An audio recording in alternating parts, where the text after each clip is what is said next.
Untitled Chat people arrive. I have not money. We make it before we see it. You take it.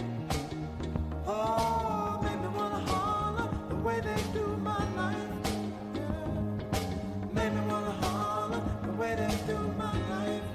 This ain't living, this ain't living. No, no, baby.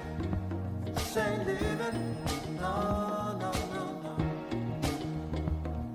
Inflation, no chance to increase finance. Bills pile up, sky high. Send that boy off to die. Oh, make me wanna holler the way they do my life. Yeah, make me wanna holler the way they do my life. Oh,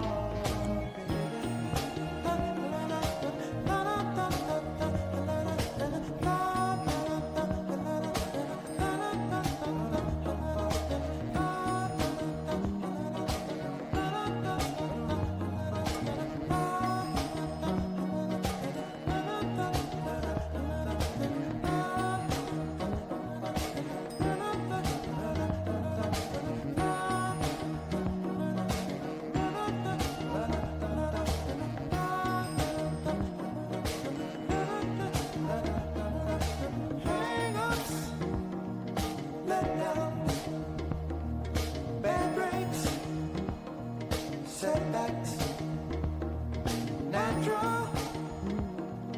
Fact is, oh, honey, that I can't pay my taxes. Oh, make me wanna holler and throw up both my hands. Yeah, and make me wanna holler and throw up both my hands. Oh, crime is increasing.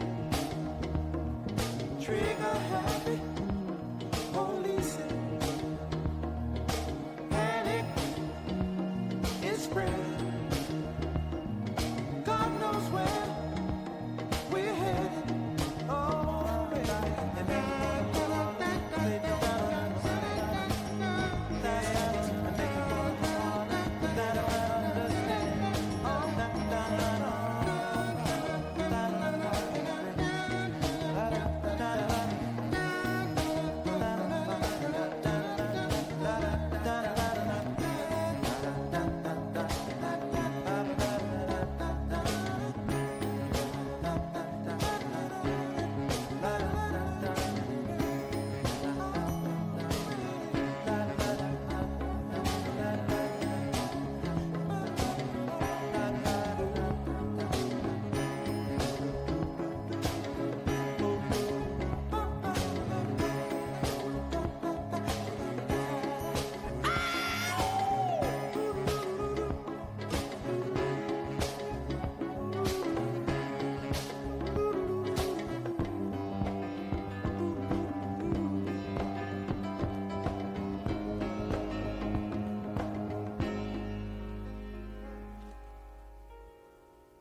Everybody thinks we're wrong.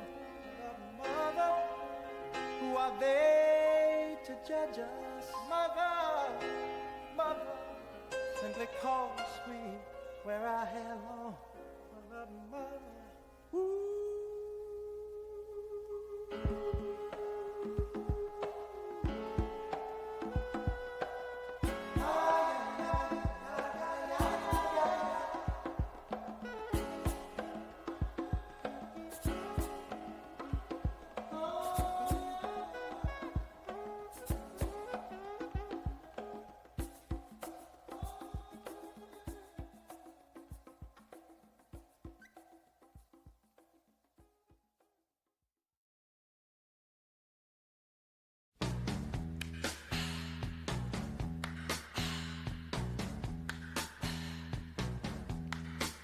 It's the time of the season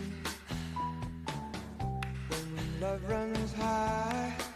In this time, give it to me,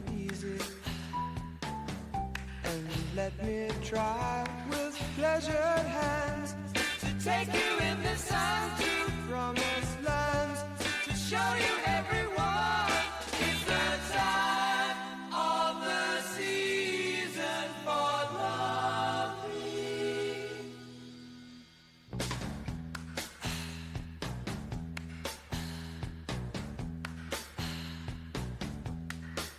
What's your name? Who's your daddy? Who's your daddy? Is he rich like me? Has he take us anytime to show you what you need to live? Tell it to me slowly. Tell you why I really want to know. It's the time of the season for loving.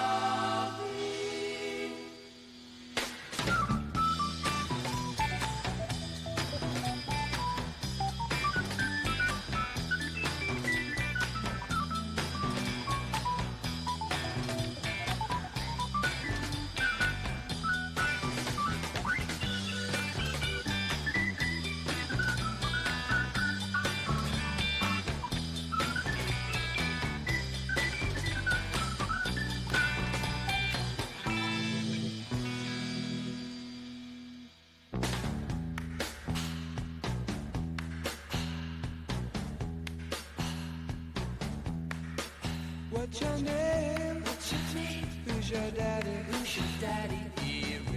Is he rich like me? Has he taken anytime to show you what you need to live? Tell it to me slowly. Tell you why I really want to know. It's the time of the Little Lero. season for loving.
Coming to you on a dust road.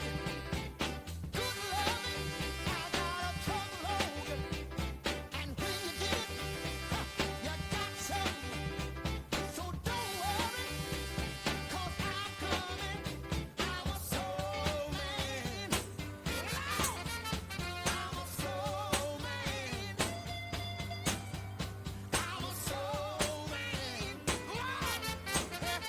I'm a soul man. I got it on. That's what I got. The hard way. Yo, yo, yo. Happy Sunday, everybody. So The happiest of Sundays. cause you ain't seen Oh, boy. Oh, boy. Sequin, thank you for the 34 months. Siren Blue, thank you for the 33 months. Deanie, thank you for the gifted. Okay. Are we baking a yellow cake today? It's been forever. Where you been? What?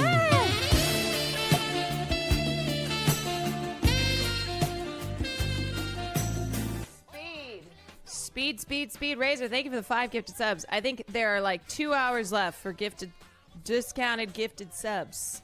Thank you, Speed. Where have I been? I've been here. Where have you been? Oh, he. I see. I see. We're doing jokes. Hey, everybody. How are we? Love the braids. Dragon Army, thank you. Also, happy birthday. Everybody wish Dragon Army a happy birthday. Thank you for the 5 gifted subs. Gifting me money on your birthday? Caroline, where have you been, Loca? Where you been, Loca? I tried to get my mom to watch Twilight. I was like, Mom, you're missing out on some amazing cinema. And she was like, oh, I don't think so. I was like, where the hell you been, Loca? Will Sunday cooking streams come back? Sunday cooking streams will come back. We have guests over, so I was like, I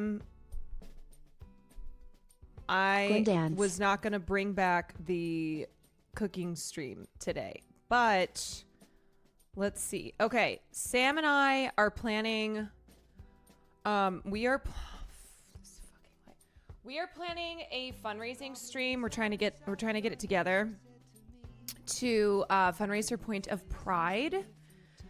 Ideally before Pride Month is done, and we talked about doing a bunch of stuff, having goals, right? Almost like a subathon, but for Point of Pride. And we'll probably do some cooking. We were talking about that, which obviously would do it at my place, so she'd have to come down to French Polynesia. But anyway, yeah, we want to put that together. So there is cooking in the future. Streams and Baldur's Gate 3. You know, I'm always hoping that you guys forget about that fucking game. But I guess not. Maybe that would be, well, okay, that's kind of cheating because it was technically 19 months already. Crazy how fast time flies in my fave stream. Can give love. Hannah, thank you for the 19 months. Skeletor, thank you for the 30 months. WTF Amanda, thank you for the 11 months. It's cheating, but if we're doing it for a fundraising stream, you know, is it really cheating? Having the sub goal for every event that I never do. How long do you wait to start the movie? Well, I'm kind of debating doing a double because, okay, I'll tell you, tonight is documentary night. I'm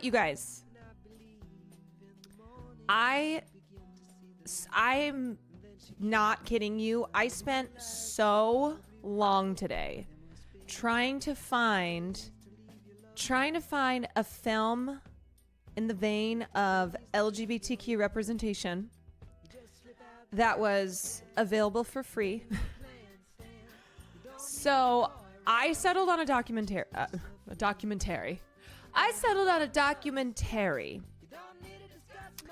But it's only like an hour. No, Paris is Burning wasn't available. However, the documentary we are watching, if you have seen Paris is Burning, which is a classic, you should watch that. If that's ever available, we will watch that.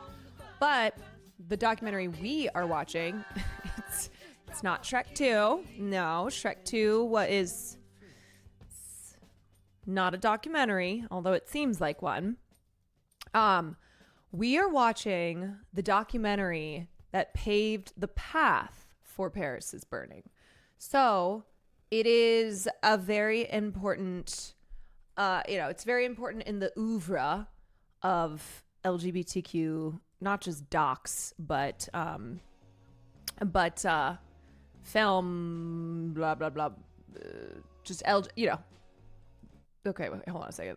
Sorry, I gotta change this. Okay. All right. So I love how thoughtful you are when picking movies. I spend way too much time What are the Twitch rules about streaming movies that are available on Internet Archive? I don't know. I think it's a don't ask questions about it type of thing. So, yeah, I'm like, do I do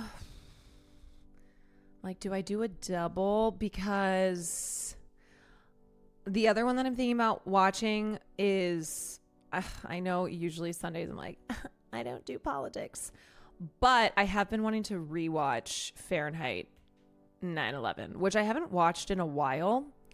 And I'm very curious to revisit it, especially these days. But that's one that I feel I could also, I would also just watch on a different day. I don't know. I'm still deciding. Still trying to decide. Wait. Paris is Burning is on YouTube. Oh, huh. Why did I swear to God, I looked. Okay.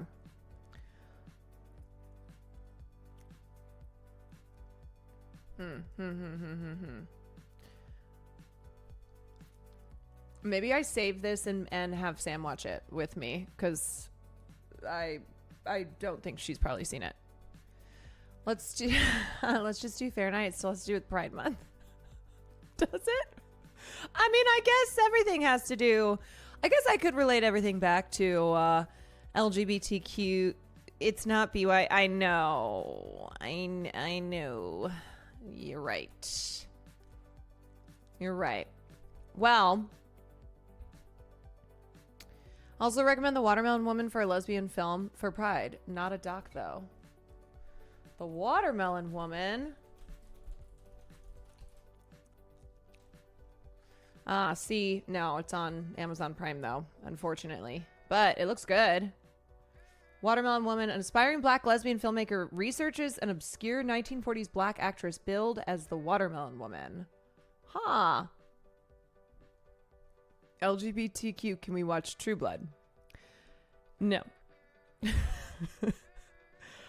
Watermelon Woman would be around 20 minutes of gray. Well, that was the other thing, too. Some of the films I looked at, I was like, oh my God, there's so much. A lot of gray screen. Is everyone on the LGBT spectrum somewhere? You know what? Yeah. Everyone is on the LGBTQIA+. All of us. Does In Bruges count as comedy? Because that's my favorite movie. Yeah. How about Birdcage? We watched Birdcage last year during Pride Month. What do you think about 28 years later? Hold on a second, then I'll give my thoughts on it. Okay, so anyway, what we are watching tonight, for sure, we are watching a documentary from 1968. Whoa, what? And it is a documentary that is called The Queen. No, it is not about Lizzie. Don't worry. But it is about the real queens, the drag queens. And it depicts the experiences of drag queens who are participating, who are competing in the Miss All America Camp Beauty Contest that was held in New York City at the town hall.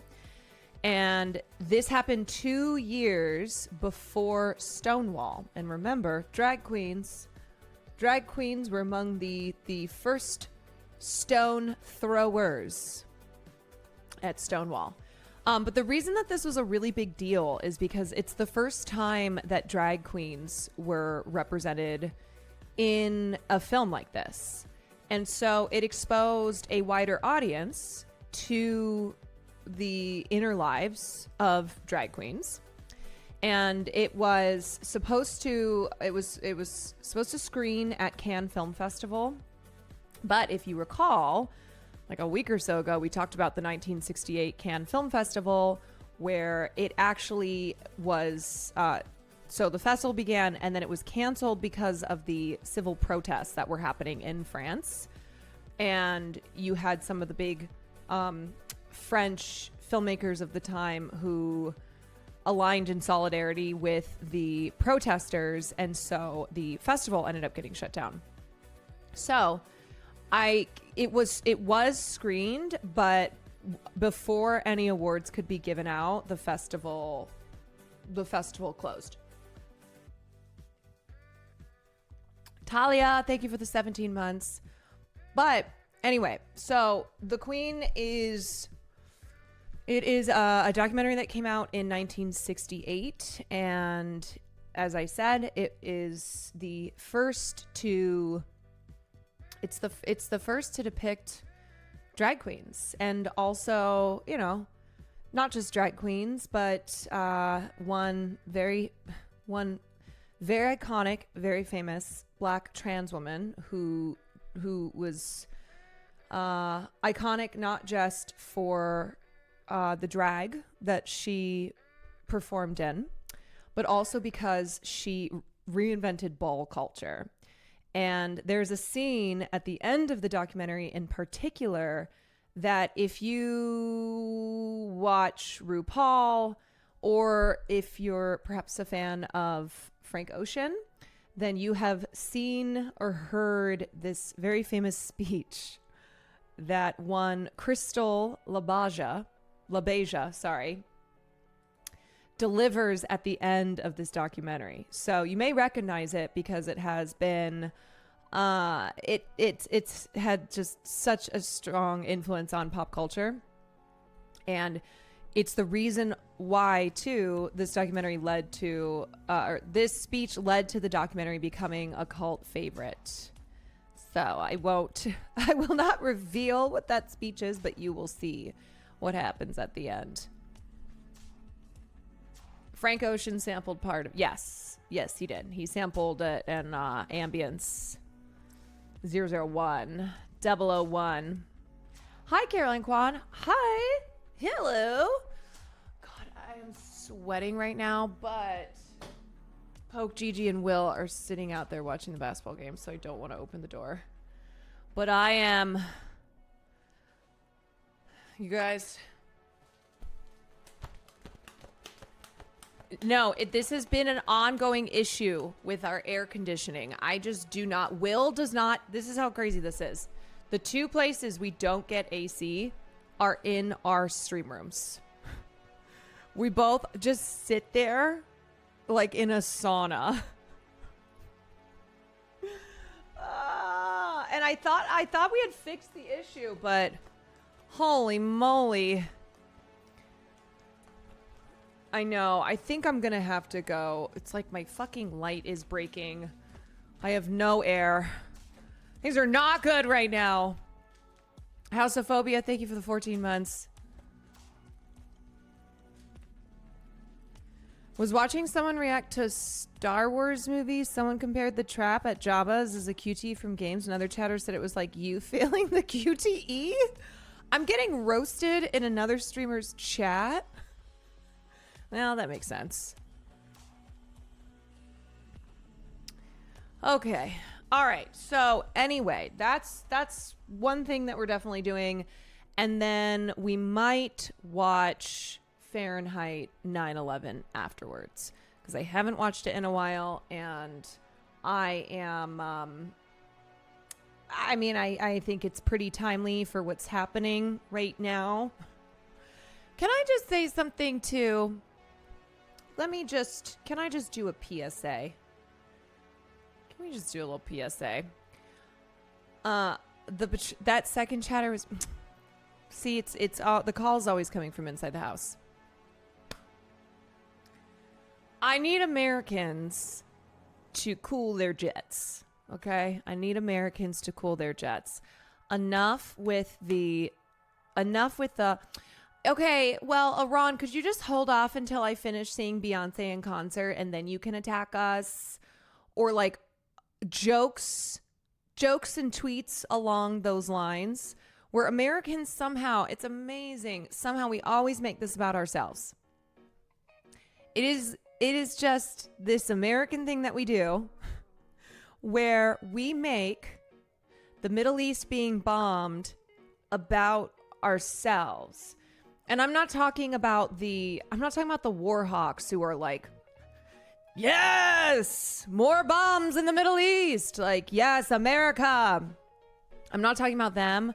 I'm talking about, I feel like it's probably, I can generalize and say liberals on Twitter who are cracking jokes about World War III and about how, America's going to be bombed, but hopefully they can go to brunch first. And I don't mean it's people who are trying to be ironic about the non-irony of the, if Kamala were president, we'd be at brunch.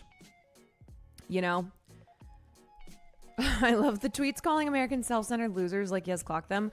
Yeah, I mean, I have seen a number of people who live in Iran, who are like in Tehran, who are like, I just gotta say, nothing more classic than going onto the internet and seeing Americans making my country being currently bombed about themselves.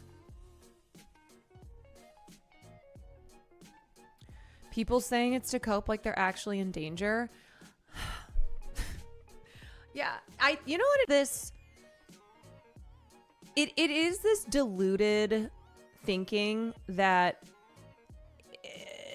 America is ever at all in danger. That like somehow Iran, which has not been an aggressor to the United States of America, is going to bomb the US. And again, this isn't like coming from necessarily people on the right who are stirring up, like a Laura Loomer or Charlie Kirk, who are stirring up fear mongering around sleeper cells, around Iranian sleeper cells. I think some of these people secretly fantasize about being in danger. No joke. Yeah, I mean, I think a lot of people are just straight up ignorant, They don't understand, like, why that is so self-centered. Why it's like, man, there is one party here in the U.S. and Iran equation that is being bombed. And it's not the United States, and it's not going to be the United States.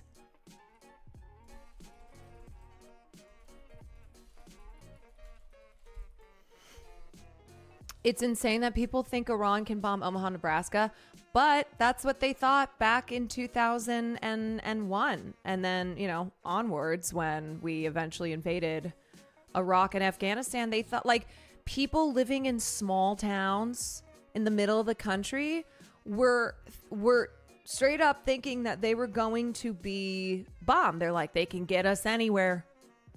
They can get us anywhere.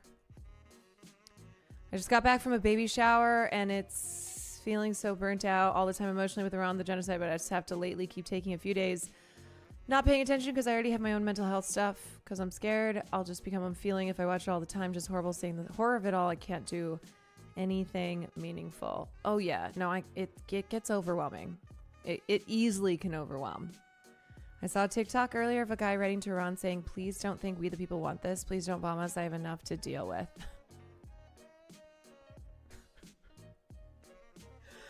A guy writing to Iran, hi Iran, please don't bomb us. Look, I'm sorry you're being bombed, but please don't bomb us back. Do you think that they read that letter? America's geographic isolation from the countries that it meddles with will always insulate the general pop from feeling consequences for the state's actions. Yeah, but that's why 9/11 was so shocking, right? I mean, it's still the worst terrorist attack on U.S. soil, but it was a very rare. It was a very rare attack, and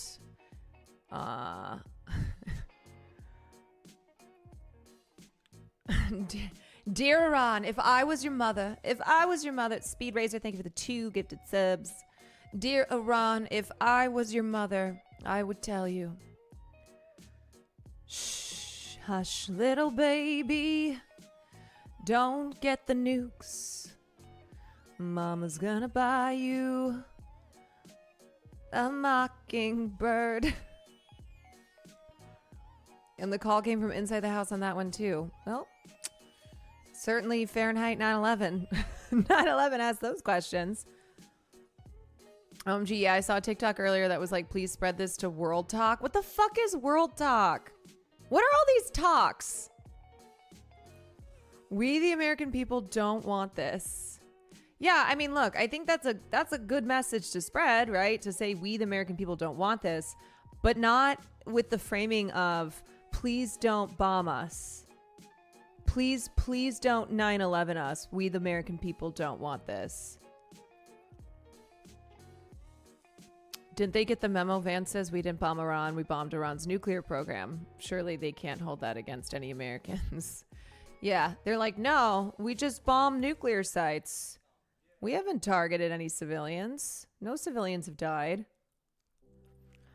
I put an Anthony Bourdain video on Iran in your Discord's video channel if it's something that might be good to watch on stream. Seems like some much needed humanizing. Yeah, I watched Rick Steves' video in Iran this past week, so I might watch Bourdain's next week. Okay, this... Why are you like this?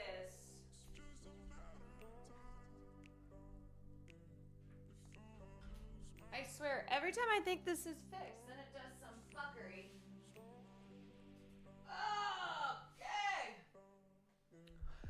Okay. Goosies, thank you for the 19 months. Deanie, thank you for the bits. Olympi, thank you for the 14 months. My favorite one is, we'll give you Trump if you don't bomb us. Yeah, that was like when the Taliban said, hey, we'll give you bin Laden if you please don't invade Afghanistan. And Bush said, nope. Did y'all know that? Did you know that the Taliban offered up bin Laden immediately? They're like, we will give you him. And Bush said, thanks, but no thanks.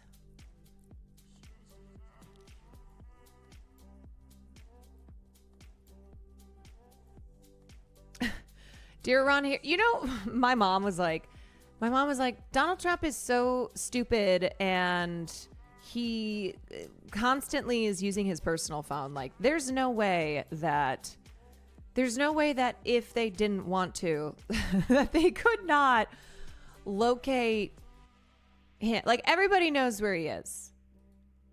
That's not even something that, you know, that's the thing is like, assassinations don't happen anymore. Well, not like U.S. presidential assassinations. However, it's not because they couldn't. All right, I'm just going to stop talking. I'm not advocating for anything. I'm just like explaining that things have changed from back in like the 60s. But anyway, I heard the attack news around 8 p.m. yesterday. Couldn't call back my family until 3 while walking like crazy in streets. Thank God they were physically safe. Now after seeing some U.S. politician tweets, I should wear a tag myself in public. Not a threat, just here for studying and coffee. Yeah, they'll see you and still go, that one fits the profile. The profile being anybody who looks brown.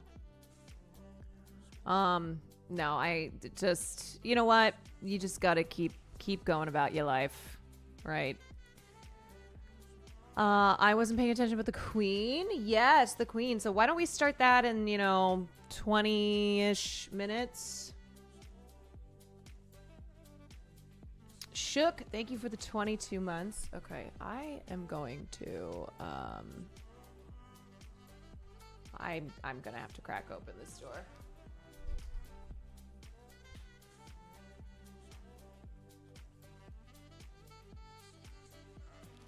Oh, it's just boy. Okay, let me give you my thoughts on 28 days later, or 28 years later. Oh. Hogan, thank you for the gifted sub. Farley is a queen as well. So, 28 years later. Raise your hand if you see it. No spoilers. No. None. We shall not be doing spoilers. Do I need to see the other movies? Honestly, no. What I really loved about 28 Years Later is that rather than try and do the thing where it adheres to the franchise, it really just is its own thing. Like, you cannot predict what this movie is going to be, even if you've seen the trailer. I watched the trailer and I was like very surprised by the direction that the film went in. Now, you don't have to see the previous two films, but I would highly recommend watching the first one because it's so fucking good. And because it will also help you understand just the style of Danny Boyle. And I'm really confused because I feel like I don't understand what people want in a movie. I swear, like between Sinners, Bring Her Back, these great horror films we've had this year, and now 28 years later, I see people who are just railing on these films. They're so like disgusted almost and hate these movies so much that they go online to talk to do the whole like, ooh, sorry, hot take, but I thought it was a steaming pile of shit. And I'm just kind of like, what is it that you're looking for? No, I wasn't that deep in the discourse until last night when we got home, and Will was like, I bet you that audiences are going to be really torn on this film. So critics have been praising the film. Critics have loved the film. But he was right that audiences have been split. Like, the audience score on Rotten Tomatoes is only at like a 65 or something like that. But yeah, I think because of, maybe that's people who were just, maybe they were expecting something totally different and weren't able to enjoy the film for what it was and did not like. The other thing too is I saw a lot of people who complained about the tonal shifts, and I'm like, okay, well, that is Danny Boyle. And if you watch 28 Days Later, the way that it's shot and the various tones in that film is not different from 28 Years Later. So maybe it was people who just need to rewatch 28 Days. I don't know. We had a poll at work today, and it was split down the middle how many people liked and hated the movie. It was interesting to see. Yeah, and I just wonder what people want when they complain about the lack of exciting, interesting standalone films, right? Like, even though 28 Years is part of a franchise now. I mean, I hate using the word franchise with it, but it's not really a trilogy because another one's coming out. It doesn't adhere to how other films in a franchise act, like the rules and stuff that they follow.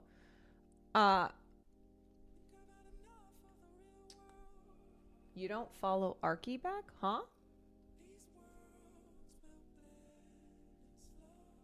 What are you talking about? Wait, who? Arky? This? What? I think the trailer pitched something much more tense and scary. The movie itself isn't exactly scary. I think it had some really intense moments, but I think maybe people just didn't expect that the film was going to be so earnest. You know? Like, it's a very earnest film. It's a film that I would even call like coming of age, which I think was maybe unexpected for people as well. 28 centuries later? No, there's going to be, it's called 28 years later. It's 28 years later, The Bone Temple. Yeah. 28 years later, The Bone Temple, and it comes out in 2026, and it's directed by Nia DaCosta. It was shot back to back with 28 years later, and is the fourth installment in the series.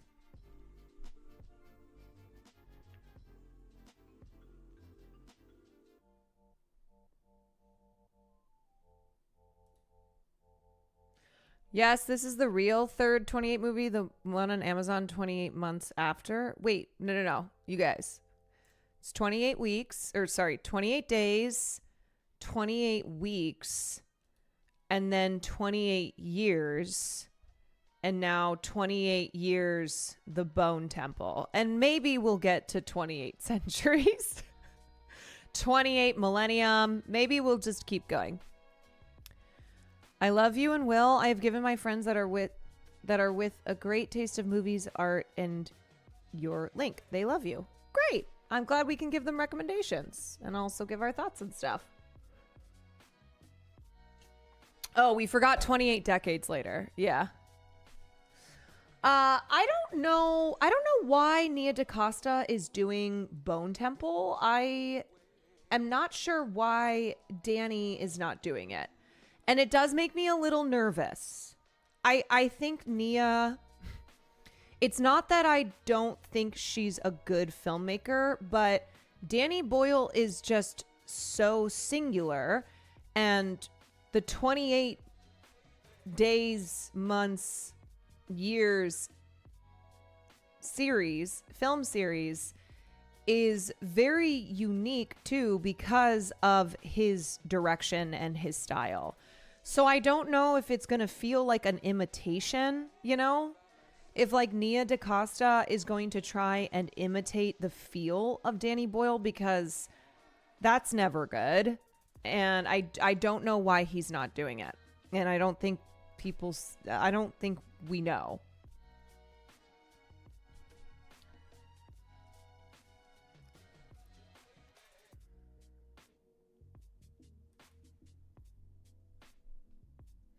The funny part is my only exposure to Boyle currently is Slumdog Millionaire. Yeah, he also recently was like, if I were to make that film today, I would not. I would have I would want a young Indian filmmaker to make that film. And then people were like, anyway. Okay, more thoughts on the film. Let's talk about the performances. The standouts to me were Jodie Comer,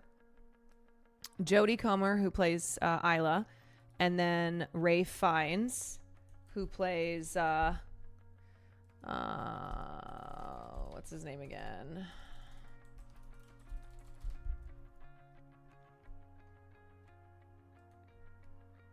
He plays Dr. Kelson. And then I also want to give a shout out to Alfie Williams, who plays the young kid at the center of the film. I thought he was great. Like, I thought that he really balanced, or he really did a good job at juggling all of the requirements for his character. Because on the one hand, he's 12 years old, and on the one hand, he is experienced beyond his years, but then is also inexperienced. Like, he has a naivete, and I just thought that I thought he did a really great job at that, and I thought he had the funniest line of the film. XOXO Sunbun, thank you for the 32 months. Awesome, Ryan. Thank you for the 5 months. I've not seen 28 Days Later. Was finally thinking about watching it. You should. It's very good. It's one of my faves. I think there's a lot of generally disgruntled people out there who channel their feelings into any random pop culture target, and they don't know how to approach art on its own terms. You know, I think people just I think there is this inability to be satisfied. And I also think there is this there's almost like this need to not to be critical of something. I'm not saying never be critical of anything that you're consuming, right? Like, I criticize things all the time, but it's almost like, oh, if I'm not critical to the point of not having enjoyed the film, then, right? Like, my criticism needs to be that the film overall was just disastrous. Then I am not, like, I don't know. I think it's like a you're not a serious film watcher, or you are, by allowing yourself to just enjoy something, then you're stupid. Like, you're not. It's like people want to outsmart the movie. I think it's that they just want to. They want to be like. They want to be film critics, but they take that to the extreme of then I can't enjoy anything. Online movie discussions very different than real life. You can't like any movie on social media anymore. Yeah, I mean, if you like something, then there's going to be someone who's like, well, you're fucking stupid because I thought it was the worst thing that I have ever seen. Like, I had people telling me that Sinners was the worst movie they've ever seen. I'm like, that is just not, that cannot be true. How many movies have you watched? You're saying that Sinners is the worst movie you have ever seen? The fuck is wrong with you? Like, that's literally impossible.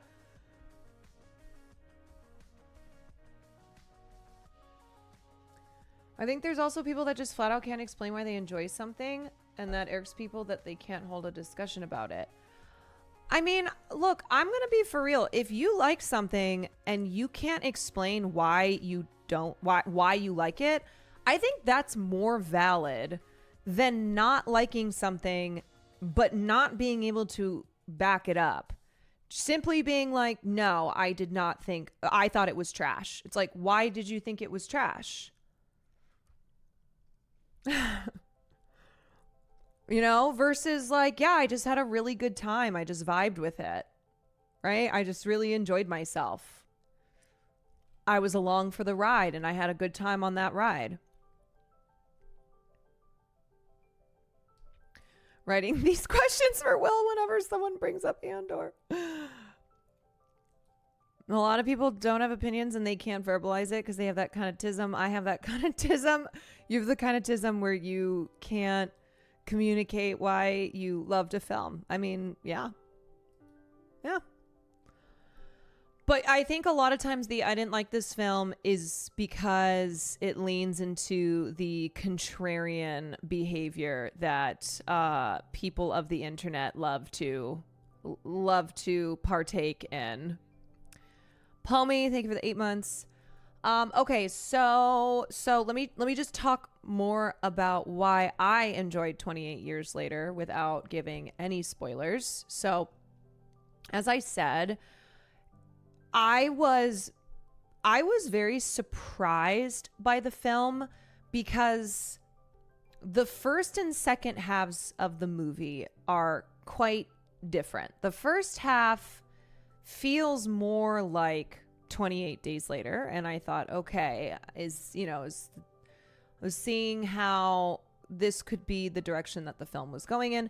And then we get to the second half and it's totally different and it's very surprising. But I really loved it because I really loved the sincerity of it, and I really loved I liked the theme that I felt in the first half there was something very interesting introduced around religious extremism, in the same way that like that militarism, that themes around the military and around the violence and rage of humans who are not infected by rage, how that materializes in very dystopic conditions. And I thought, oh, okay, I kind of see what's starting to emerge here. Now, that was not something that Boyle went further with, so I'm curious if that is going to play a part in the second 28 years later Bone Temple.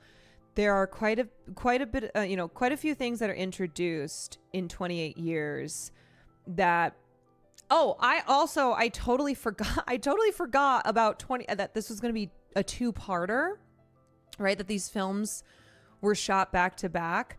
So once the film ended as it did, I went, oh, right. Okay. That's why it feels like there's still more of the story to tell.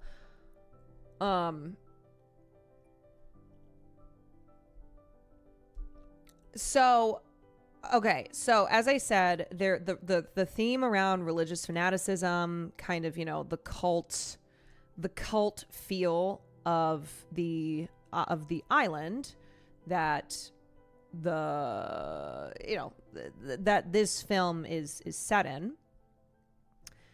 That was something that I wanted to see more of. So I'm hoping that's going to be a part of the second film. But I think the second half of this movie is what has people like either hating the film, or maybe not hating the film, but not liking it as much as the first half.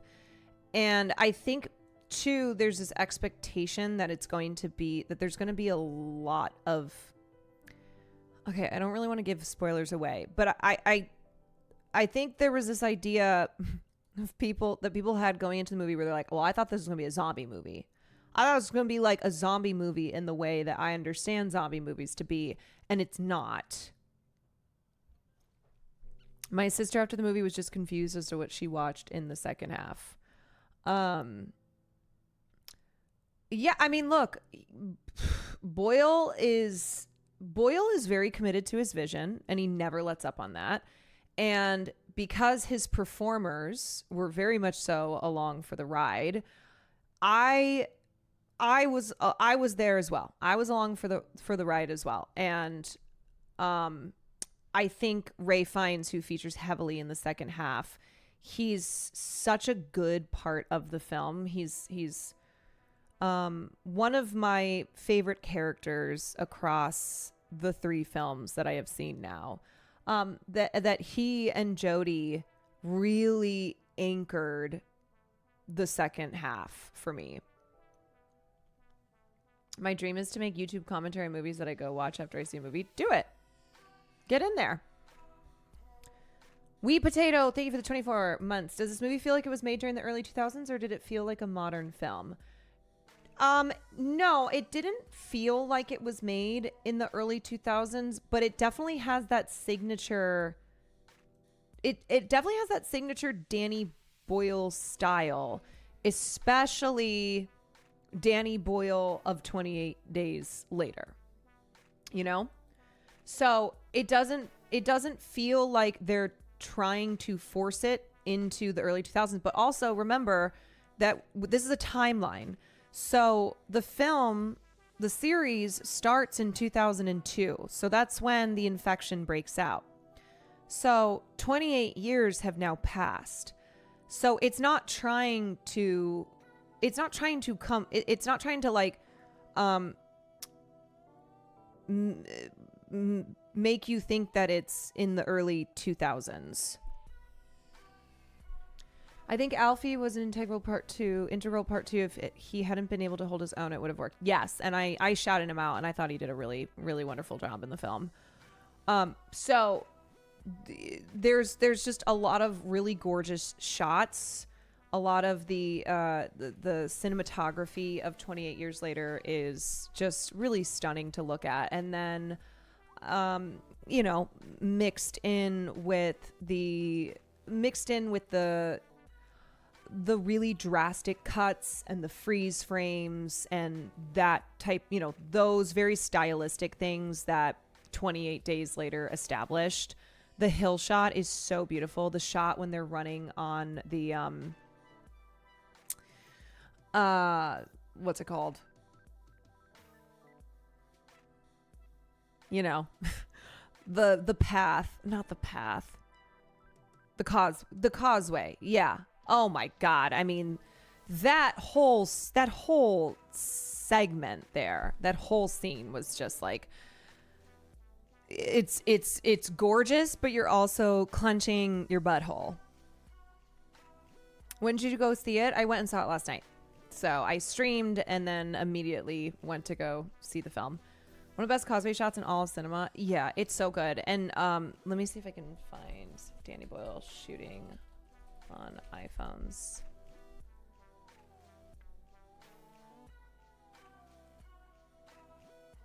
This is such a cool inside look at the use of iPhones to shoot the film.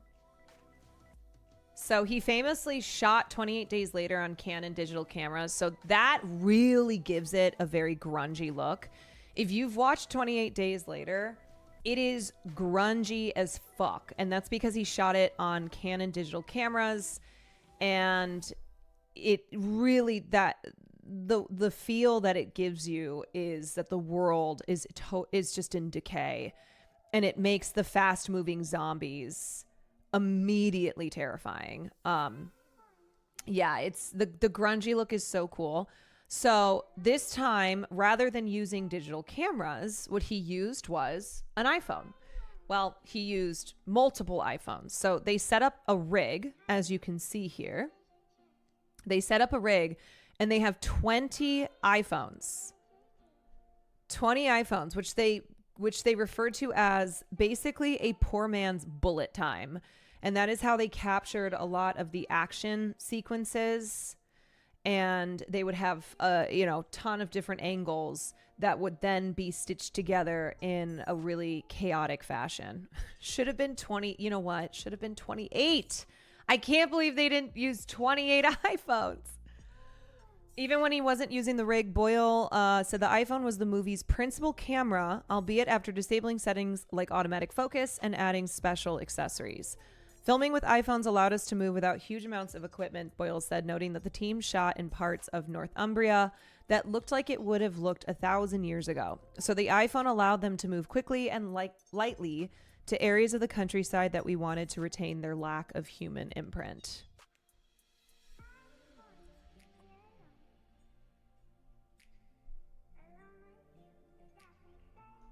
Didn't they do this in Sinners too?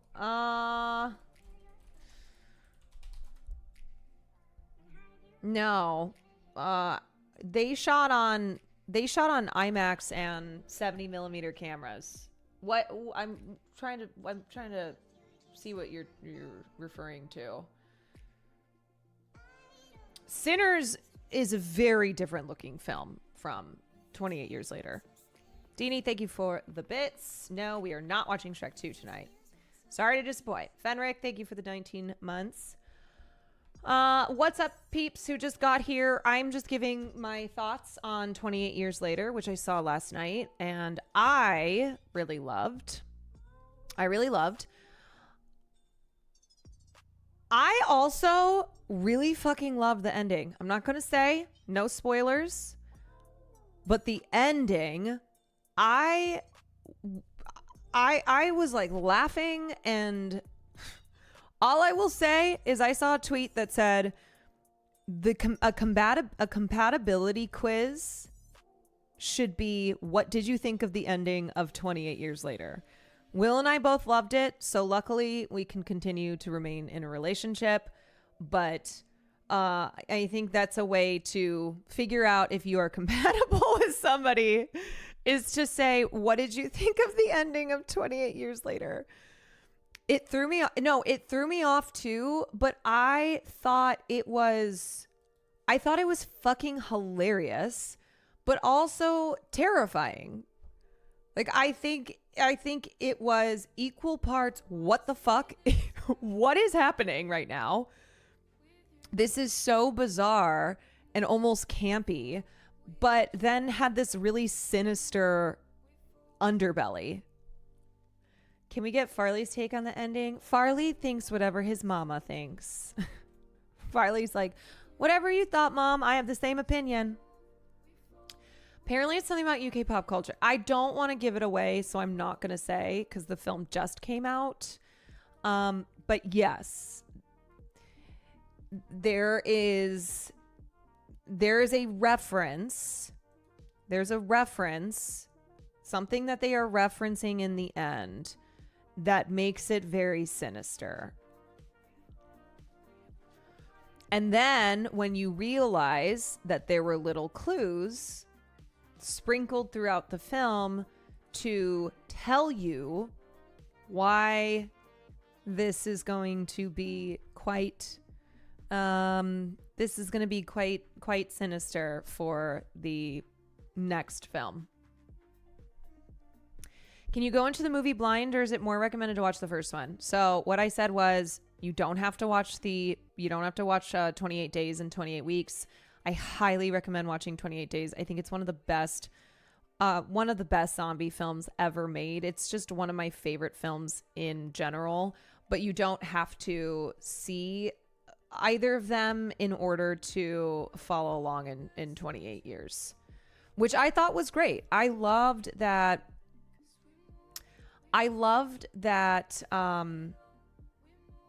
the film does not rely on the previous two, and that they have like a really fun time subverting your expectations.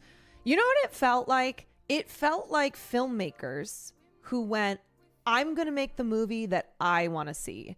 And I fucking love that.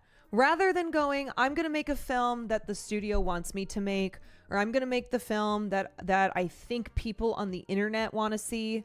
Fuck that shit. No, this felt like all the creative decisions made felt like it's because that's what they wanted to do. And that was the movie that they would want to see in theaters.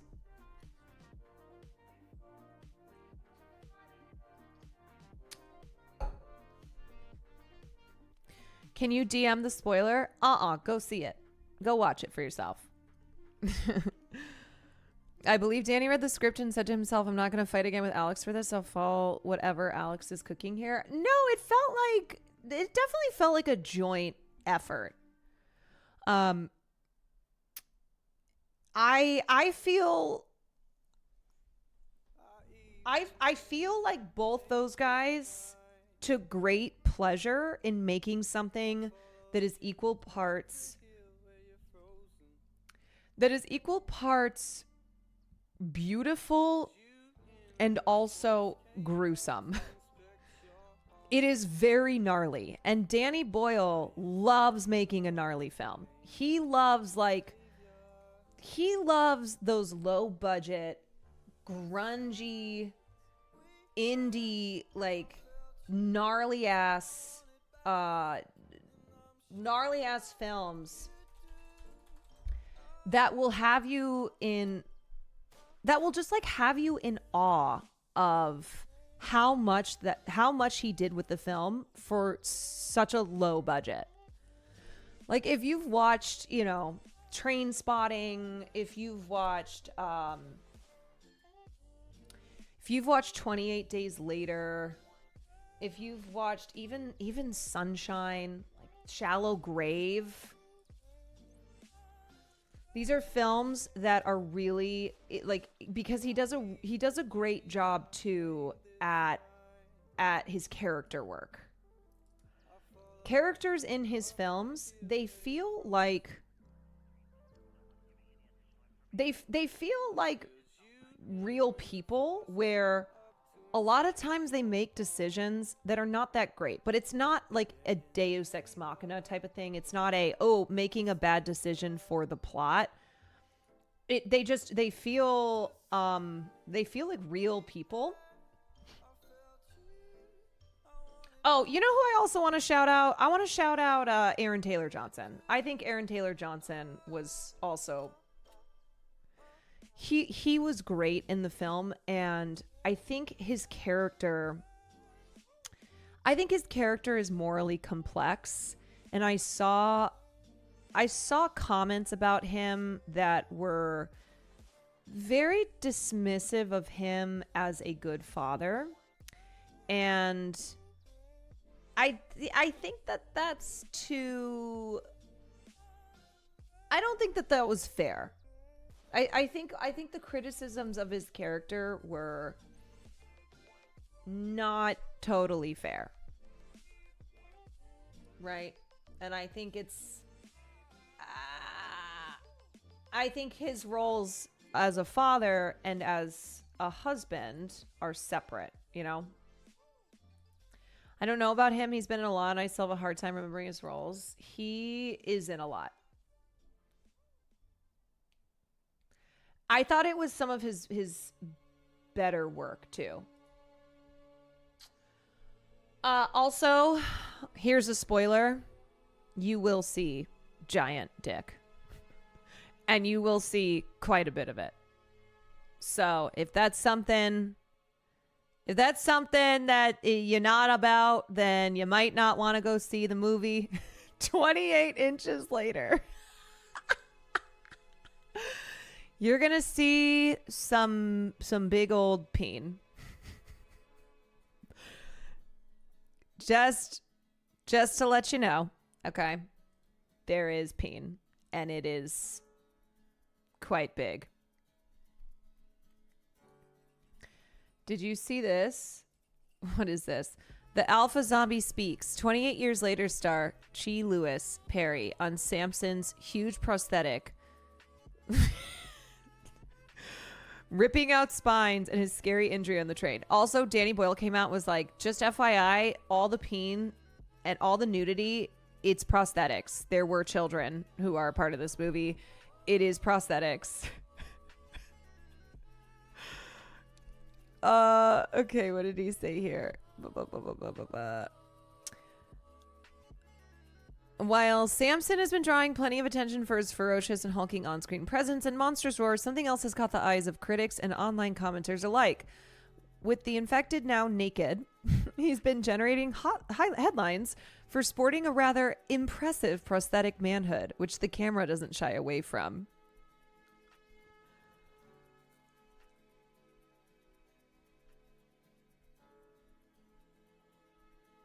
Yeah. Okay, one thing about the infected and 28 years later is that you're all mostly naked. So there's a lot of full frontal nudity when you're all running around. I understand that what you see is actually prosthetics, and it's because your lead star, Alfie Williams, was only 13 when you shot it. Is that right? Yeah, they were prosthetics. There's a law that states, I think, because he's a child, you're allowed to have nudity, but it has to be fake nudity. It was to protect him. And as well, I'm really friendly and I'm always hugging people. I wouldn't have been doing that if I was fully in the nip. This is some Willem Dafoe shit. There's been quite a bit of talk about your own prosthetic. Not even sure if I should be asking this, but was it in proportion? Well, I'm 6 feet 8 inches. I will say no more. You know, as someone who watched the film, I would say it's in proportion for a 6'8" man. I believe there's an interview of Danny Boyle talking about the ending. I believe is spoiler free. Okay, will you check it first?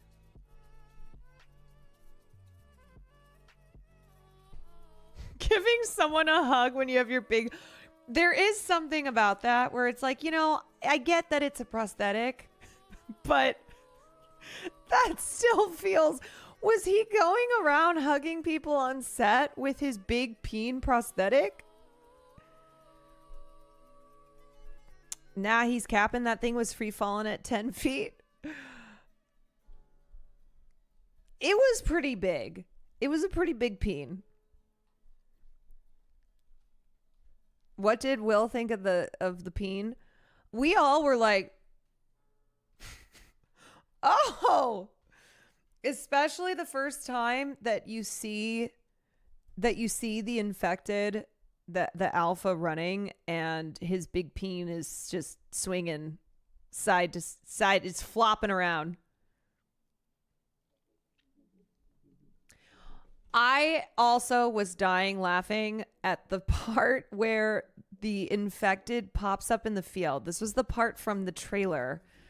And this is why people thought that Cillian Murphy was in this film, because of this brief moment in the trailer where they're like, oh, that kind of looks like him. I'm like, no, it's just because Cillian Murphy is very gaunt looking. That's why you think that infected in the field was him. Watching it in the actual movie is so fucking funny. Knowing that people thought because of the trailer that it was Cillian Murphy. It's not him. There is also nothing in the film that makes it seem like this infected in the field is particularly special. Cillian Murphy rolling down the hill. I know, it was so funny.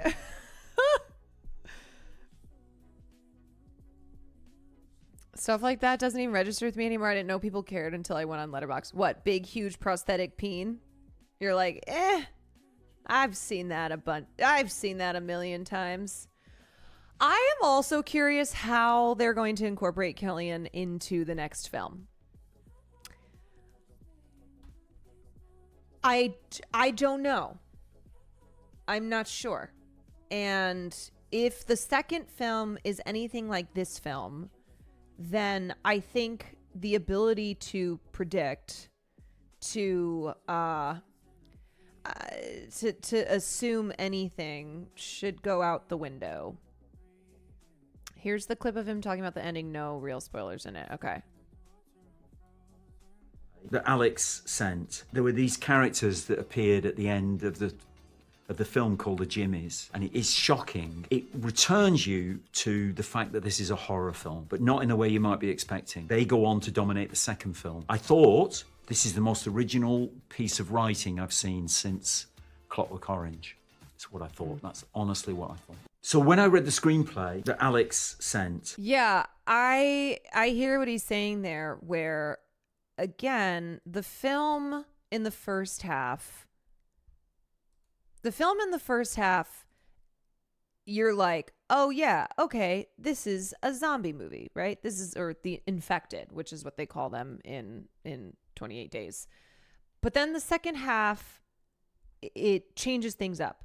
And the end is a reminder that you're like, oh yeah, oh, this shit's fucked up. There is some real sinister shit to come. Because there's just these really beautiful moments, these really sincere, beautiful moments in the second half of the film. And, the trio of Ray Fiennes, Jodie Comer, and Alfie Williams do a really lovely job. At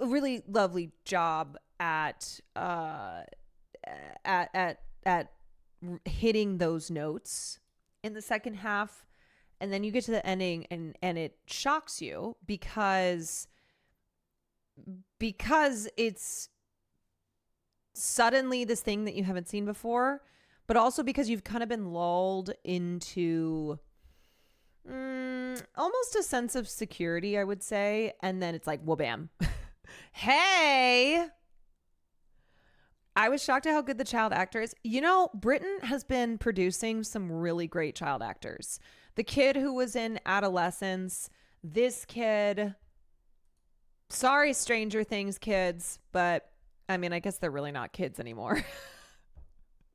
They're not kids anymore, but I just gotta say, I think the UK is really delivering some absurd talent.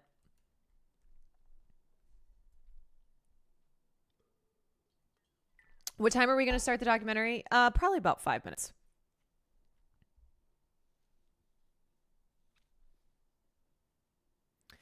The dad was also originally a child actor. Oh, Aaron Taylor Johnson? Yep. Agreed. Millie Bobby Brown is British. I kind of forget about that. She's the exception of the UK producing great child talent.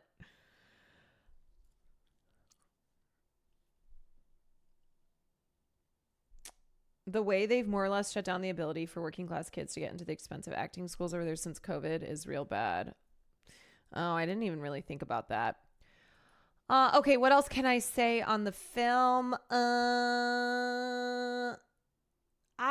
You know what? I really appreciate a film that does not feel like it has to hit you over the head with nostalgia for the series that it is a part of. That it does not feel this need, that the film itself is not driven by, oh, we're going to bring back these former characters and it's going to be really exciting. And that's going to be a big draw of the film. Like, we're going to have all these callbacks that will excite people and will, will like make people want to watch this film. Instead, it's like, we're going to make a film that is just great on its own without needing to rely on the greatness of the original. Yeah, when you're in a barking battle with Farley, and you always lose. And it's Jover. Hogan, thank you for the gifted sub. Big beef. Big beef. Okay. Well, go see the movie. Go see it. I think horror is having a really great year this year. I'm so excited to see Weapons. That comes out in like a month. I really enjoyed Bloodlines. I really loved why can't I think? What's the one I just watched? Why? Bring Her Back. Yeah, thank you. I was like, Call Me Maybe? No, that's not it. Really, really liked Bloodlines because I love Final Destination, and I love me some very intricate kills. Okay, so I loved that movie for what it was. Loved Bring Her Back. What else have we seen? What other good horror? Sinners. I really love Sinners. So I think it's been a great year so far. Are you excited for Together? Yeah, I haven't seen that yet. I know that there was, sorry, that hasn't come out yet. I was thinking about Friendship for a second. Together, that's the film that's had drama, like controversy around it. I think there's a lawsuit or something, or at least allegations of copyright, stolen script. Yeah, I think recently the screenwriter of that film came out and said that it was really heartbreaking. It was heartbreaking to be accused of having stolen this film from Better Half. So Better Half was a film that came out in 2023. And according to the lawsuit filing, this film was pitched to Alison Brie and Dave Franco in 2020, but they rejected it because they wanted to supposedly produce it themselves. And then this film that they're in, called Together, the trailer drops, and the writer-director of Better Half was like, this is the movie that I pitched to you guys. And anyway, there's just a lot of drama around it. Your hair looks amazing today. Thanks. I'm doing the braids because I realized I wear hats all the time when I don't want to wash my hair, and I was like, great, I'll just do braids. Did you see Hannah Einbeiner was cast in Jane Schoenbrun's new film? Yes, I've been all over that, and I'm would desperately love to talk to Jane and Hannah about this film, and hopefully that happens. What other good horror movies have come out? 2025 horror movies.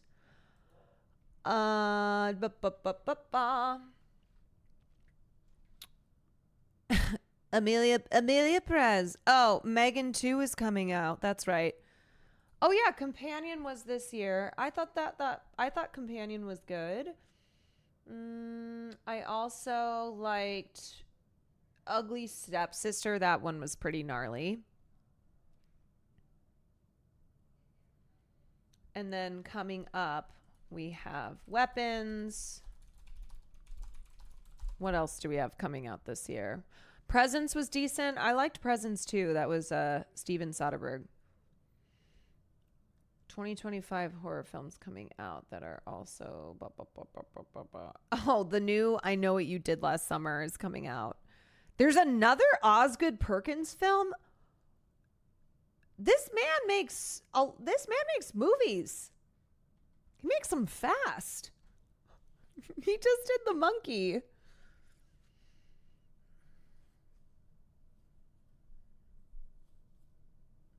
The Monkey was campy trash. I had a good time watching The Monkey. Again, when I know what a film is trying to be, then I go, okay, great. I'll get on board. It felt like Temu Final Destination. Well, I also just really love Theo James. I'm a big fan of Theo James. Did you see Blumhouse bought the Saw franchise? I did not see that, but you know, that is a franchise that will never die. Evil dies tonight unless it is Saw. Bring Her Back was supposed to be really good horror. Bring Her Back is excellent. It is fucking intense, though. That is not a film that I think... That is not a film for the faint of heart. And I don't mean it in a... It's like a torture porny horror film. It is just... It's very intense. See it with your whole family. You know what? That's a great film to see with the whole fam. Bring the whole family to the theater and watch Bring Her Back.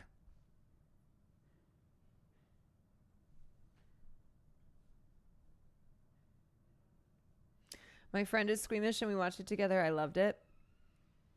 I've never seen Will Neff jump so many times in a film. Not because of like, it's not that it's a film loaded up with jump scares per se.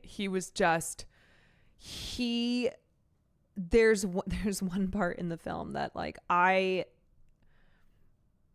thought I've never seen him cover his eyes watching something. Watch it with all your foster children. Yes, if you have foster children, Bring Her Back is a lovely film to watch on the next family film night.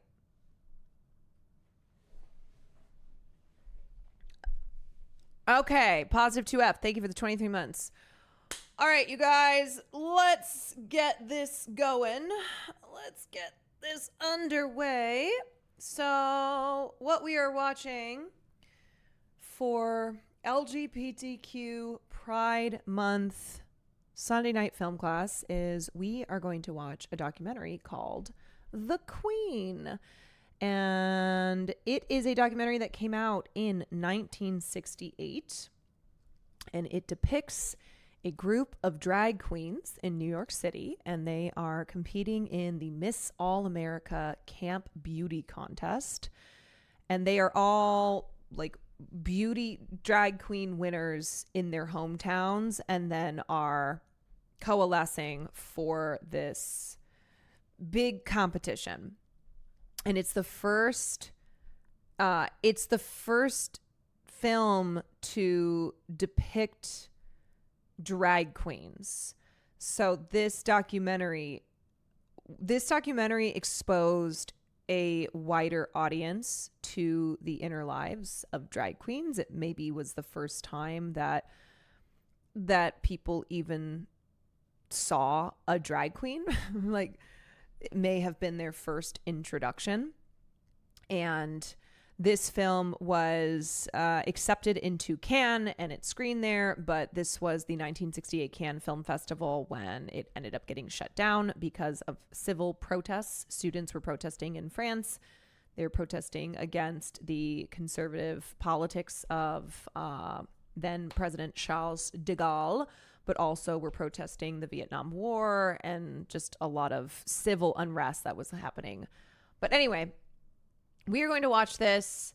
It is pretty short. It's just about an hour long. But if you have seen Paris is Burning, or if you have seen other documentaries that explore the lives of the drag and LGBTQ community in cities like New York, well, just know that the Queen was the first. Historical documentaries about marginalized communities often have that bittersweet quality where you're celebrating the pioneers and progress, but also recognizing how much of the same struggles persist. Yes, I will also say too, look, this was 1968, and this was a documentary that was extraordinary because it was the first of its kind, and because, you know, I mean, it's 2025 and there's still so much prejudice and a lot of distrust around the drag community. But imagine in 1968. So it was a really big deal. And the way that it was described by critics at the time was actually in very positive terms. They called it, critics called it extraordinary, that it shows another America, that they were surprised, curiously, to find how drag queens are, it's like they're humans, that they are catty and lovable, and there's drama, and they have hopes and dreams and etc. Now, I will say that the majority of the drag queens who are depicted in this are cis white men. So they are gay men, cis gay men who dress in drag, and there's only a few non-white gay men who are also in this documentary. And one in particular is Crystal LaBeija, who we will talk about afterwards. But she was an icon. She was an icon in not just in the drag community, but what she did in reinventing ball culture and how important she was to Black and other trans and queer youth. And the house that she created, the House of LaBeija, was really important as a community of refuge for LGBTQ youth in that area and other parts of New York. And also, it inspired other houses of its kind to be created. And houses are where these balls would happen. So you would belong to one of these houses, and then you would compete at balls in various dance categories like Vogue.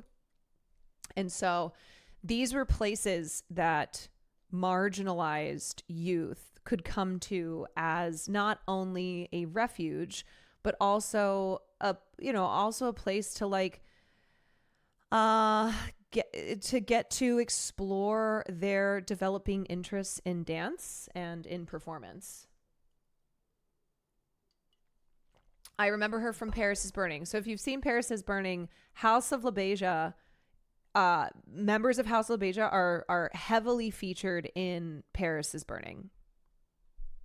Okay, so, oh shoot, actually, before we get to that,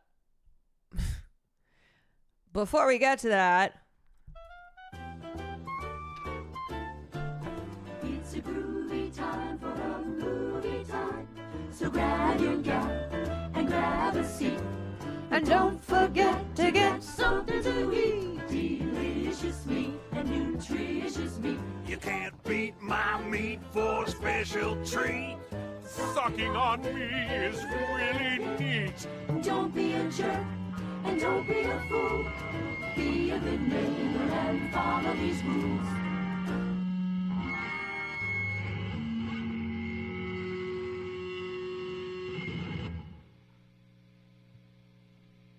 What are these rules?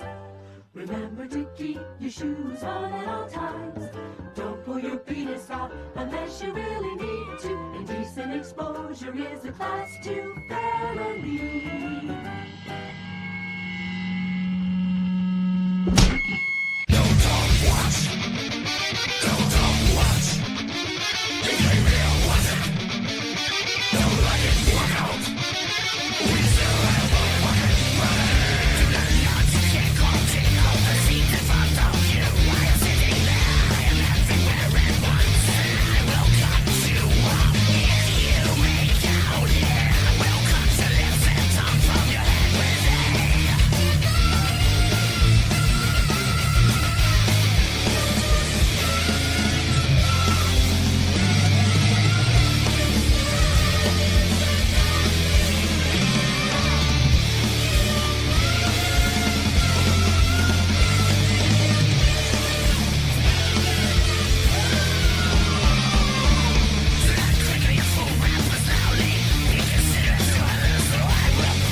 seeing this in ATHA MFFT in theaters with my friend in 2007.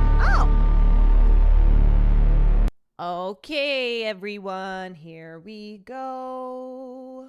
Mad Evie, thank you for the 17 months.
Serving cunt is timeless.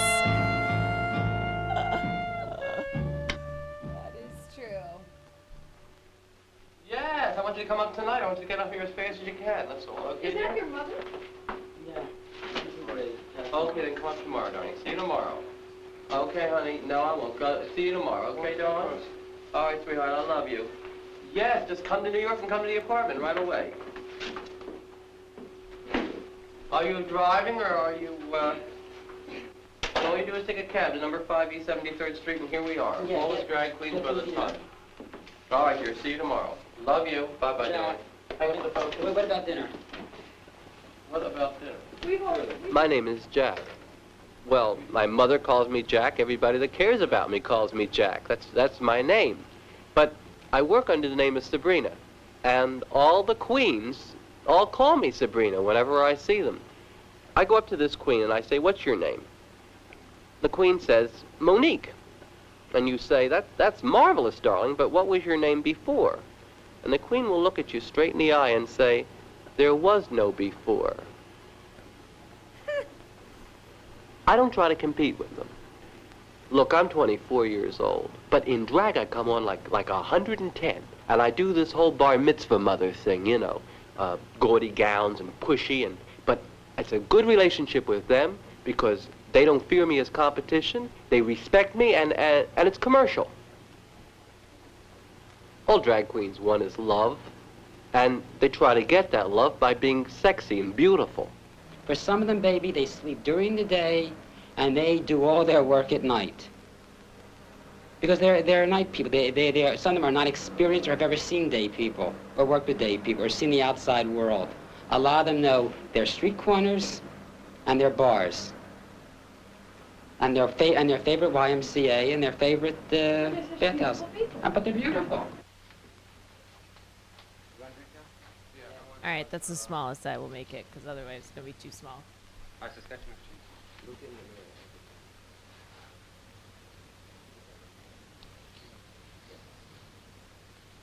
They're like in this fantasy bag, you know?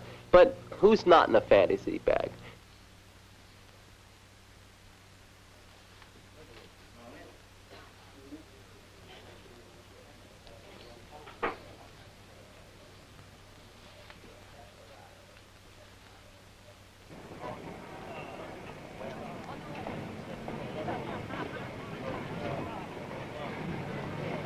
It's just so crazy because I think about if a documentary were to come out today in 2025, just the outrage. I can't help but feel right? a certain The backlash. responsibility for Richard. And this came Although out I certainly know I have no responsibility to him. I almost first met 70 Richard at one of years my ago. promotional parties. I or 60 just years came ago. in one of my Alcoa Presents gowns and went dancing around with it. All of a sudden, there's this little kid sitting there, started asking me questions. And he wanted advice on drag and everything. Well, first of all, I'm not interested in getting any new recruits to the drag bag. All I want to do is sell tickets for people to come see them. So I said, look, go get yourself some barbells. But he wasn't about to take advice from anybody. I really don't think Richard ever needed any advice. He just sort of had it all mapped out in front of him.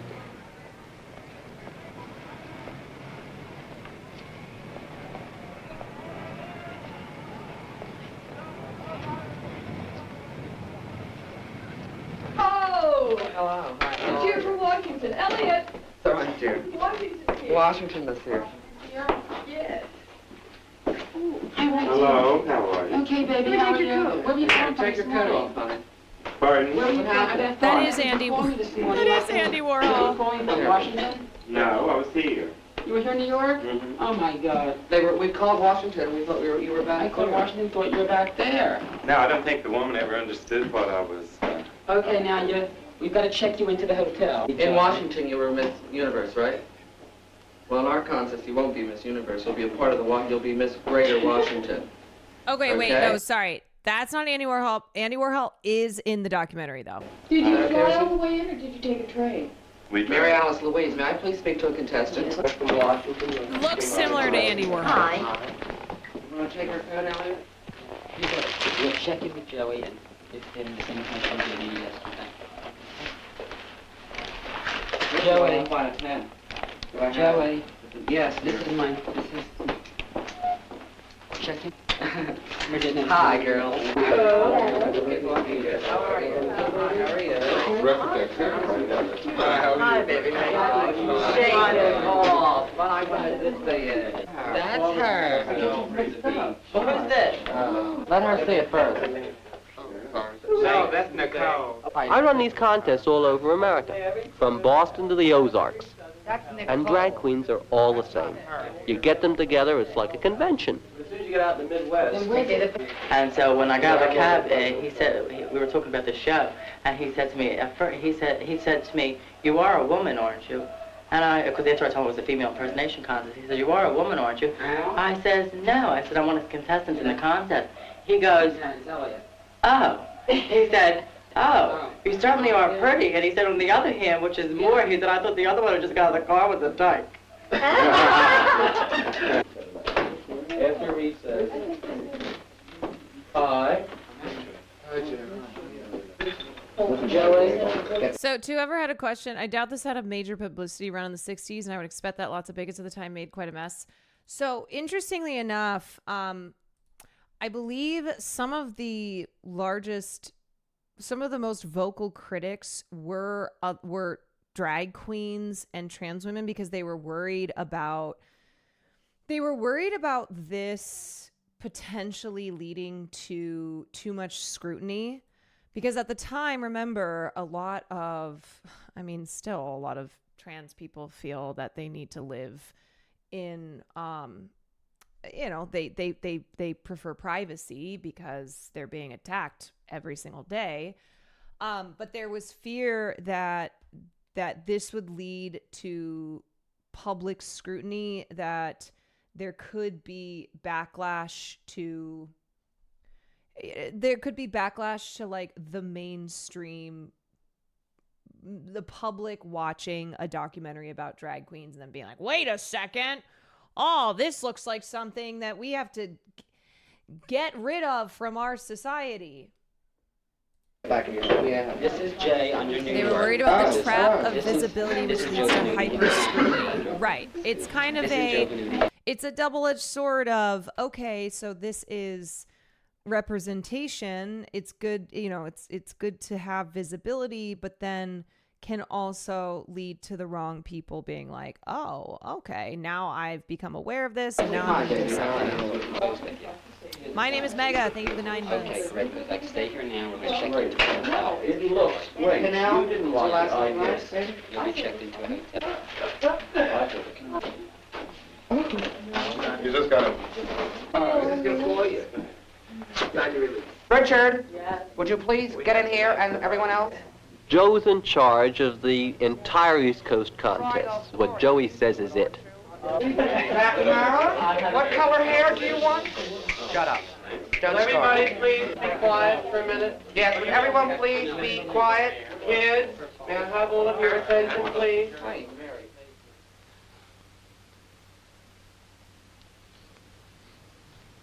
If you remove a garment, we must know about it, and we'll have a page there to take it away from us. At the front of the stage, right, you want to take off the duster. So instead of doing the age-old drag trick of taking off the duster and letting it flop on the floor, as in, would you believe, Cupcake Cassidy's been doing that act at the Globe for 40 years. Instead of that, you take the duster off, hold the duster behind you if you want, or hold it out or something if you want, or just take it off, and you put your arm out. And it's our responsibility to make sure your page is there, and he will be. That instant, there's a page there to take your duster. It looks very much gayer for you, and it looks 1,000,000 times better for the audience.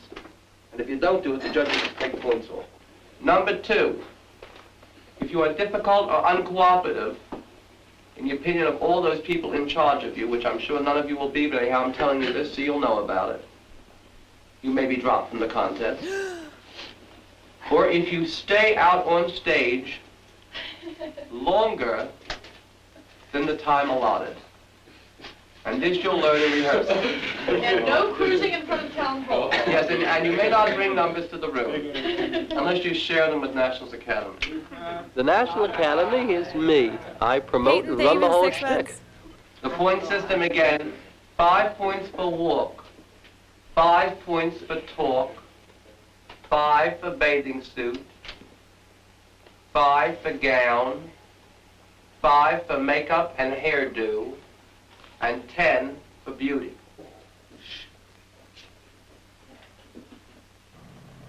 Five points for talk.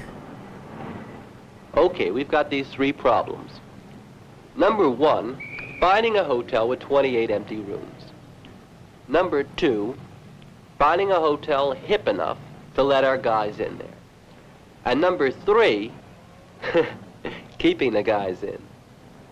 And remember, too, this was 2 years before Stonewall, so the concerns over the visibility leading to potential scrutiny and backlash was understandable because Stonewall hadn't even yet happened. No, I'm looking for a place to put my wig.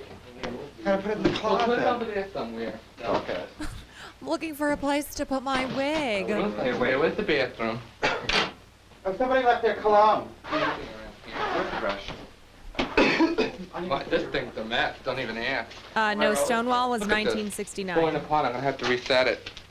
Do you like the color? Mm-hmm. You see Very the nice, color? Jimmy. Yeah, great. That comes out I very love the way you well. put your cheese up in the back. Thank you, dear.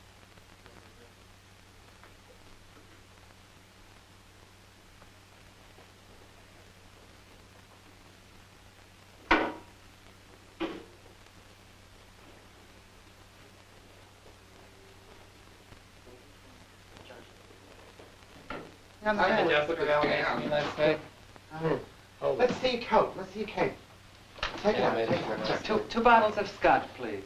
Well, you're lucky if you get And shit. ice. Thank you. We'll be down Here's a for lighter. You don't need it? Like, yeah, I don't know. You like I'm gonna see if it's wrinkled. Beautiful. Beautiful. I made that in one night. I know. You like it? It's very nice. It's different. The color, with the black hair for change instead of the frosted hair. I think Oh, it my looks gown's better. all messed up. I don't know how I'm gonna undo this. I did You should a make good it, job. yeah.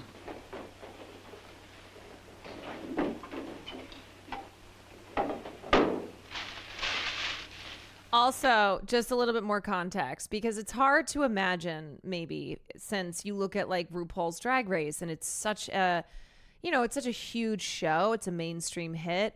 Drag queens now use something like RuPaul's Drag Race to launch major careers. They're big celebrities. But at this time, during this era, you could be arrested for just having eyeliner on. This is something that Harvey Fierstein, the actor Harvey Fierstein, has talked about recently when he was talking about his years performing drag in the early 70s. And he's like, if a cop was in a mood to just fuck with you, they would based on if maybe you had a little bit of lip gloss on. And in a lot of America at this time, cross-dressing was a felony. And the people who operated in these margins were considered deviants. So a lot of the drag queens of that era would be arrested like countless times. I mean, there were some well-known drag queens who were arrested over like 100 times.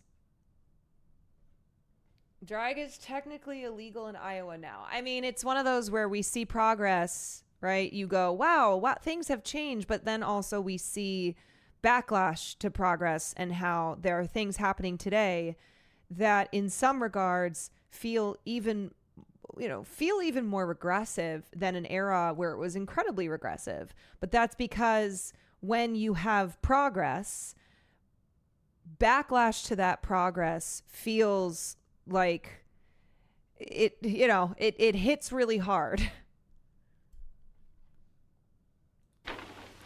Yeah, we've always been here, unlike some people like to pretend. One reason that I always love to show stuff like this that is over 60 years old is a reminder that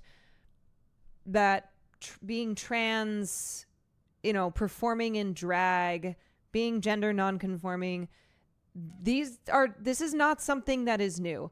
Despite what you'll hear to the contrary, that this is all because of wokeism, because of a culture that's gone so woke that now you have boys wanting to be girls and girls wanting to be boys. This is not new. It's not new at all. People who are gender nonconforming, who are transgender, who have performed in drag queens have existed for a very long time. Can we try it on? It's here. See if it fits all right.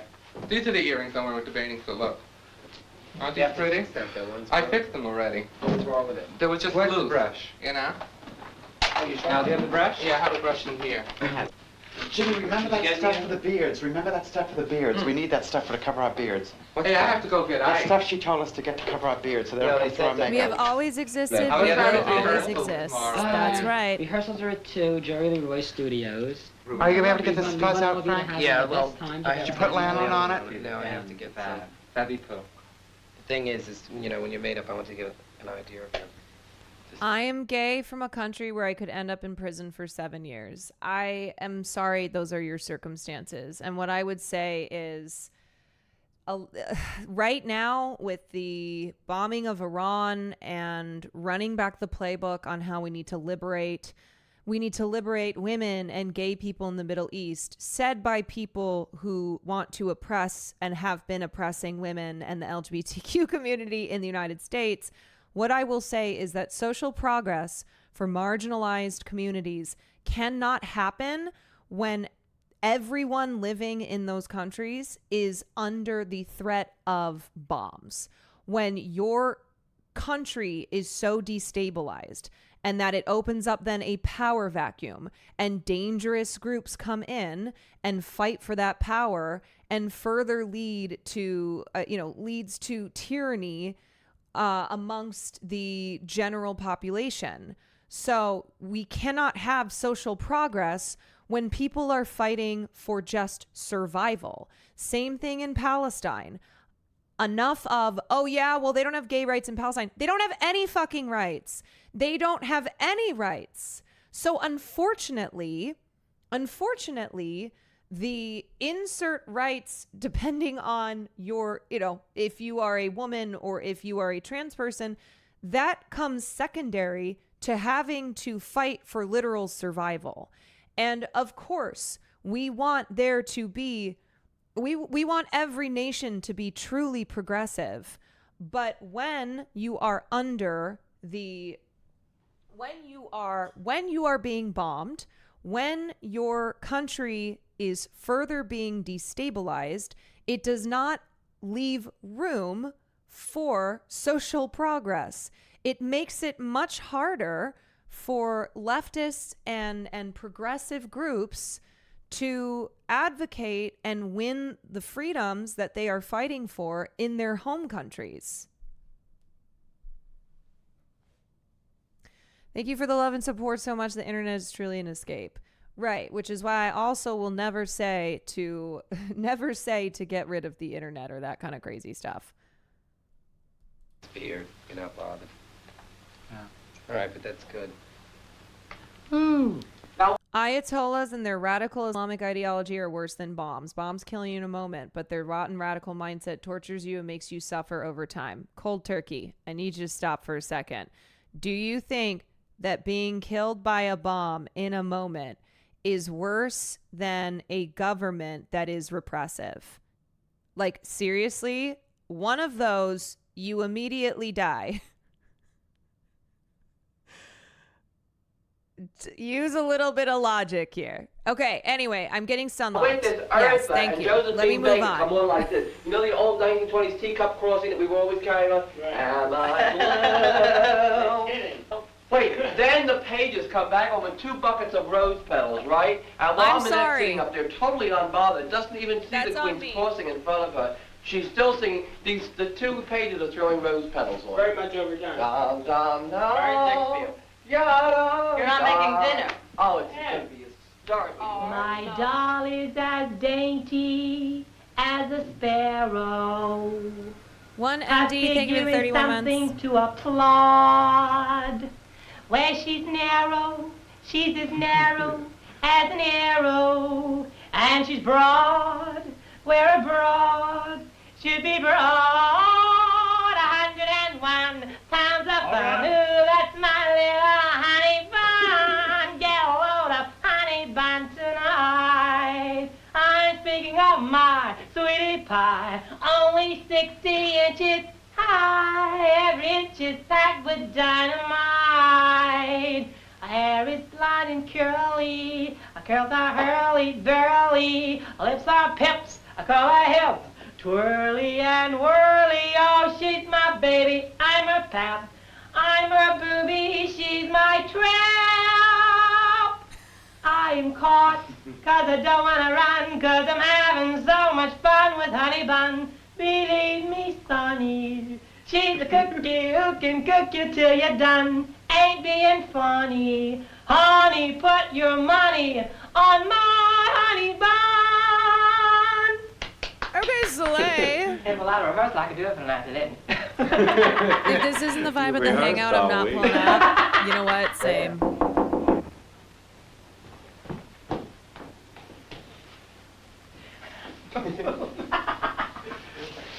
Oh my god, I need that coat. That coat has a story. How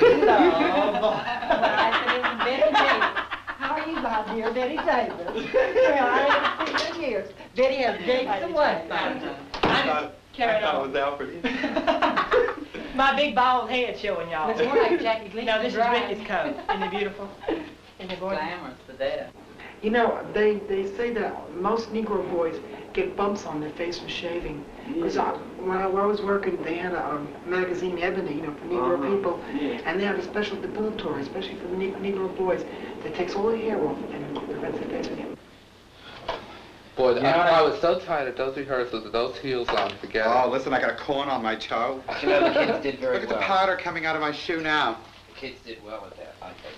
What? No, I think it went pretty smoothly, but tonight when we go to the town hall and these numbers. In the town hall, yeah. You know, well, when I'm we get anxious to see what it's like. Well, you know, when we get to the town hall, that's going to be our big blow-up.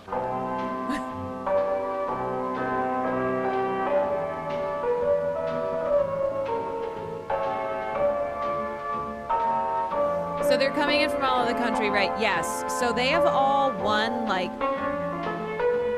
smaller drag competitions in their hometowns, like where they're from. And now they're congregating in New York for the Miss All-America Camp Beauty Contest.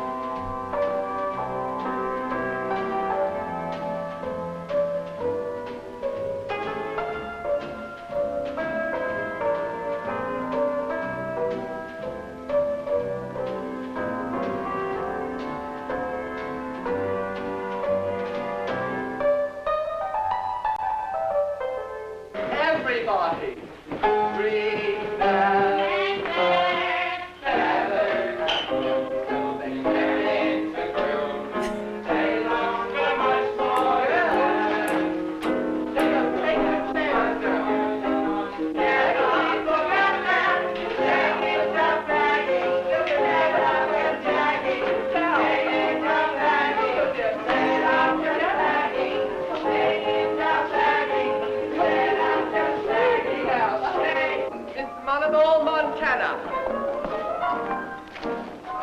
under Miss Burrell's power. Semi-finalist number 3, blown in by Blackbird.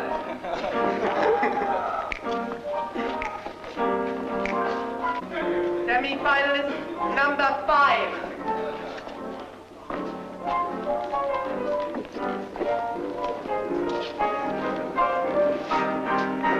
Semi-finalist number 6. Wait until your numbers are called. Wait until I say number and until your number. Semi-finalist number 7.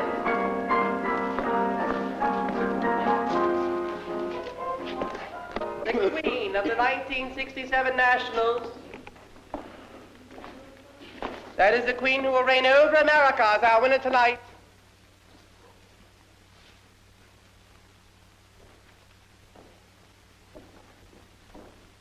Here in New York.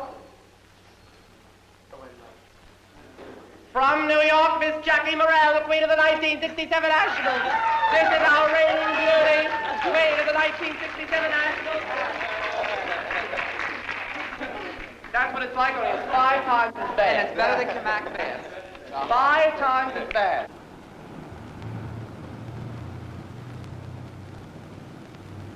You don't need these in me.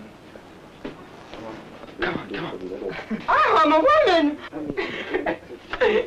You can't look anything but. But why are the titties all the way down here? Huh? Because you're longer than a woman is. A woman is not as long, you know. Boys are longer. Why are the titties down here? Wider. Different. All right, which one is that? The other one? Oh, let me get it. Why can't you make them bikini? You can come in here, mister. What is the black? Oh, wait, don't make no picture of me a minute. What's the black one for? No. Put your shoulder. Don't put the brown. That's better, Kristen. Okay. You won't have to wear any bras with them, though. Don't put the brown. You have to put What about this little boy right? I think these are fantastic. It is. How many of these do you have? I have it 10. 10? Now, where's the queen in the black? The National. I love her, This too. is the fabulous National. America's greatest beauty, and here they are.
Wouldn't it be a hell of a mess if the draft board would call us right now to come down for a physical? This is what I'm. This is what I'm. been drafted?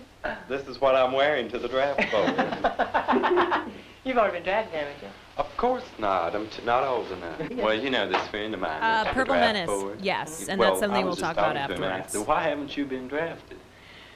And he said, well, I have been. And I said, well, did you tell them that you were homosexual? He said, no, they told me. Oh, my Lord. What They do you did. mean? They do. They take him to it when you start hiring. And when you interviewed him, and he asked me, he says, "Well, why are you homosexual?" And then I told him that And that sent him home. my mother, father, I think made me that way. And then he asked me about boys and so forth. I said, I like boys. And so he said, next. I got a letter from the draft board. They stating I'd come down at 7 o'clock. I got to the draft board. They said I had long red hair. So they said, you really should have been a girl. It's too much. You can go. We can't use you. I said, thank you. And I left. That was it. I went to Atlantic City, went back home, and I wrote a long letter to the president stating I wanted to go into the Army. I wanted to go not because I was a homosexual, because there were men there. I wanted to help protect our country. Simple as that. So I got a letter back and stated that they understood and they couldn't have me in the Army as of yet. Maybe one day they'll see things right and I could get in. Well, my brother was drafted. and he's gay too. He's gay. Can I tell you, maybe there's something to this as well, but I genuinely feel like LGBTQ people were finally allowed to be drafted and to be open about their sexuality because the United States military was struggling to recruit, genuinely, where it was like, you know what, actually, maybe it's finally time that we allow the gays in because we're having a tough time, and this was in the 2000s, with the ongoing wars in Iraq and Afghanistan, and recruitment was down. They were struggling to keep recruiting men and women in this country. And so, you know what? Gay people, we can recruit them? Great. Yeah, and now they're struggling, and then they've banned transgender people in the military. But who knows? Trans people, they might let you back in when they look at the numbers and go, we're down on recruitment. Well, I guess we gotta let the trans people in because we need the numbers. And he run the family. Well, he went down, but he didn't pass his physical because of his nose. Nose? He can't breathe too properly. Yeah. But They say that one day the next bomb will be sent by a trans person. Doesn't it make you feel great to be a part of history? I have a friend, he's gay, his brother's gay, and his sister's gay. I'm proud of what I've got, and I certainly don't want it whacked off. Well, half an inch short and out of... Well, I would have been one. You'd have been a queen. I would have been a girl. 2 inches more and should be a king.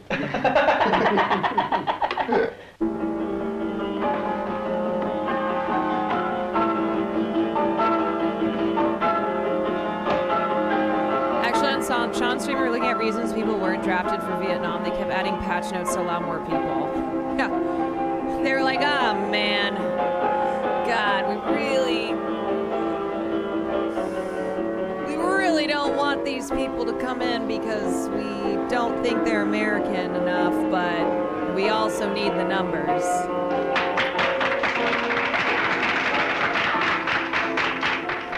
The fuck is he doing? Me after I've had 3 drinks. Although people think we may be feminine, maybe so, I know I probably don't look like a girl. But I may sometimes talk a little high, a little feminine sometimes. I think you're all woman. But really and truly, would you like to be a real girl if you could have that sex change, if you had the money, or you could get it done free? Well, I have enough money to go through the sex change, and I live only 30 miles from Johns Hopkins. But it's the last thing I would want. I know that I'm a drag queen, I've been a drag queen for a long time, I've been gay for a long time. But I certainly do not want to become a girl, even if I could have a baby. Do you do both? Are you feminine in bed, or you do both? Well, my husband is in the service, and he's in Japan now. And even if I could have a child, I wouldn't want to have the operation. But there's just one thing about being a sex change. If you're homosexual in the first place, you want a man. You don't want, you're not interested in girls. So if you're a drag queen, they don't want to, another gay person's not going to go, just like my lover. He doesn't like me going in drag for the simple reason that he doesn't want a girl, he wants a boy. He wants me to be more of a boy and he wants me to be a girl. But yet I want to be a girl. Here's my opinion of it. Not sexually, but... Although I like to go in drag and all that, and I don't Such go an with girls, interesting I don't have anything against conversation. girls. But, no, I adore them, I really do. I think it's ridiculous for some gay boys. They want to hurt what's girls, up, and Raiders? get jealous of them, but that's just ridiculous. I have respect for everybody. But even if I could have a sex change, I wouldn't have it anyhow. Not if it was given to them. No, my goodness gracious, no. They don't know anything about him, do they? What about your mother knows? Okay, let me pause for a second. Rizom, thank you so much for the raid. Welcome in, everyone. We are watching the 1968 documentary, The Queen. This was the first time that that a film depicted drag culture, and this is a group of drag queens who come from all corners of the country, and they are they are getting ready to compete in the Miss All-America Camp Beauty Contest. And important to know that this was 2 years before Stonewall. So this was really very revolutionary for the time because a lot of the public had no understanding of who or what a drag queen was. And I mean, unfortunately, that's also kind of true today. But this film is so interesting in particular because it's not like heavily pushing a political agenda per se. Obviously, there's the political and social context always at all times. Like when you are when it is a film that is depicting the inner lives, the lives of members of a marginalized community, there's always going to be that backdrop. But it's really just this group of people who are semi-anonymous who are getting ready for this big show. But I want to talk about these conversations in particular. So these, kind of grainy scenes captured in these crummy hotel rooms, and just how fascinating they are. First, they're having a conversation about the Vietnam War, right? The draft, and how all of them were denied because they're very clearly gay men.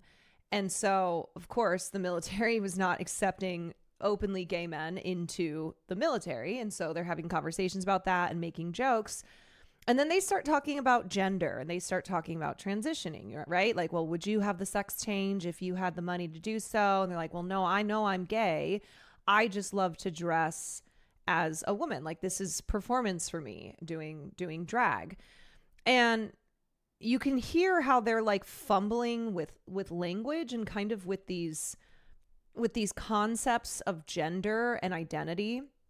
And it is it's really quite extraordinary how much this very short documentary captures. But these scenes in particular where, this, I think what maybe people don't understand is like, just because you have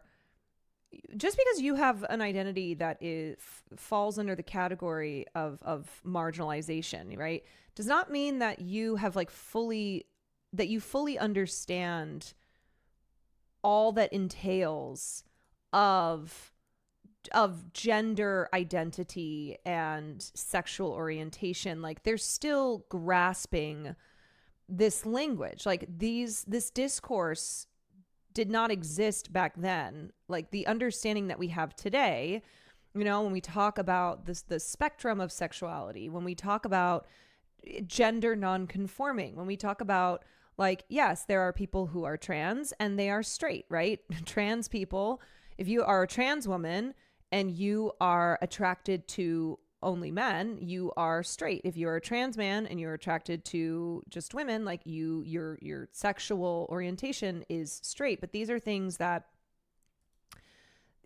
people were still grasping around understanding, even when they belonged to a marginalized community.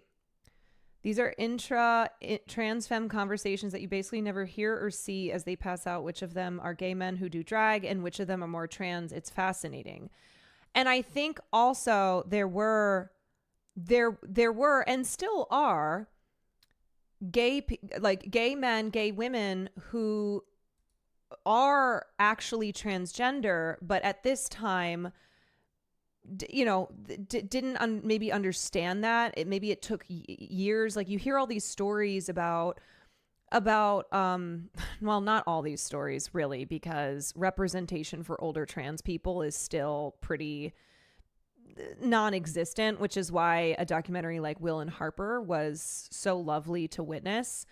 But stories of people who didn't transition until at the ends of their lives and lived as cisgender, maybe they were a man who was, for most of their life, thought they were a gay man and then realized that actually they are transgender and did not then transition until they were in the latter half of their lives. So just this understanding around identity. And I think for young queer people, they are exposed to this at, having this language and a grasp on their identities in a way that older generations, didn't, because of the times being what they were, and how a documentary like this was so important for queer people to come, because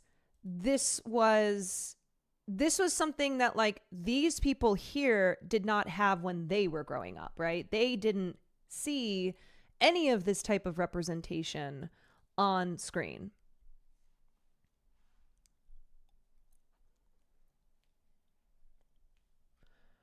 It's been interesting to see over the years how many queens from RPTR come out as trans later on, explaining how drag allowed them to explore their gender. Yes, and certainly there are individuals who are, in doing drag, strictly just do drag as performance, as a way to, be an artist, etc., but are not trans. But yes, you are correct in that drag has always been a way for trans individuals to explore their identities, right? For all just LGBTQ individuals at large. Yeah, but my stepfather doesn't. My mother and daddy both know. And when no one's talking about trans people, a lot of times you don't even realize that's a possibility of all these feelings you can't put words to, and that's why it's so important to have representation so others can see that and be like, well, suddenly my feelings make sense and I'm not alone. Right, this idea that, like, hey, if you do drag, if you are gay and you do drag, and you start to discover that actually maybe drag has shown you that you are really transgender, that's okay, right? That it's not something where, oh, as a drag queen, this was strictly just an act, right? This was just just performance art, and was not at all a part of the discovery in your identity. When did yours find out? Well, I got my second husband, I think, when I took him home. And he stayed on for the duration for about 3 years. They finally figured it out. No, my parents are very, very wonderful. They accepted it. My mother more so than my father. But mother said, well, I love you just what you are. I think it's funny because I come from a little small town, about 500 people. And everybody in that town knew I was gay from the time I was 5 years old on up. Oh, Lord, you like damn mom. Well, that was the truth. And everybody knew it. And every woman in that town says, I want my son to grow up like Jerry Corley. Everybody does. And even the preachers and everybody thinks I'm just okay. I mean, I can go from house to house, knock on door to door. And your personality makes the difference. Come think of it, knock on door to door, that's kind of silly, because I've never knocked in my life. I just open up and go on in, holler, howdy! You live how big is the 500? About 500 people and 1,440 dogs, coon dogs. Well, you know my mother, she doesn't really accept it. She just sort of said that she wouldn't talk about it anymore. She really doesn't understand.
Because you have been taught that gender is very strict and that you should behave a certain way if you are a man, you should behave a certain way if you are a woman. This girl's going to be Oh, Claire. Claire? You know what to do? Put a few more here, and then crisscross there. Here? Yep. Try to center your chorus line. I'm getting the flashes. Try to center your chorus line. Because your chorus line keeps getting over too far. You get a call? You get a call. Half hour, 15 minutes, 5 minutes on stage. Okay? It's got as many squeaks as my tits have wrinkles. And her tits have wrinkles. Say, Joe, look at the line I got. You know. Yeah, remind me to shadow. You got to shadow it, honey. Are you uncomfortable? No, I'm fine. Get the shoulder. Does that show? Yes, it does. This makeup is fantastic, I'll tell you. The only thing is I'm afraid it's going to be too red for me.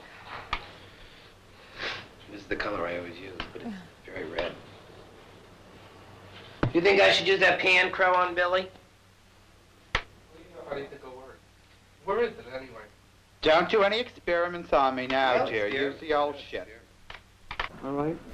Use the old What's Harlow's shit. problem? No wig? Right, see if Kathy can get this full. See if I can get a full from I looked over. Everybody will give you a full, honey, until it's time to give you one. They give you shit. I put all them queens out of my room. They're all getting out right now. You just wait a minute. I tell her I'll get a rinse and put a rinse on her hair. I did it before to her. We just go and drag splits notice. In her own hair, not like this. I used to comb it. 355-3481. I'm in a spot, and it's a matter of absolute life or death, Carol, that I get hold of a platinum blonde fall, and I mean life or death. For Richard to go out there tonight on that stage without a wig is like sending him out there without his head. And I'm desperate. I am absolutely desperate. I don't know what to do. I don't know what to do. I'm interested in myself right at this point. And I don't give a fuck about anybody, to tell the truth. I'm very much interested in myself. An MBW, a natural beauty wonder. The first contest Richard ever entered, he won. A lot of these kids have worked their way up from, would you believe, last place to second, maybe third. So they worked for it. Richie never worked for it. Went into a contest, got on stage, was beautiful, the crowd cheered, the kid won. He never really experienced loss or anything happening to him. Good night. Richard. What? Just relax. John, you know what I've been through today? Richard, just relax. My Please. stomach is about to bust. Richard, please relax. You're acting like a little kid. Well, that's exactly what I am. You're not that little, darling. You've been through worse than this. All right, it's a big night. You always wanted, but that doesn't mean anything. I'm dry. Drama. Giving enough. What? This is giving up. We're all washed up, too.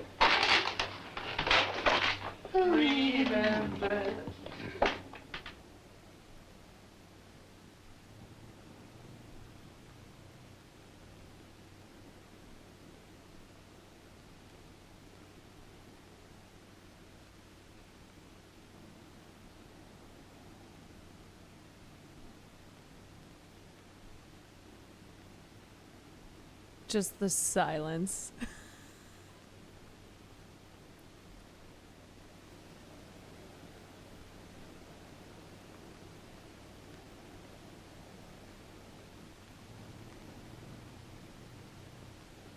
It's drama, but also mentorship. That was a huge part of these communities.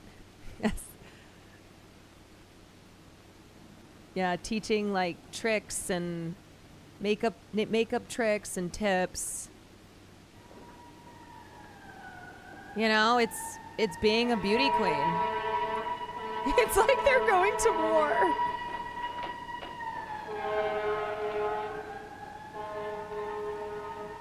It's artistry, yeah.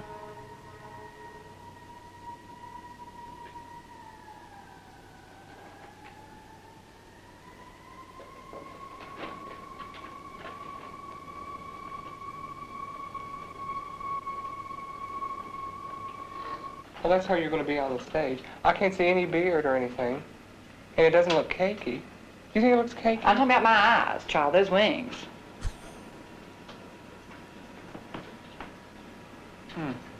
I don't know about the eyes. I thought you were talking about your makeup. No, my eyes, they're terrible. I like them. Got it. Okay. Oh, God. Here goes hell. Oh, boy, doesn't that hurt? Yeah. Then you take these. Oh, you got to shadow my line in. Don't forget. Pull it in some more.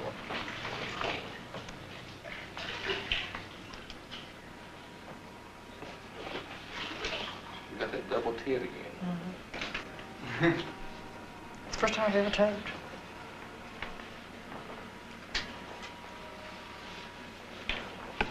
I think I got 3 of them. It's extra points. Got 3 twos.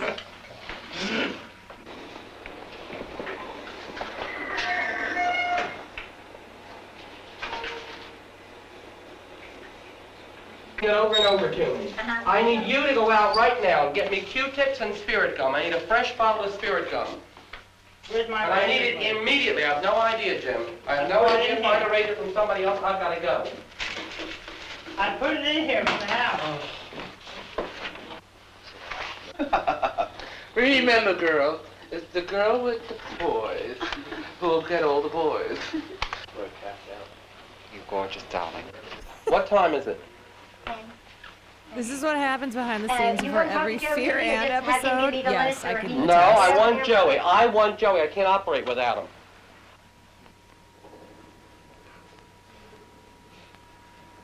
Can't you interweave it?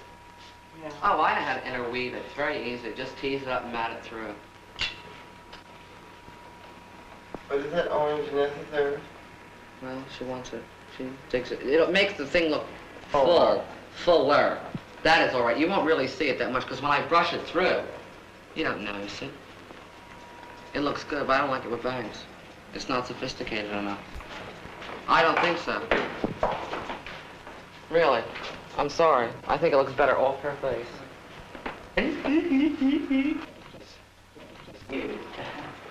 Everything's a day. Richard, you should see what that looks like from the side.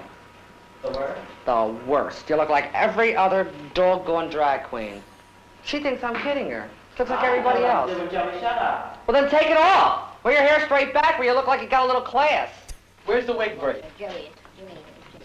Wig brace. Joey's on 1140. Wig brace. Where's the wig brace? Here. Great. Get Joe Venuti, get him over to town hall. If he's not there now, Mother, I won't remember one of those names of contestants, and I can't read up there.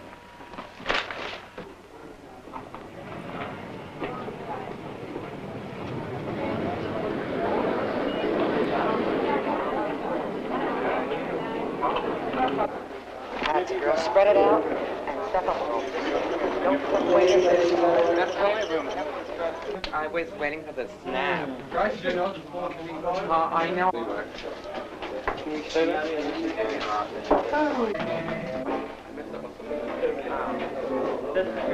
And then you walk out, go to the end of the line, and then I walk out the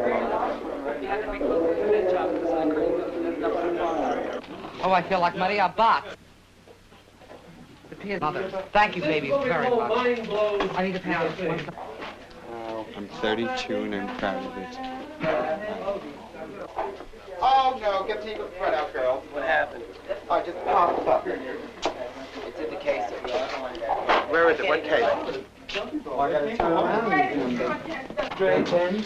No. You got a question. Just tuck it in.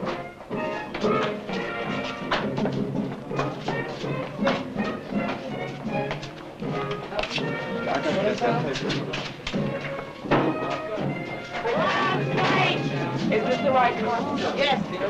Well, I have the wrong costume on. Yes. Come in. Oh, you don't ask. If you listen, you hear. Excuse me? Joey. Joey.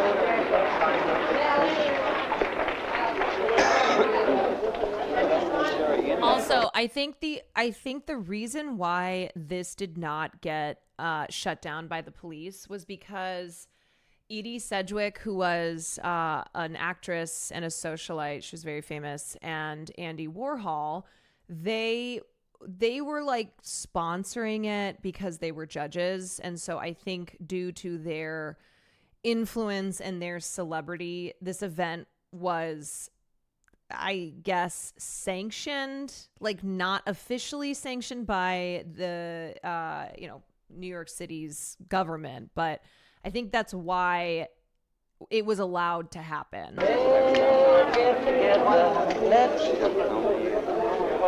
My mom. All right. Get up. In this order. Boston. Chicago, please get back so they can line up, please. Get back.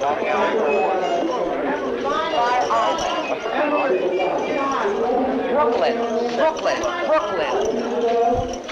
Not yet, tell her. Brooklyn, get here. Philadelphia. Come on, get over here. Brooklyn. What do I want to be first? Suburbia. We'll get back online again on this girl, right?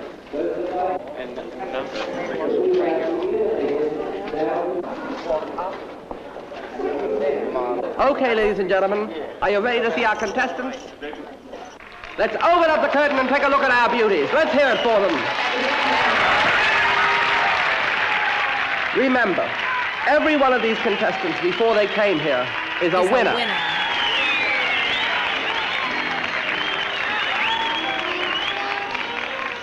I feel awfully sorry for the judges tonight.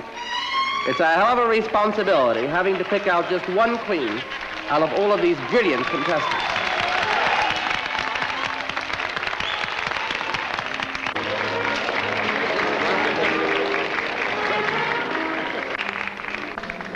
Let's hear it from Mr. Mario Montez.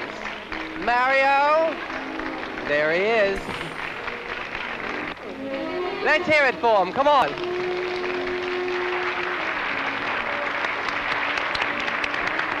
Thank you very much. You're a hell of a nice guy, you really are.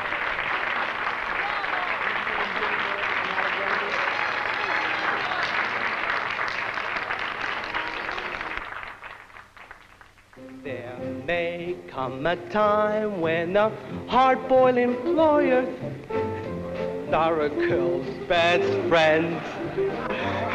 There may come a time when a hard-boiled employer thinks you're awful nice, but get that ice or else no dice. He's your guy when stocks are high, but beware when they start to descend. It's then that those louses go back to their spouses. Diamonds are a girl's best friend. I've heard of affairs that are strictly plutonic, but diamonds are a girl's best friend. And I think affairs that you must keep Masonic are better bets. If little pets get big baguettes, time rolls on and youth is gone, and you can't. Bathing suit competition is the toughest. It's right down to the nitty-gritty. No feathers, nothing, just them. Oh my goodness. You're crazy. I know it. These are usually underground, but this My one was thing? sponsored by Andy Warhol. They got to make a film. Oh, it's over around the other I don't think the side. film was because of Andy Appreciate it so Warhol, much. but I Thank think you. the event not getting shut down was because of Andy. Well, my brother, he would love to have been in the contest too. And my mother. They all three, all of us would have loved to have been in. Yes, she loves it. Huh? Where are you going? Right. All right, fair sale, your first name. Also, Yeah, when your this premiered at Cannes, it was given an Stanford. X rating. Chicago. 4. What? Your name. Oh, Alfonso. Washington State, your name. Jesse. Baltimore. You want the whole name or just the first? Whatever name you use in drag, baby. Elrica. Huh? Elrica. I need a mirror. Oh. Okay. Hold it here, girls. And remember, these are your line to walk in, okay? And back here, and stay here.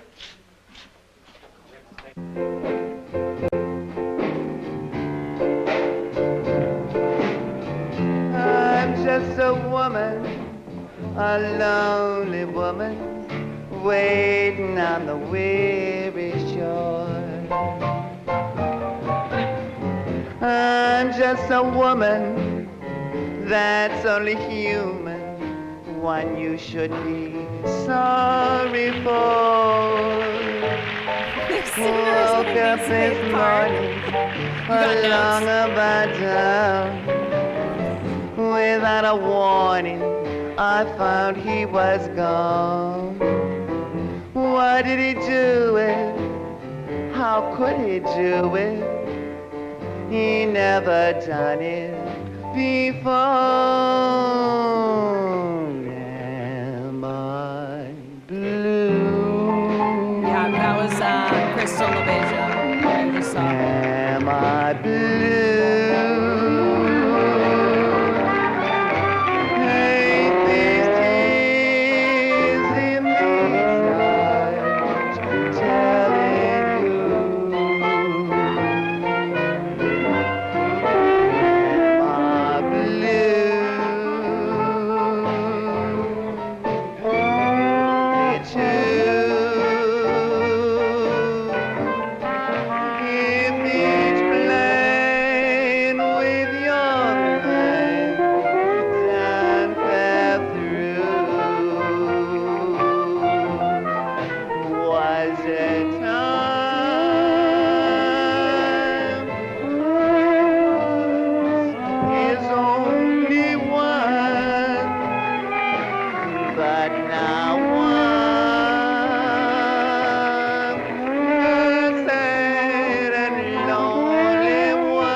Don't ask me, am I blue?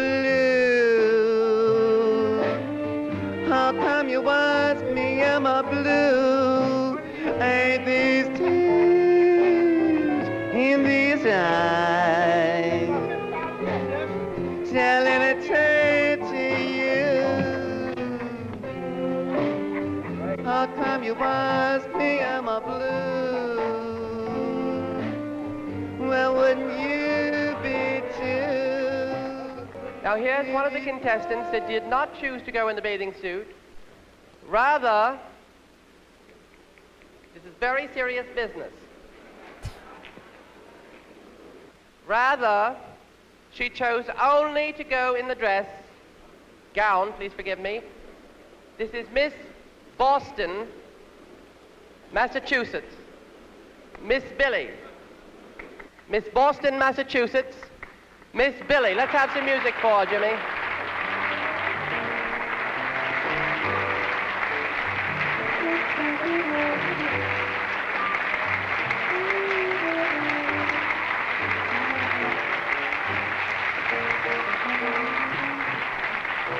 Hi, Doc.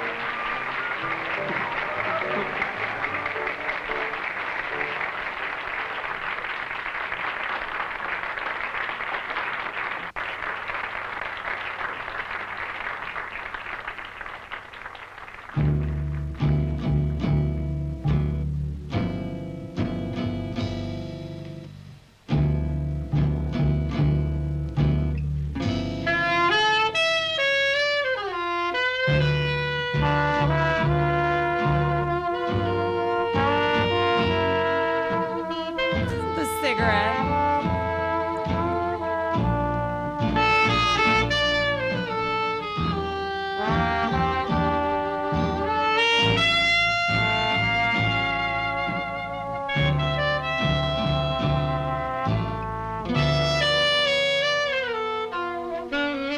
There he is.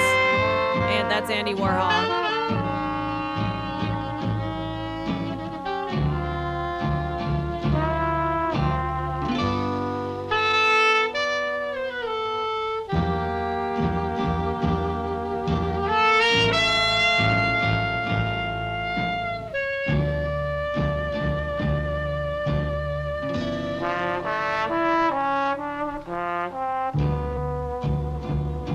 This was the year he was shot?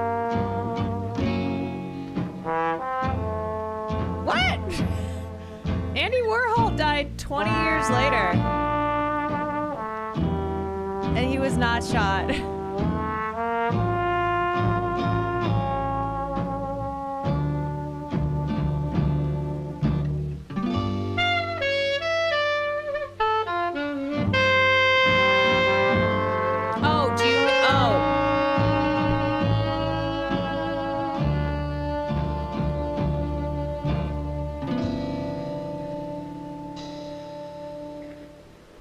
I'm so sorry. Wait, Chatter. You're so correct. For some reason, I thought when you said this is when he was shot that he was like killed. So you're right. You're right. I forgot that you're referencing the attempted. It's not that it's funny, but the attempted assassination of Andy Warhol. But no, Andy Warhol died in the late 80s. He died from complications of I think. Yeah, some surgery that he had. But yeah, no, Andy Warhol did not die, but he was shot, and yes, he was shot by a woman who thought he was going to steal her manuscript. Yes. You are and correct now, on that. It's up to the and this judges. happened in 1968. Believe me, I'd hate to be a judge in this contest.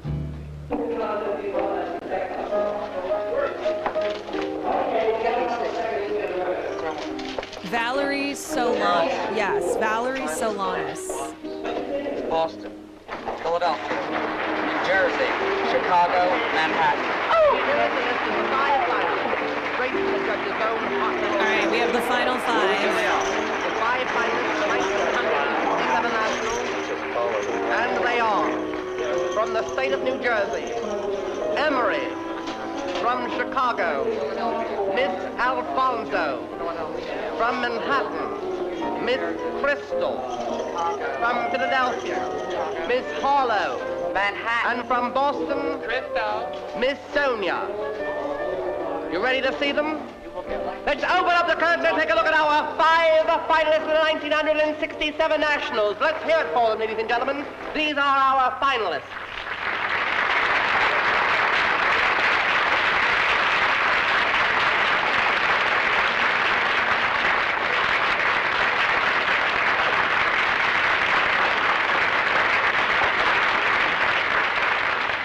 Okay, let's look at them one at a time. Our first finalist we're going to look at, from Boston, Miss Sonia. Let her have a good look at you, Miss Sonia.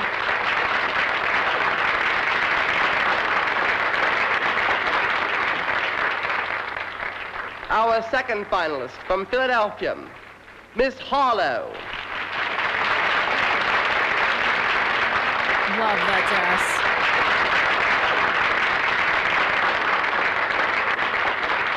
Our third finalist, from New Jersey, Miss Emory.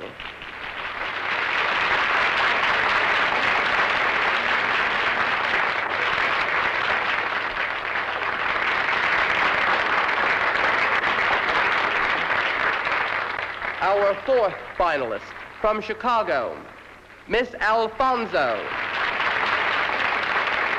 And our fifth finalist, from Manhattan, Miss Crystal. We are going to give you all, and the judges, a closer look at them.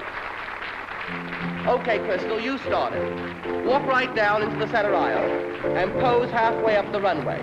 Miss Crystal. A lonely woman waiting on the weary shore.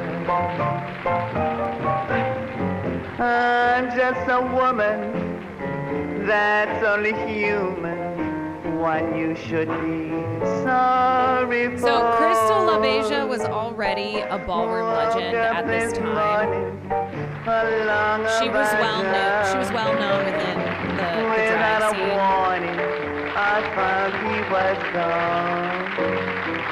Why did he do it?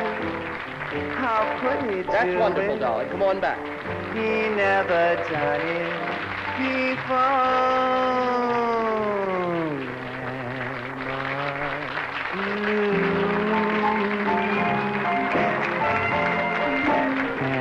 Am I blue?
There's the crown.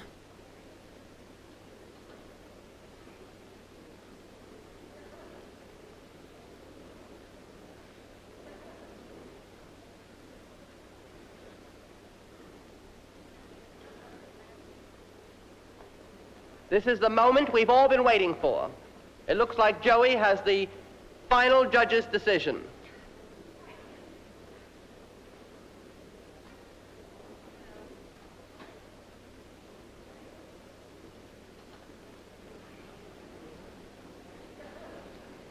Here's our fourth runner-up, Miss Alfonso from Chicago.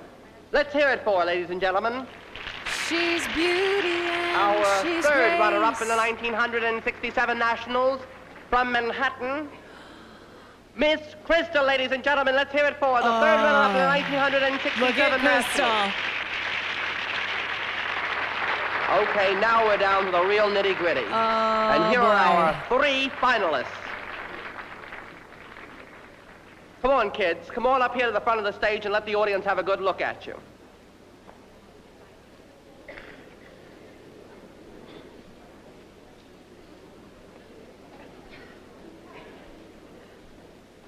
She's beauty and she's grace. She's Miss United States.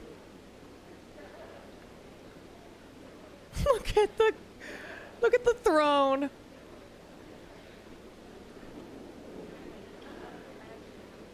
Crystal, where are you going? This is not the time to show temperament. Get back here and stay with the other finalists.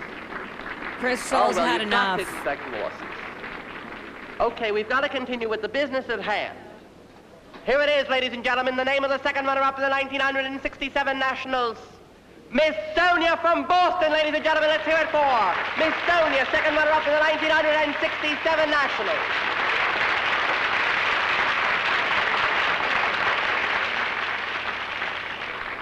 We're now at the point for which everyone has been waiting. Ladies and gentlemen, there can only be one queen, one reigning queen. That's unfortunate. Each one of these marvelous contestants was certainly a winner in his own right. But here is the only winner in the 1967 Nationals, that queen which will reign over America. Hello, ladies and gentlemen, queen of the 1967 Nationals. Miss Harlow, Lady in Blue.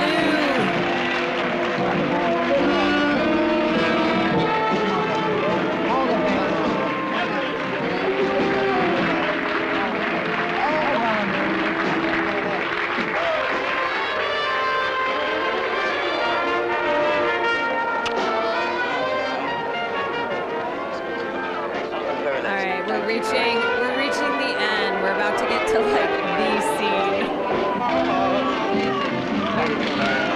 Congratulations. Love you.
Onto the, you can't walk. Hey, Emery.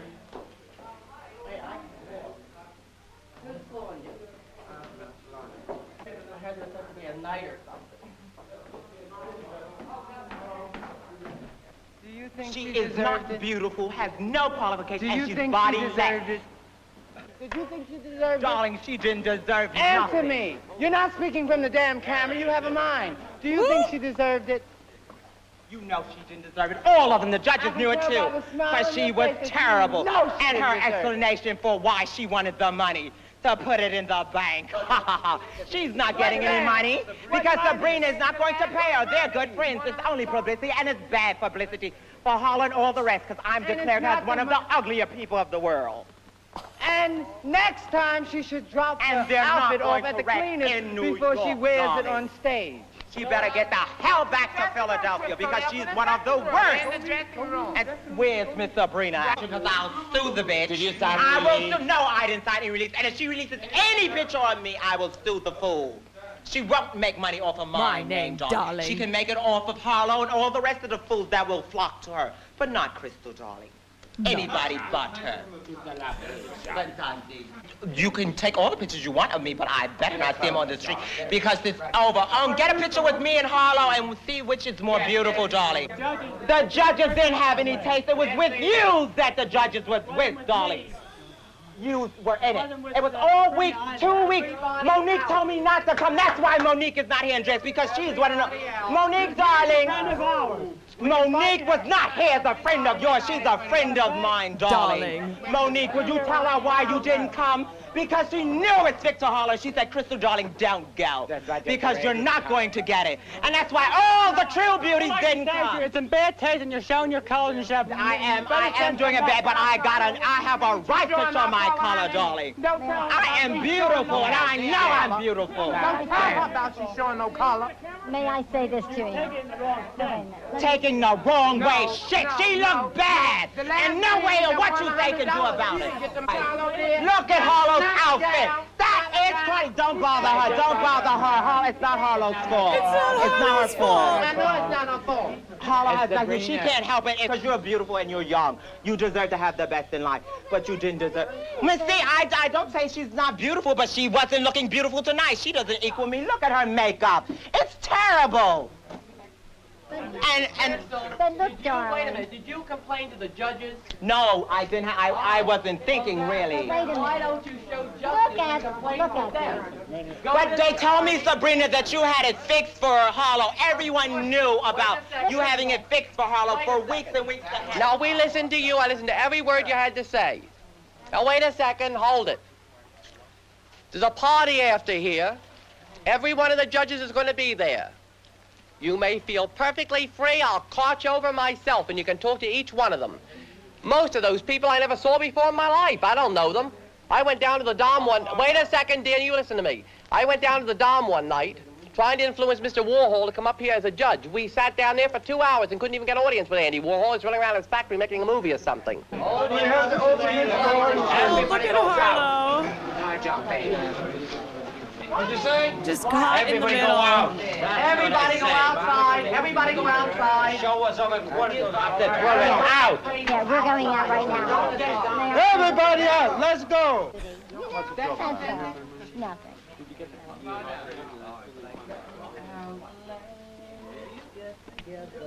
Oh. I want to get out of here.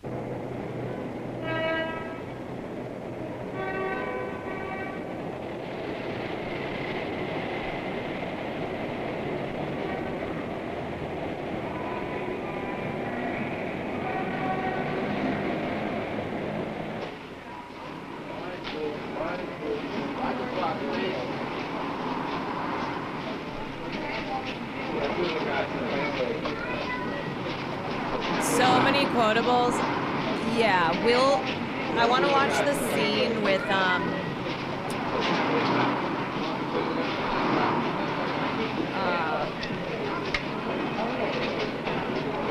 think it's season 3.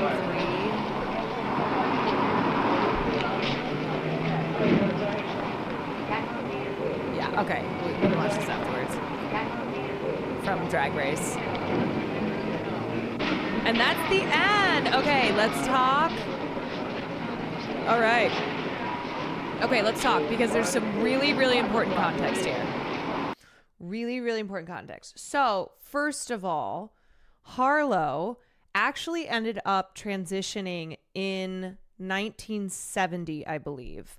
So, she is Rachel Harlow. And she transitioned, and then I think she kind of lived a life of seclusion. But yeah, I think drag was, you know, when we talked earlier about how drag has for its entire existence been a way for trans individuals to discover their identity through drag. I think Harlow certainly discovered that she was in fact trans by participating in the drag scene at the time.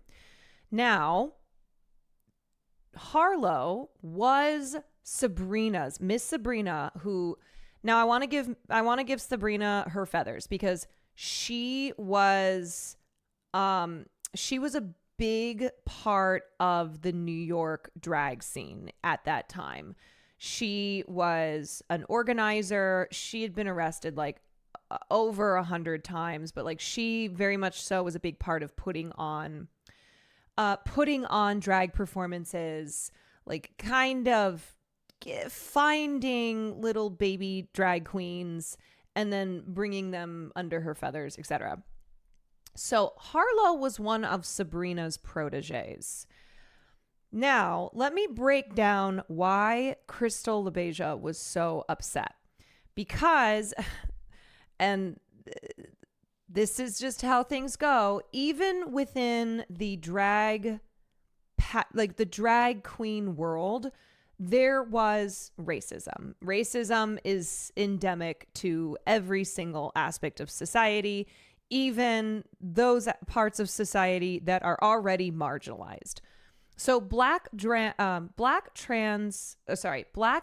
queens and black trans people of that era, black and other drag queens of color, experienced racism even within the drag scene. This conflict still exists today. Yes. And so one thing you'll notice is like black drag queens wore light makeup because that was something that they were kind of forced into. Whereas now today you will see drag queens wearing makeup that fits their skin tone, whatever. Like they're not just having to put white makeup on even when they are not white. So that was a major issue. And Crystal LaBeija essentially had enough. And she was like, I am sick and tired of what she was saying is I'm exhausted by these drag pageants that are organized by you white drag queens that we are lucky if we're allowed to participate in, and we never have a chance at winning these. And so what she did then was she left this culture behind. After this, she's like, I'm done. I am done. And from there, she went on and she created the House of LaBeija. And that was a place for black and other youth of color who were either trans or gender nonconforming to have a refuge. And she made sure to create balls and drag pageants and other aspects of the culture that did not leave out black and brown youth. Please go watch Paris is Burning. Yes, because House of LaBeija is featured is a big part of Paris is Burning. They had the context earlier too about how Harlow had won her first pageant without even trying. Right, because Harlow was Sabrina's protege. She was like the Taylor Swift baby drag who came in, and essentially Crystal was like, I've been doing this a long time.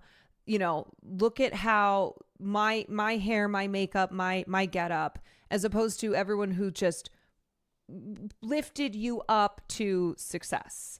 So I know it might seem silly. I know it might be like, okay, well, isn't this all good representation overall? Which, yes. And again, the context for this happening at a time when no matter your identity, you were stamped with a big X, right? If you were at all queer, any semblance of being queer, gender nonconforming, etc., you were on the margins. Like you were part of a marginalized community that still today is marginalized.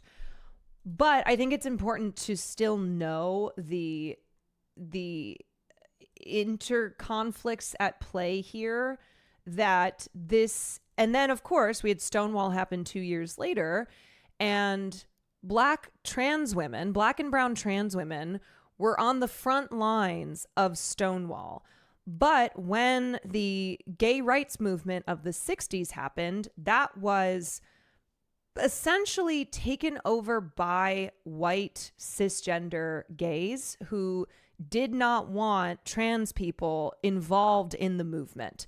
Essentially, they were like, nope, we are fighting for gay rights. Trans people, it was like a hierarchy, right? And trans people were at the bottom of the hierarchy. And even though they were the ones who were on the front line of Stonewall, who were throwing the rocks, who were, multiple layers of dealing with suppression and prejudice from law enforcement and just from society, where it was bad enough to be gay, but then being black and being trans, well, that was even worse. So that's why that scene happens at the end there. And okay. What else was I going to say about that? But overall, like, what I think this documentary really shows is drag nowadays is mainstream, right? And it's also commercialized. RuPaul's Drag Race is the longest running reality TV show ever, and it has won so many awards, and a lot of people who have passed through the doors of RuPaul's Drag Race are now major celebrities. But drag is still beautiful, but it is corporate now in a way that it absolutely was not back in the 60s. So what you see in this documentary you see how like how drag really was a rebellion just in its existence. Like, you see these drag queens and gender nonconforming and trans individuals who come from all over the country, who are, in these dingy little hotel rooms, who are talking about just talking about their lives and using shitty makeup tools and whatever is available to them to try and transform into queens to compete in this show. And it's so the opposite of commercial. Like, it's so the opposite of corporate, and all the little details of, like, just choosing the right hair clip and trying to get your eyeliner pen to work.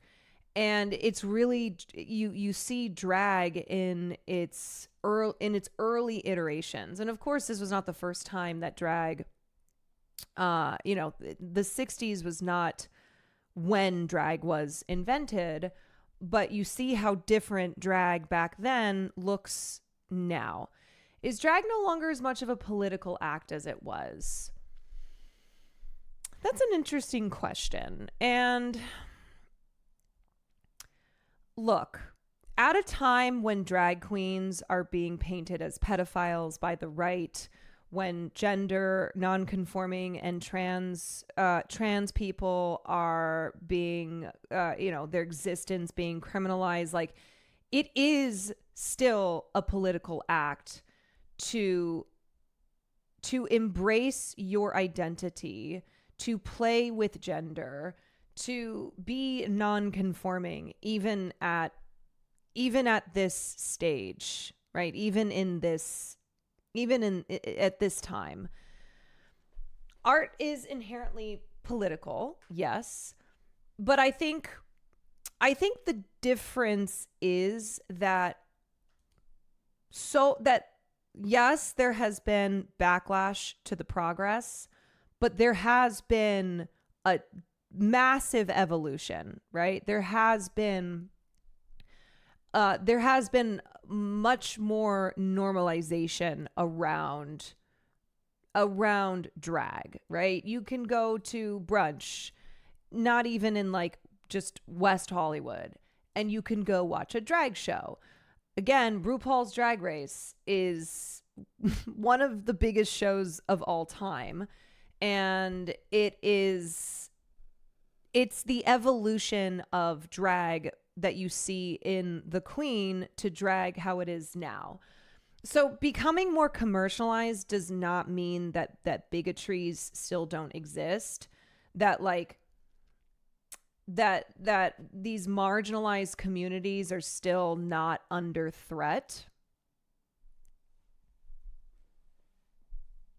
I believe as is currently with most LGBTQ acts that come from industry, drag is no longer a political act as it used to be, but is still attacked for political purposes because its existence is political. If what a chatter says is correct, a political resurgence should be upcoming. I mean, we're waiting for that revolution any day now. But I think this also just speaks to the commercialization of art in general, right? Where something like drag, now there is much more money. There's a lot more money behind it. There's a lot more power behind it. You have these massive celebrities who have come from the world of drag. You did not have celebrities like that back then. Crystal LaBeija, people like Crystal LaBeija were well known, but within the drag scene, right? And it was still very, very much on the margins.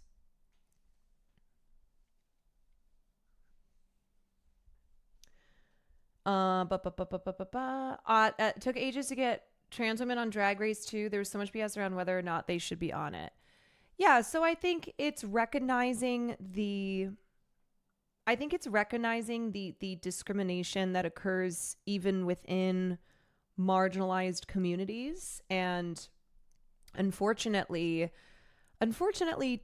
trans people, and then trans people of color in particular, have faced an extra set of obstacles. And it was really, it's a stain on the history of civil rights within the LGBTQ community that trans people have often been shut out because they are seen as an obstacle to progress for the gay community because of racism within racism that exists in every community. Doesn't matter if you face a separate set of obstacles, right? That you experience bigotry in one form, you can still turn around and exhibit bigotry to another group of people. I still remember when RuPaul compared trans women competing on Drag Race to athletes taking performance-enhancing drugs as a reason as to why trans people are excluded from DR. Yeah, I mean, RuPaul is not perfect. RuPaul is an icon, and it deservedly so. But also, RuPaul has made statements throughout the years that demonstrate his own close-mindedness, his own bigotries. He's had some bad moments, RuPaul also be frackin'. That's true. RuPaul also be frackin'. He's still a cis gay man and comes from that perspective very firmly. They packaged our fight into product, turned our dissent into intellectual property, televising our revolution with commercial breaks. They backdoored into our minds and robbed our truth, refurbished the facts, then marked up the price. This is what they do. It's what they're good at. This is their greatest trick. Look, okay. I think it's a great reminder that pride is not just a party, right? Now, Pride Month, yes, a lot of people during Pride Month use it as a way to celebrate and party and have a great time. But at its core, pride is a revolution. Pride is a rebellion, because existing as an LGBTQ person today is still an act of rebellion due to the limitations imposed from our political system. And I think it's important that representation, joyful representation, representation that's depicting fun and is silly, etc., that's good, but it can't get lost, because what shouldn't be lost is the revolution part, is the rebelling against very rigid very rigid structures and legislation that is aimed at denying civil liberties. So I think people will look around and go, oh, well, look at all this representation that we have today. And yes, it's a good thing. And the progress of representation is a good thing. And always there's room for progress, but that can't be confused with like the fight for civil liberties having come to an end. Like that certainly has not come to an end.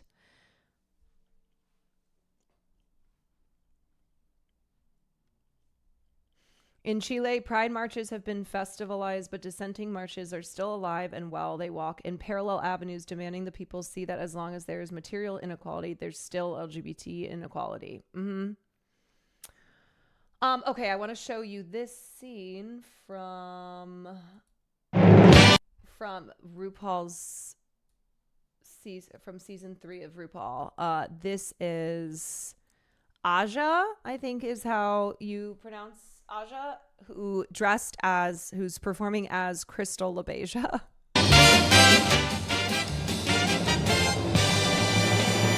I'm Crystal LaBeija, darling, mother and the founder of the House of LaBeija, and I'm beautiful, and I don't need nobody to tell me I'm beautiful, darling. Where's Sabrina? I will sue the bitch, darling. Some fun facts about me are that I will walk off if I lose. I don't give a damn what anybody thinks about me, and Harlow should never have won the pageant. What makes a perfect snatch, darling, is in between my legs because I am a 100% biological woman, and can't nobody tell me different because, damn it, I'm beautiful, and I know I'm beautiful. My reaction to finding out that I would play the Snatch game was, I have better things to do but I'll come compete. Even though Monique called me and told me not to. She said, none of the true beauties are going to be there, and darling, she was right. What makes it an exceptional Snatch game is that I was there, of course. I brought the beauty, the grace, the elegance, and the opulence. Because without Crystal, darling, there would have been none of that. Snatch game is terrible if I'm not winning. Oh, God. I mean, there are many, many iconic lines from the end of The Queen. Not Crystal, darling. You won't make $1 off of me. Off of Crystal. Aja is on the current season of All Stars, which is fun. Man, I have watched RuPaul here and there because my sister is an obsessive RuPaul fan, but because I'm just by and large not a big reality watcher, I have missed out on like a lot of the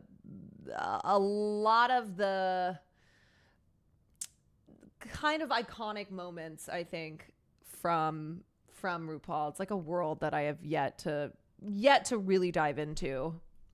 Her makeup is terrible. It's not Harlow's fault. It's not Harlow's fault. Okay, and then also in Frank Ocean's...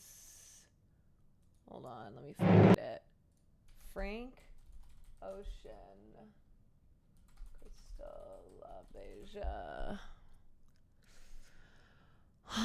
Where is the part from?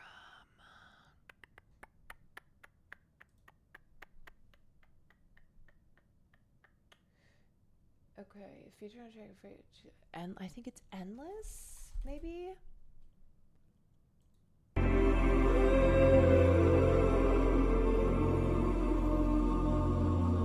Wait. Okay, so I think we all know the story No, of. I don't want that. Wait, let me find this. Hold on. Crystal LaBeija, Frank Ocean.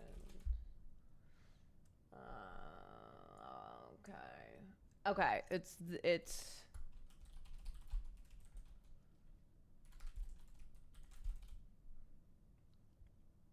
No, I don't. I want the whole thing.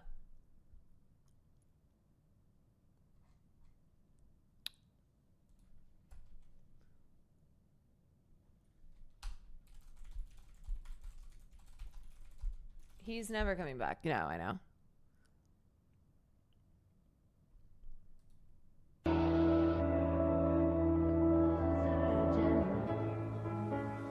Because you're beautiful and you're young. There we go. You deserve to have the best in life.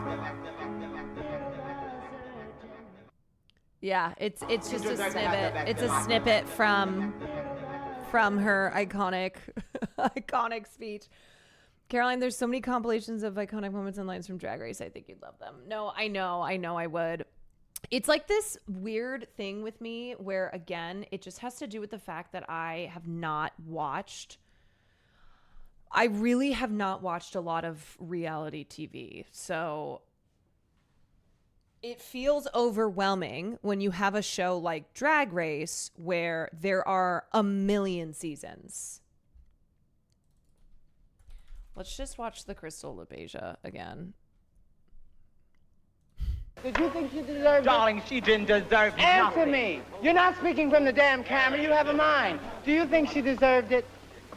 You know she didn't deserve it. All of them. The judges knew it too. But she was terrible. And her explanation for why she wanted the money, to put it in the bank. She's not getting any money. Sorry, that laugh is so fucking funny. That's why the compilations are helpful. Good point, Teddy. Because Sabrina's not going to pay her. They're good friends. She wanted the money, to put it in the bank.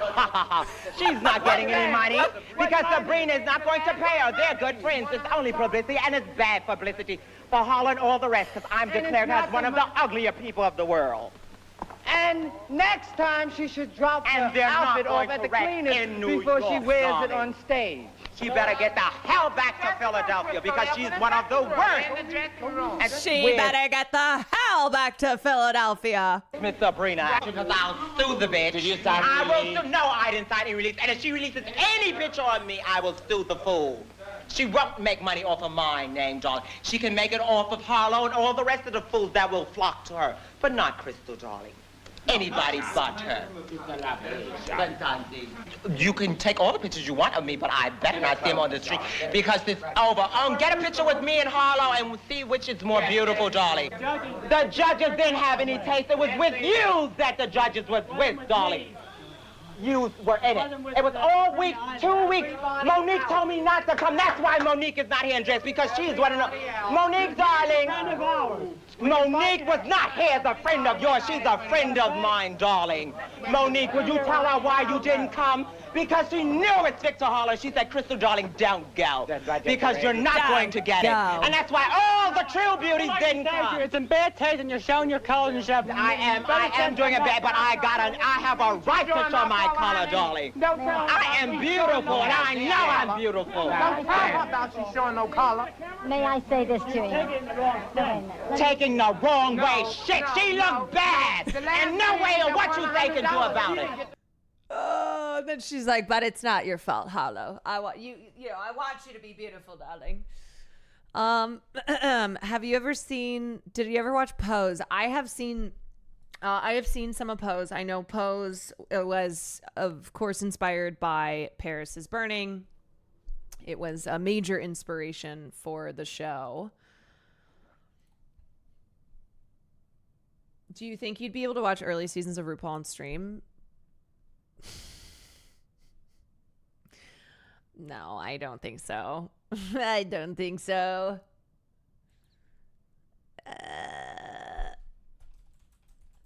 If there's like random episodes on YouTube, maybe. Not to disagree with the legend, but I thought Harlow looked pretty. So I think what Crystal is, I think what she's saying is that she was basic, right? That it was just it was a Taylor Swift.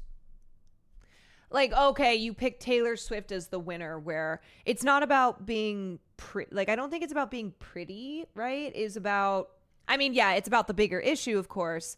But I think with drag, look, I don't know all the ins and outs of drag, but I think it's about skill, right? Because I know drag is an art form. So if somebody does not put as, seemingly as much effort and have as much artistry, then they shouldn't win a drag pageant, right? It's not like a beauty contest where it's about looking the prettiest, I guess.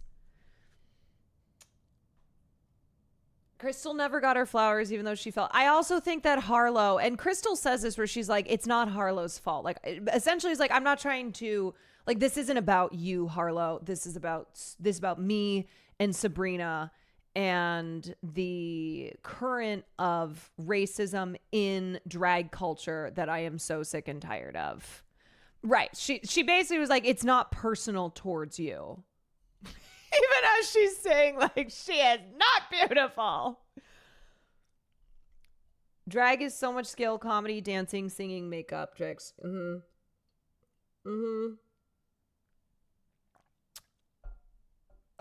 It's okay, Caroline. I'm telling you, just watch All Stars 7 Snatch Game. It's the best thing Drag Race ever did. Okay. All Stars 7 Snatch Game. Harlow's more so just a placeholder for the real issue. Yeah. And so, Crystal, she left. She went and formed the House of LaBeija.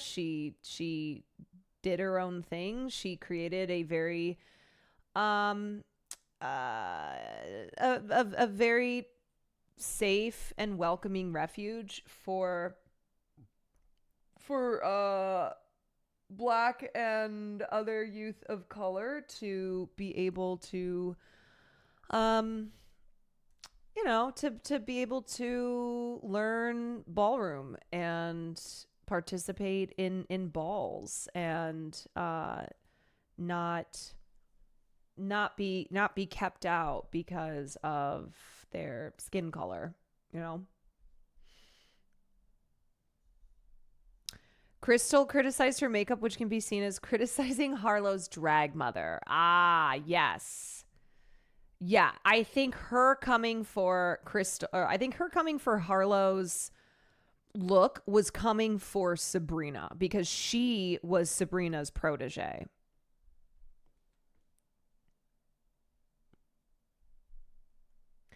I didn't say she wasn't beautiful. I said she wasn't beautiful tonight. Yeah.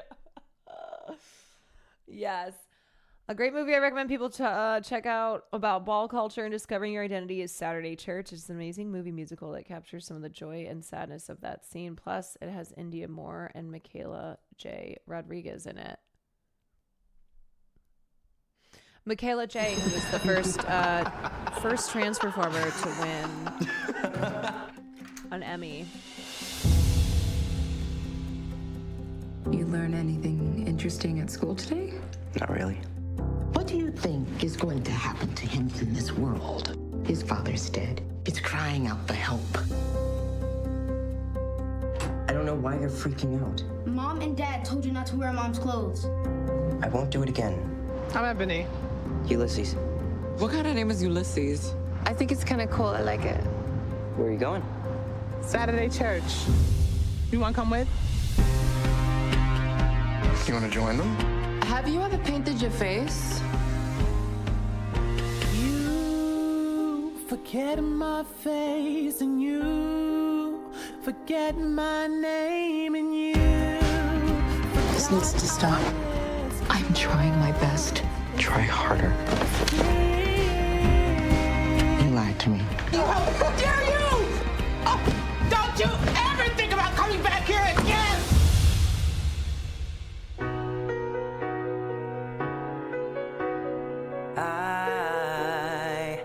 I fear that you cannot see me standing here. I said goodbye, goodbye to life. Babe, you know I'm moving on.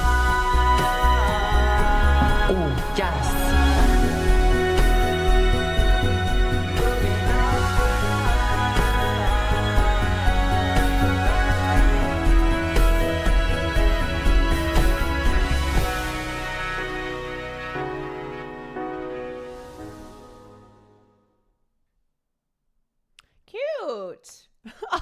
Some of y'all just hate musicals so much.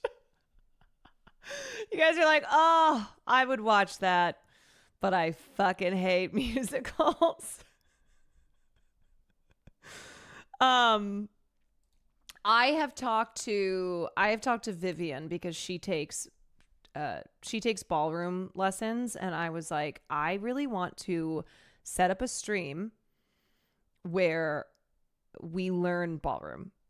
Me, Vivian already has been training, learning ballroom, but I have never taken a ballroom class. Would love to. Maybe I'll have Will, Christian, obviously. Wouldn't that be so fun, though? So she's going to connect me with her ballroom teacher, and hopefully we can set up something private that I can stream.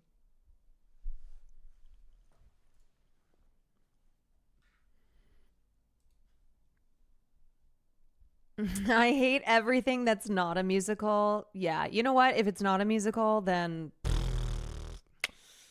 I don't want it. Ballroom.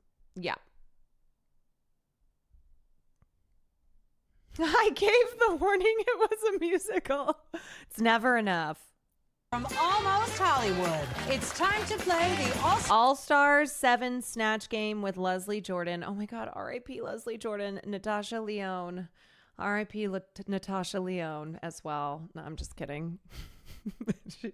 She's not dead. Okay, I'll watch this. What is this? 20 minutes? All right. Let me just think if there's anything else I wanna add about about Queen. I mean, look, it's a groundbreaking documentary. I think it's always important to know what came first, right? If you are a fan of RuPaul's Drag Race, if you are a fan of other films and shows that depict queer culture, I think it's important to know what the early trailblazers were, I think it's remarkable remembering that this was 1967 when they filmed this. And it's also, though, depressing to look at the current conditions today, and a lot of change has happened, and not all of it, though, is positive. And it's depressing that the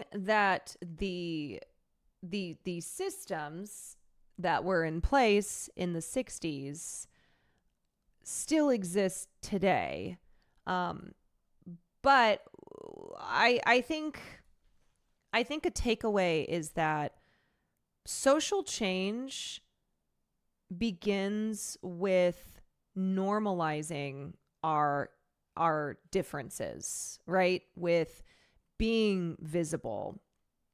And it's not just through protest or through acts of revolution, right? Like being out in the streets and burning shit down. It begins with that visibility. And as we normalize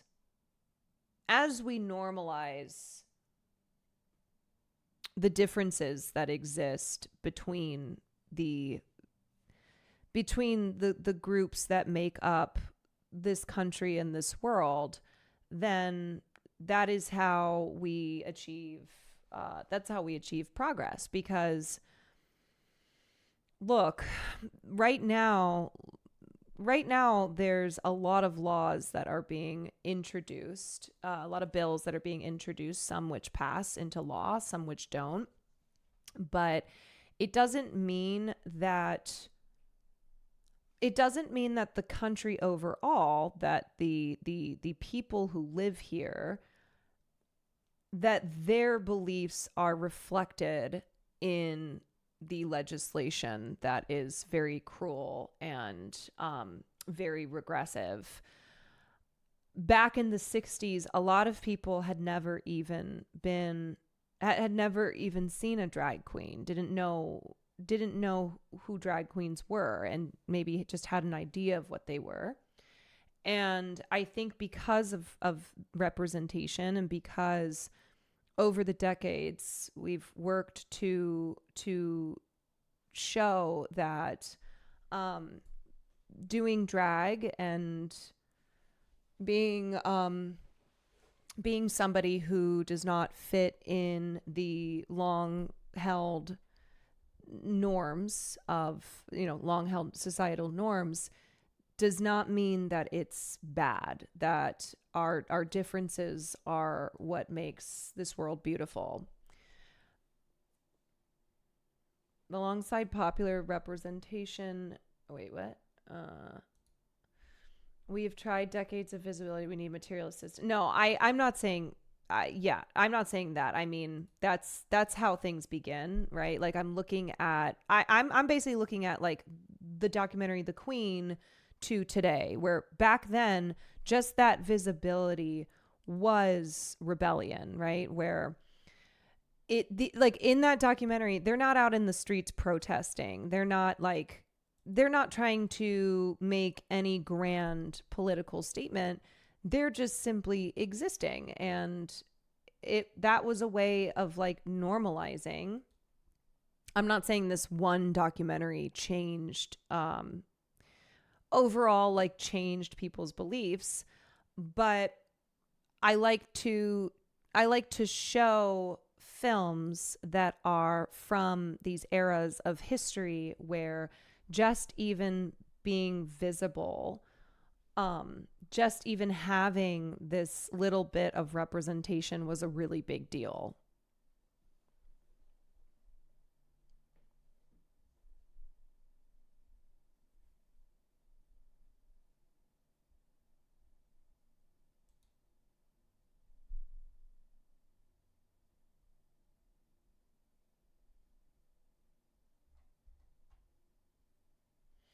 Queer people's existence was a huge form of rebellion because so many people were dying during the AIDS epidemic. Yeah, I mean, I think it's a reminder that queer people exist, and they have always existed. They will not stop existing, and being visible is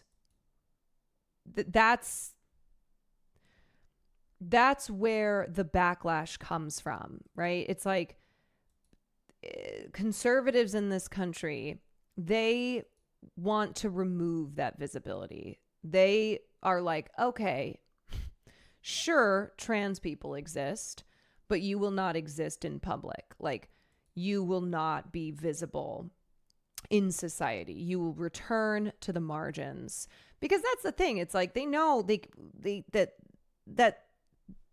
that these groups of people exist, that they are there. It's why they're forced into the margins. It's basically you will not exist in public life, right? You will not participate in public life.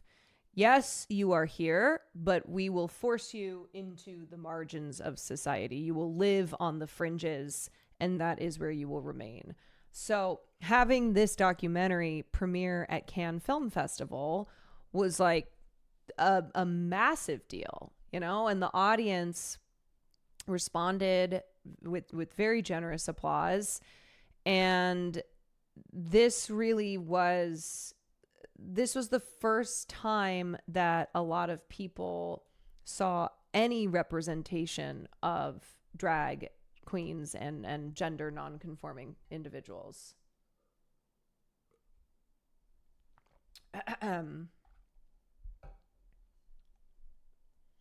Alrighty. Let's watch All Stars 7 Snatch Game, but let me grab some water first.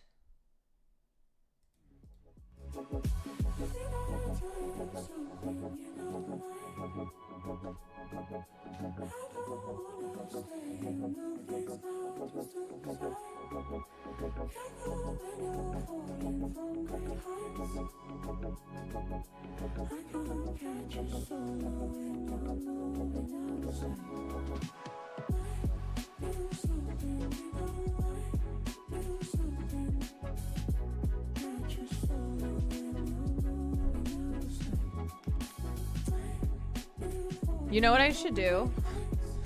I should do that name 100 queer people, but I should race against Will. Has he already done that yet?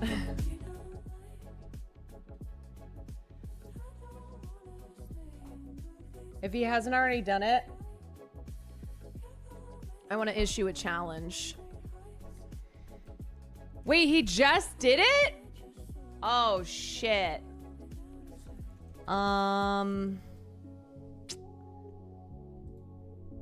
It took him an hour. Really? Okay, hold on a second. I took too long, I guess. I guess I did. Maybe. It took him 50 minutes and he used fictional characters. Are you allowed to use fictional characters?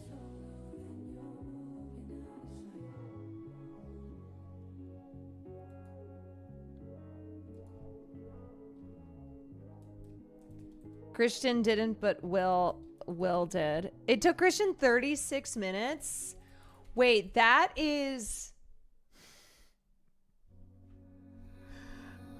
that seems like a long time. Wait, what are the rules on it? Who posted it? To bad gay, get his ass. Maybe I should challenge Sam to a race. I mean, it's 100 people. I mean, 100 people is a lot. Like, I couldn't even just naming 100 people in general. Right? Like, if I were to sit here and just try to name 100 people, be like, no looking at chat, no using Google, just 100 names in a notepad. Up to you if you use fictional characters. There. Challenge Sam right now. Okay. Let me call her on Discord.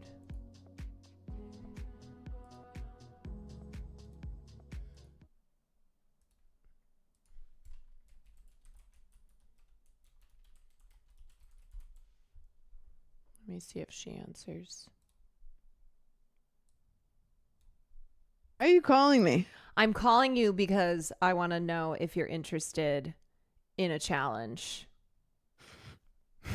Okay, I'm hearing you. Are you interested in competing to see who can name 100 queer people faster? No. What? Because I know you can. You're a theater kid.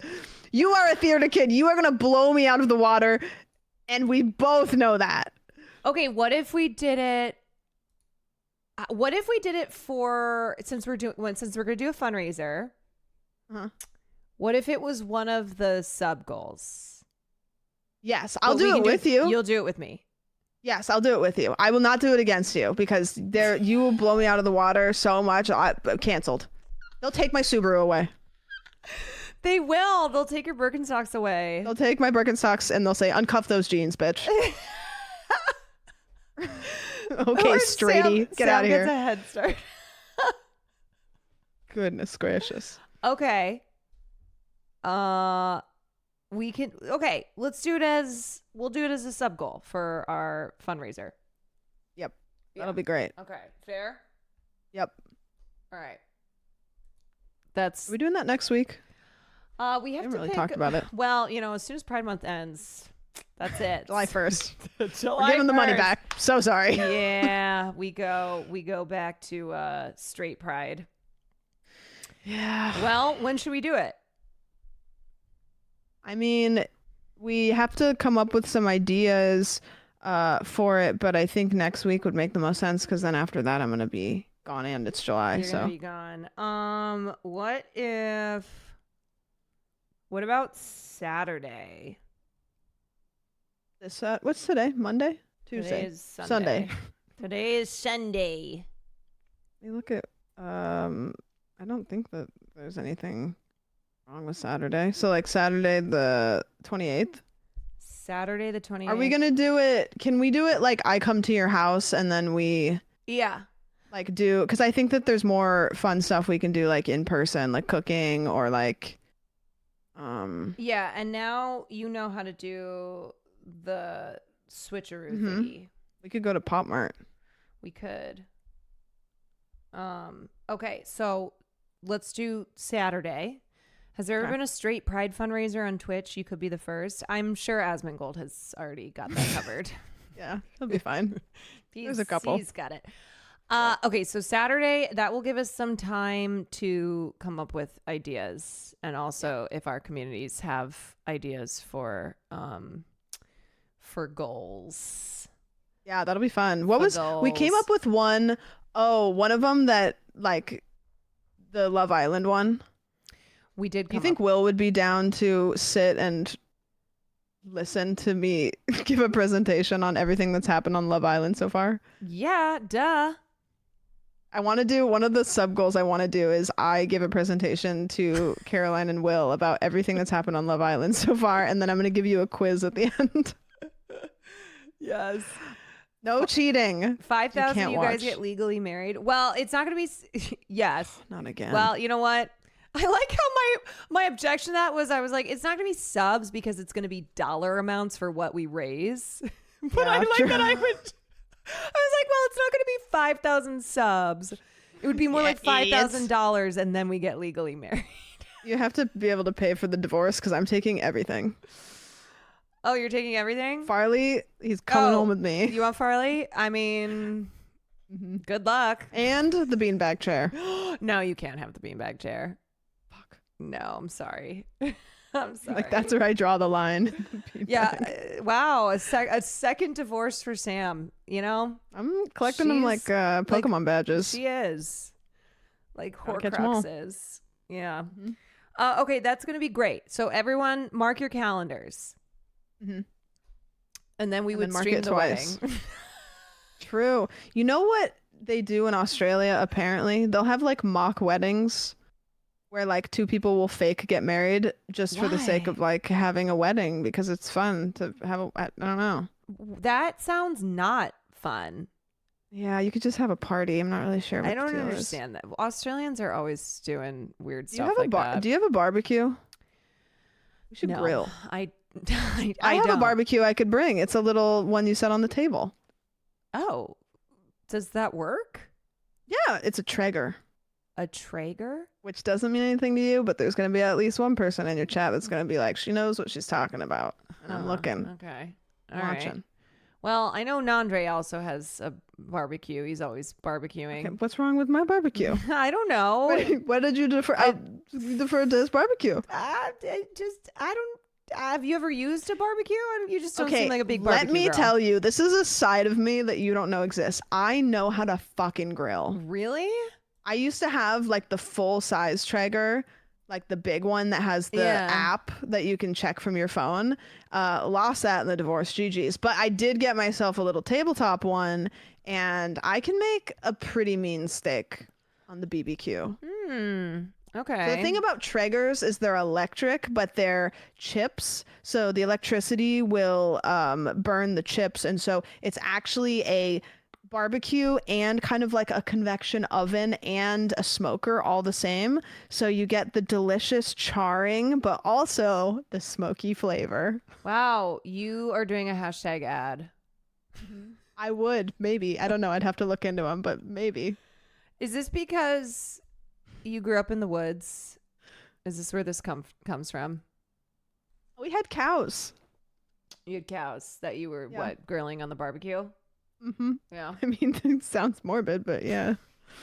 Okay, so I guess we'll throw barbecue grilling as a fundraising goal. Mm-hmm. Sam grills something on her Traeger. Corn. Corn. Pineapple. Okay. other things. Can I tell you I hate grilled pineapple. I hate it. You put a little brown sugar and honey on it. I really don't like Do you it. hate like delicious vegetables and fruit? Not all. A salad loves to see you coming because it knows you're not going to eat it. It knows that I am not going to eat it. Yeah, grilled pineapple is weird to me. It's so juicy and yummy. One time Pineapple sent me to the emergency room. I don't think it's appropriate. Wait, what'd you say? One time I went to the emergency room because I ate too much pineapple. Yes, because you ate too much pineapple. Yep. Yeah. Am I looping around for you now? Am I telling you stories multiple times? Yeah, but it's endearing. All right. Yeah, I probably do the same thing as well. You have told me the pineapple thing at least 7 times. Another question for you and Will. Yeah. Do you guys want to do an IRL stream at a winery and we all go and dress like pretentious rich assholes? Yes.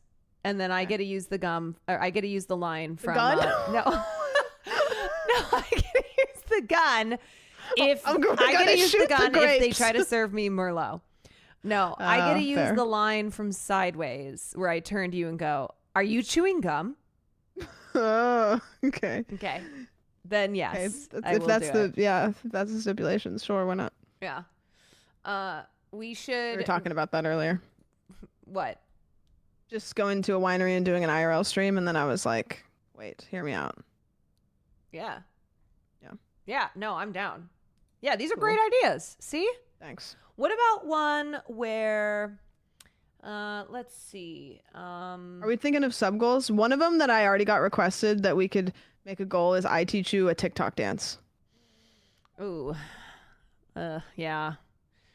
Okay. You hate that idea. No. Which is why it would be perfect for a goal. I know. I am so uncomfortable by TikTok dances.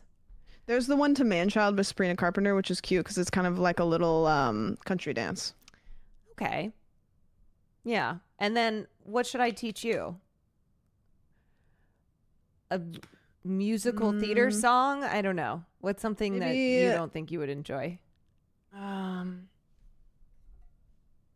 Is it a line dance? Kind of like a line dance. A theater kid that hates to dance. Yeah, true. What's something that maybe like a scene. You could coach me through acting out a scene from a movie. Like a Dragon monologue. Army. Great idea. I'll teach Sam about Iran. Oh, okay. Great. You teach me a TikTok dance, and I will teach you about the history of Iran. Perfect. Those will be 2 similar but very, very different things. But, kind of the same. Mm-hmm. Yeah. Yep. Do it at the same time? Yeah. What? We will learn the dance while I also run through as much of the history of Iran as I can. And that will be the TikTok. Bro, did you ever see the video of, there was this lady that was like talking about her child that was like sick. She was talking about something that was really, really sad and disheartening while doing a TikTok dance at the same time. I cannot remember the video. You do know what I'm talking about? I think it was her husband dying. There was some, yeah, maybe there was something, and she was like, I remember that. It was strange. I'm gonna be honest. Yeah, it was very weird. Yeah, she was like, I think her husband had died, and she was using TikTok as a way to cope. Yeah, but it was very odd. It was incredibly odd. Yeah. Whitney from Mormon Wives. Yes, you're right. I think her baby was in the hospital. No, unless there's multiple women who have been. I think that is one that I saw too. Okay, no, I swear to God, this one was like, this woman's husband died. And yes, this one. Okay, I'm gonna send you this on Discord. It was this. This is the specific one that I'm thinking of. Let me see. No, this is not the one that I'm thinking about. Yeah, this is the one I was thinking about. Like her son's in the hospital and she's like doing a little. She's doing a TikTok dance as her baby is like. Just. It looks. We're so cooked, bro. Yeah. You should do this for the news. Let me see if I can find. Hold on. This one is woman does TikTok dance to talk about her husband dying, dead. her. Is this it? Let's see. When your husband is gone to heaven and your daughters start the morning the way they saw. No, that's not it. About her husband. It's impossible to look stuff up on YouTube. Died, especially because I'm not on TikTok, so I don't know what the. I only search stuff in TikTok now because unfortunately the algorithm is so good that you can type in like 3 keywords and it'll be. I'm like, yep, that's what I wanted. This is straight up this is a subgenre on TikTok. Her husband died of cancer. She made a TikTok dancing about it. Wife dances to late. There's a lot of ladies on TikTok who are doing this. Okay, is this it? Dancing through grief, a tribute in a dress. Man, I don't know. I think there's too many of them at this point. That's the thing is there's too many doing it. Dancing through grief is no. Okay, I don't think I'm gonna be able to find this. But I guess if you do, people now are doing this. So there used to be. What do we know? Oh my God! Look at the thumbnail for this, you guys. Hold on a second. This just is strange. Point of view: when your husband passes away from cancer, then and she's doing like ballet. But like what? Okay. Do you agree that there's something about internet language when applied to certain situations that is very uncomfortable? Like, point of view when your husband passes away from cancer. POV. Oh yeah, like POV. Like POV. Yeah, that's a format. Yeah, no, I know what you mean. It's like memifying it. I don't know. It feels like it's like, I know what you mean. This one is a classic. Kid makes musical next to dying grandpa in hospital. This one. I'm just going to tell you right now, if you're the grandpa, I'm doing this. I love 100%. This so much. Oh my God. We're both wearing braids today also, by the way. What? We're both wearing braids. Oh, I had my hair in braids and I watched your stream and I was like, God damn it. And then I was like, nobody will notice. And then first thing, Tara was like, oh, you guys are both wearing braids today. I was like, man, fuck you. Okay, well, I went live first, so obviously you copied me. All right. All right. Well, let's talk more. Win this one. Wait, what are you doing? No, what are you doing? Oh, wait. Oh. I thought you were saying all right, like, okay, I have to go. So I was like, okay, well, let's. Wait, so you were saying bye, but then I went to say bye, and you were like, well, what do you have to do right now? What's more important than this? Bye. You were like, all right, and then I was like, oh, okay, she's gonna say, all right, I'm gonna go do whatever I'm doing. Saying, so then I was like, okay, well, let's make sure that we get this planned, but we know we're gonna do it on Saturday. Right. All right. All right. Which is what people would say when they agree. You hit me with the all right.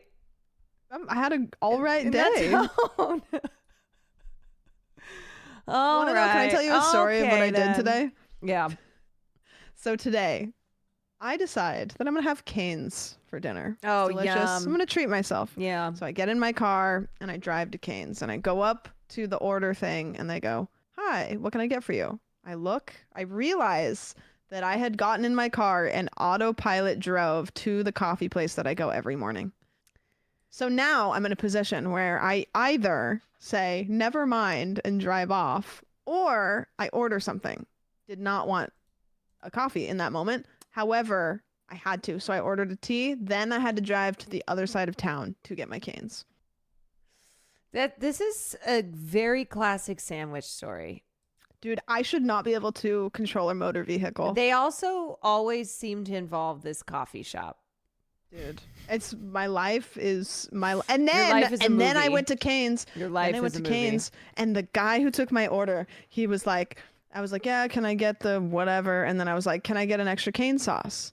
And he looks at me in the eyes and he goes, you can get an extra cane sauce. And I was like, I'm starting to like I don't want to laugh, but like how when you bite the inside of your cheek because you're trying not to laugh. So I'm kind of like. And then I go, he's like, what would you like to drink? And I go, can I get a water? And he does the same thing where he goes, you can get a water. And at this point, I'm like trying not to make eye contact with him because I will laugh or something. It was so weird. And then he stops for like 10 whole seconds.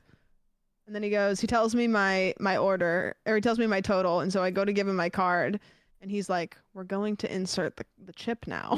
And I was like, what is this? This is somebody that is pretending to be a human. This is day 3 of them pretending to be a human. And they're learning from me. They're learning.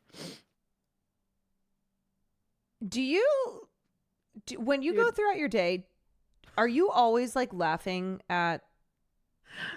I don't do you have a lot you know of what I inside genuinely jokes with think? yourself? Like, are you always chuckling with yourself? I wonder, because these things happen to me all the time, and I genuinely wonder, like, is it the way I perceive the world that is like this? I know, or like, if that were is to be there me, just would I have not weird thought stuff that twice happens? about it? I wouldn't be like, oh, this is a story for stream. No, I just, like, there's just always, like, stuff like this that happens, and maybe it's just, I don't know. Yeah.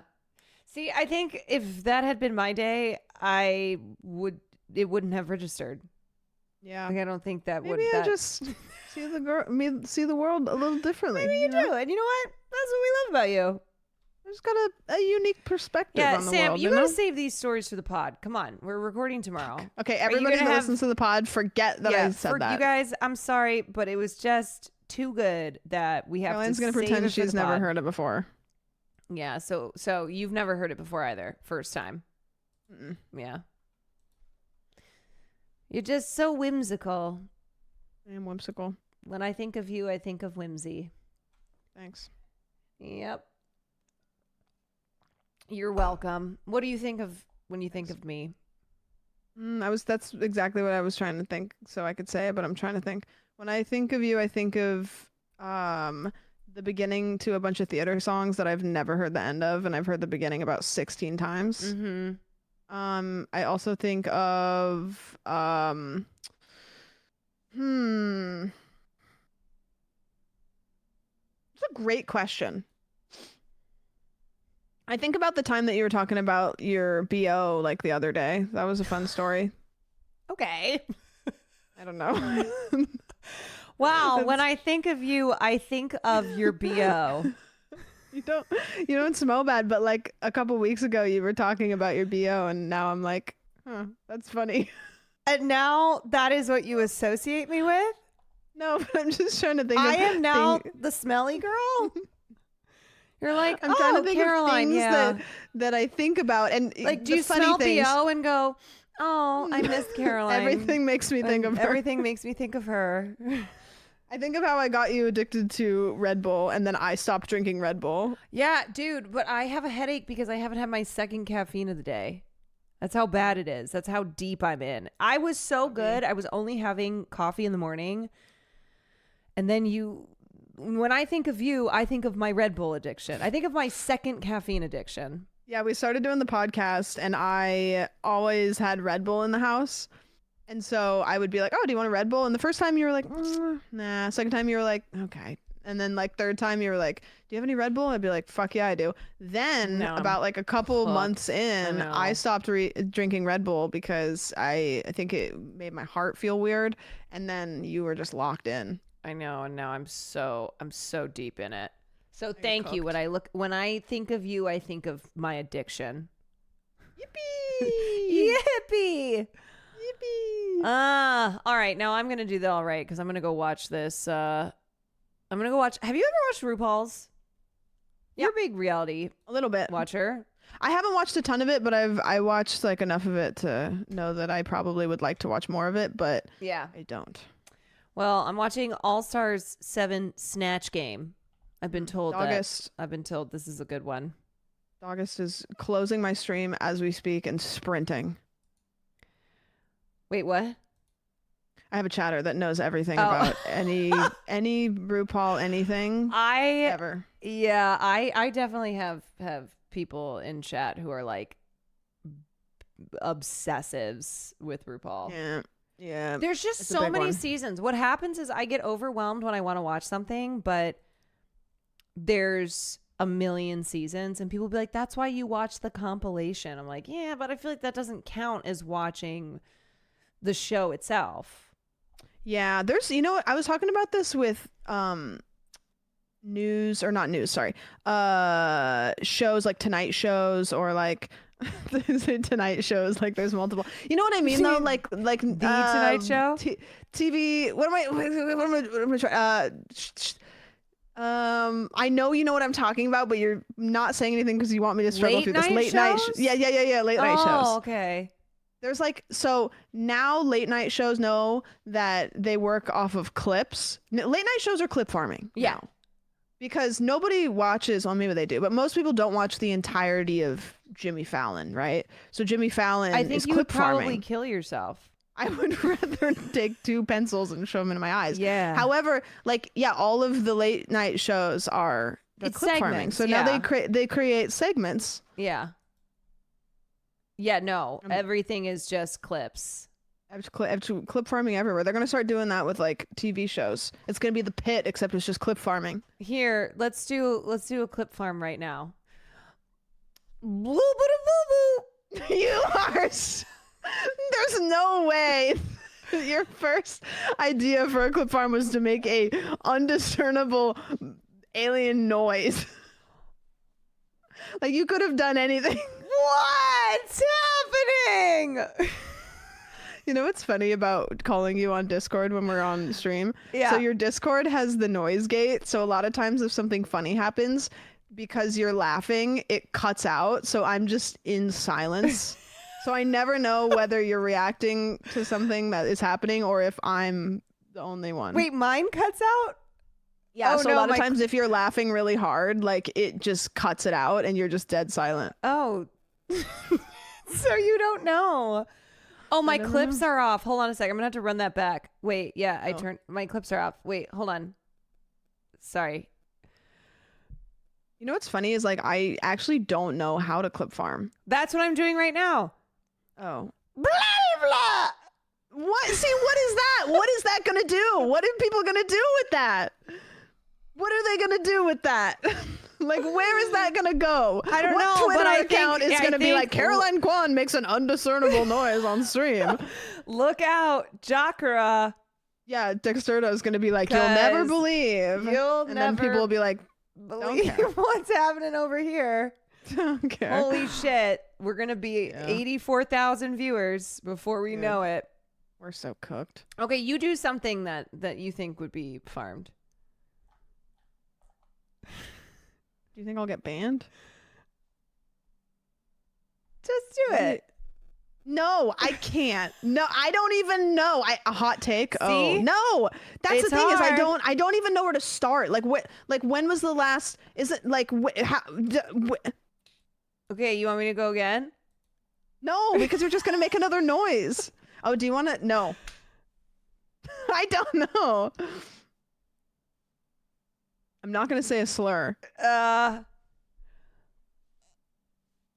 This is like when somebody says like, quick, tell a joke. And then all of a sudden like, every joke goes out. Or you can't. know what this is? This is like when somebody says like, hey, like we're going to go around the circle and we're going to say like one fun fact about ourselves. And all of a sudden I can't remember anything about myself. You're like, there's nothing about me. There's nothing that's fun. Like I have you guys, skin. why is this so hard? Honestly, I have so much we'll- more respect now for like I think we have to speak on the current drama. However, I don't want to do that, and I don't even know what the current drama is. Okay, ready? We're gonna pretend to get into a fight. Sam, you're such a bitch. You're a real big jerk. Fuck you. Screw you, you little freaking, you little stinker. You're so stupid. I think you are. I don't like you, and I don't even think you're my friend that much, except on Mondays. Yep. All right. Clip it.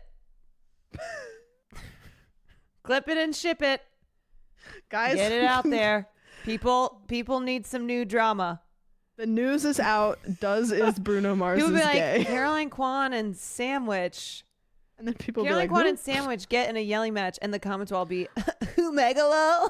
No, literally, like streamers that are 10 times bigger than us will get tagged and stuff, and people will be like, who? Yeah, and then I'll be like, sorry, who? There was like multiple, there's been Reddit threads before where like there will be like drama and like I'm like in the clip or like around it, and literally the comments will always be like, who is that? Who is she? Haha, nobody. And you're like, who is that person? Part of this. Yeah, there was like a specific clip of me saying something on stage for a specific award at the Streamer Awards, and literally the whole Reddit thread was people could not figure out who I was. They couldn't figure out who I was to like bully me. Hey, that's that's good. Yeah, I was like, hey, wait. This isn't gonna make a blip on the radar with MGent being a thing. What the fuck is MGent? What are these things? What is that a game? this? MGent. MGent? EMG. 3 bakes. You got it. Oh, extra Emily and Agent. Oh. What is that? What's happening? Oh, Get in a fight? Are they being shipped? Okay, wait. We have to get people to ship us. Oh. Sameline. Okay. Quanwich. Quanwich kind of goes hard. All right, now we got to do the opposite of yelling at each other. Why is shipping the meta flirt now? It's just the fucking meta. So now we got to flirt and make it seem like I don't have Riz. Hey, I really missed you. Nope, you didn't. Hey, girl. Okay, wait. How do we have people ship us? I have to see you tomorrow. I don't want to do this. I'm going to be uncomfortable. But I won't be able to look at you during the podcast. That's the meta. Shipping streamers is the meta right now. You know what I think is a really funny pickup? Yeah. Have you ever seen those TikToks where a girl will be like, hey, my friend over there thinks you're cute, and then they sprint over to the place that they were pointing? Oh, that's a good one. Yeah, that's funny.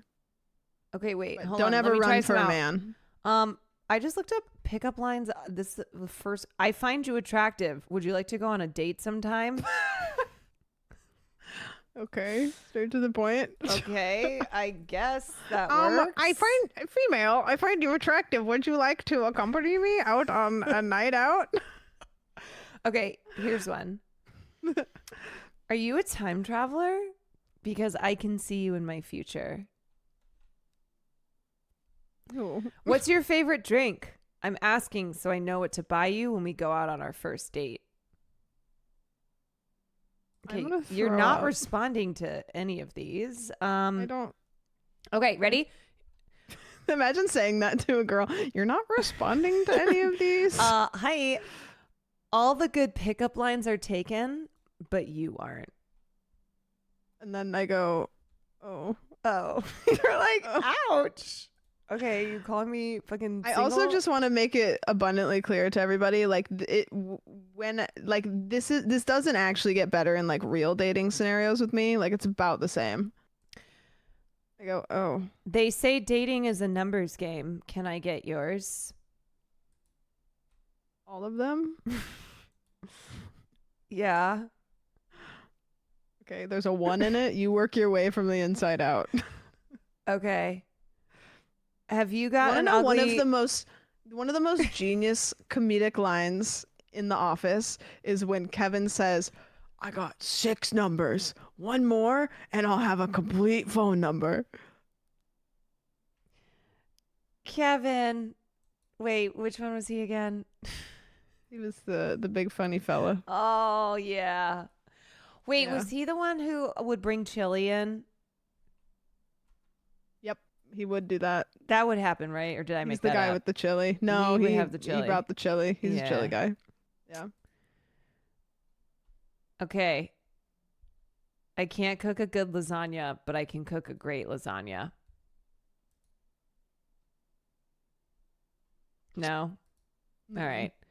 What is that? What is that? Are you my last 1099 check? Because I want 100% of you. What? No. I heard you like bad girls. Well, I'm bad at everything. Yeah, this is becoming pretty clear from this conversation. Hey, you're beautiful. Can I tell you that again next Saturday over dinner? All right. You know what? I guess these aren't working. No, sorry. I don't know why. It must be me. I think it's you. Did this work on Will? Hey, girl, are you a microwave? Because, What?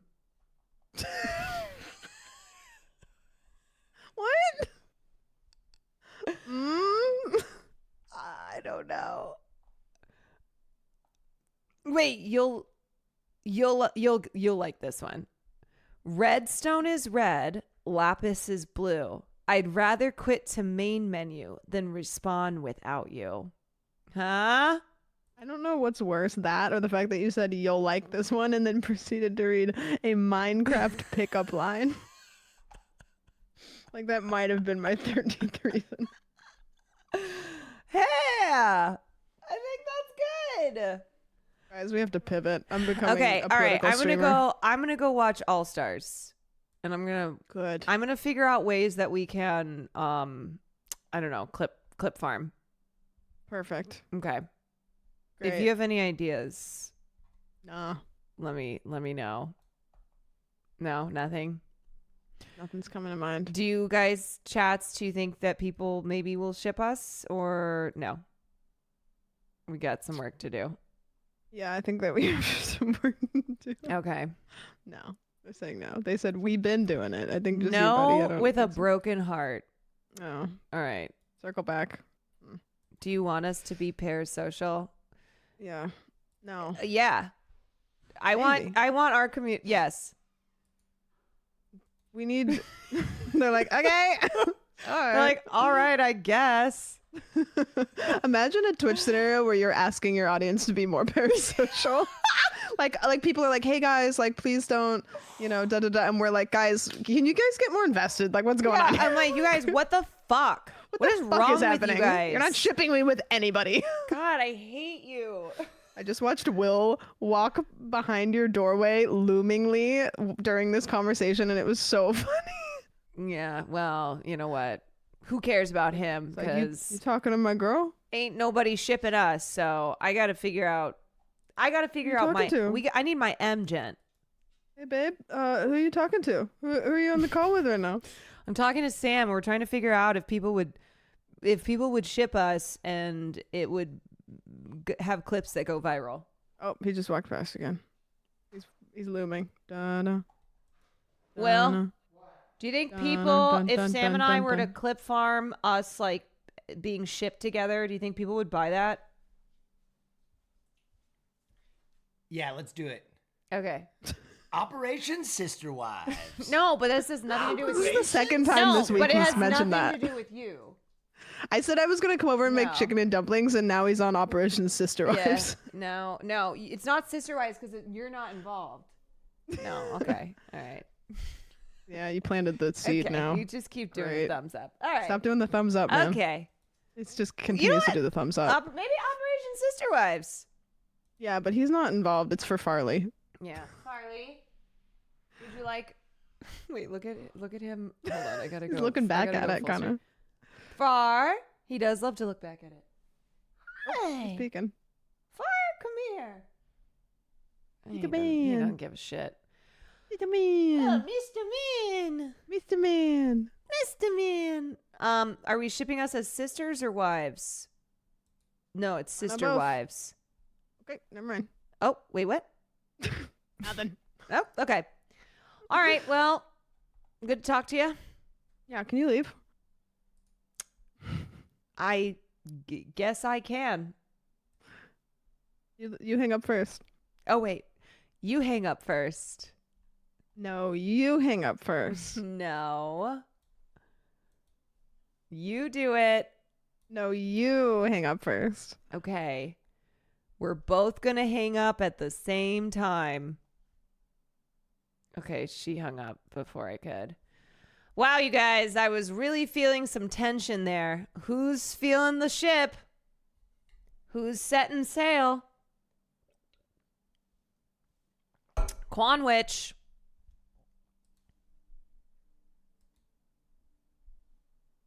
I'm feeling an LSF thread.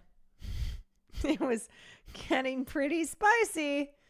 Oh, it was. All this will do is end up farming for cutie. No, she'll just be like, why are they so fucking stupid? Be like, don't be jealous that I'm figuring out ways to keep the people coming back for more. Those pickup lines were working. I got more where those come from. Check out this clip farm. Let's see. Hold on. Oh. Gonna do? What did blah blah? What? See, what is that? What is that gonna do? What? Yeah, wait, this is good. Hold on. Let me run that back. Blah blah. What? See, what is that? What is that gonna do? What did Hey. Yeah, oh my God, that was our first fight. Feature it. Okay. That's a sub alert. I already know though, after 5 subs, I would lose my mind. I'd be like, I can't take it anymore. Blah, blah. Nope. Couldn't do it. Okie dokie. Let's watch All Stars 7 Snatch Game with Leslie Jordan, Natasha Lyonne, and more.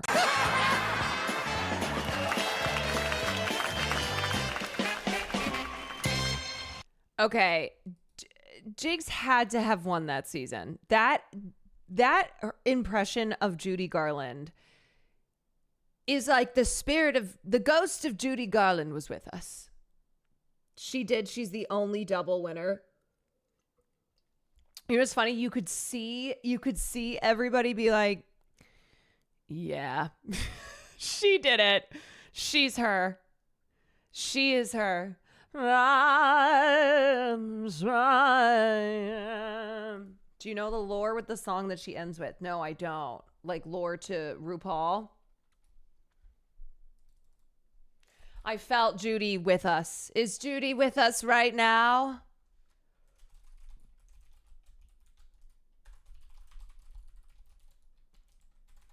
That was fun. You know who would love this? My mother. My mother would love this so much.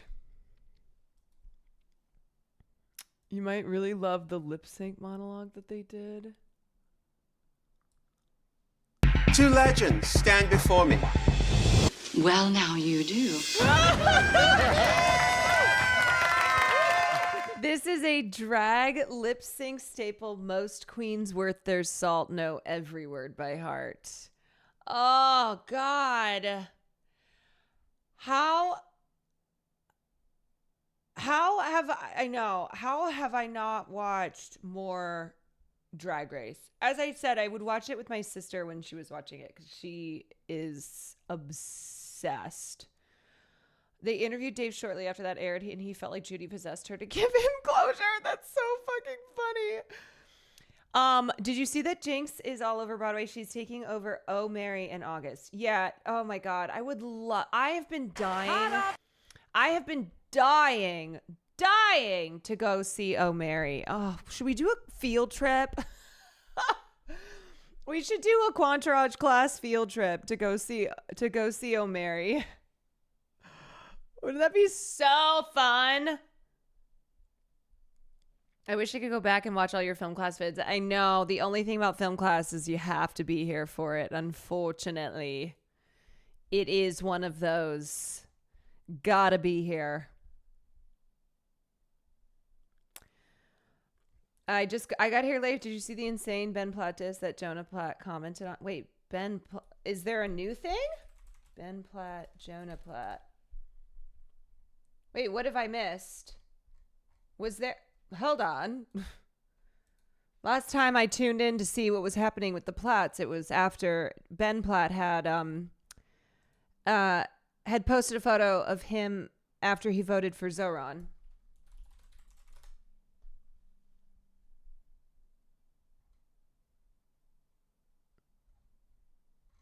Did I miss a Platt update?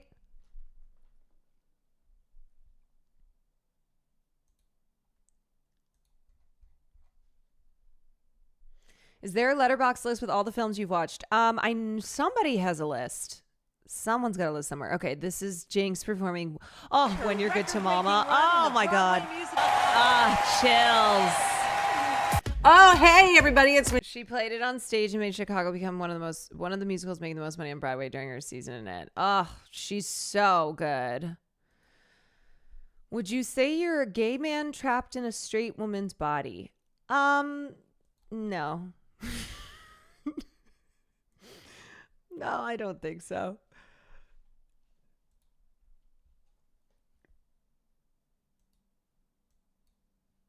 But,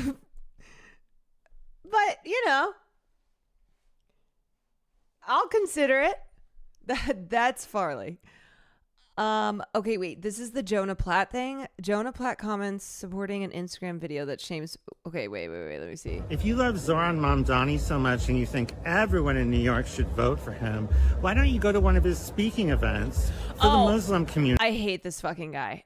This guy, he's like some influencer who just does Israel propaganda. I fucking cannot stand this guy.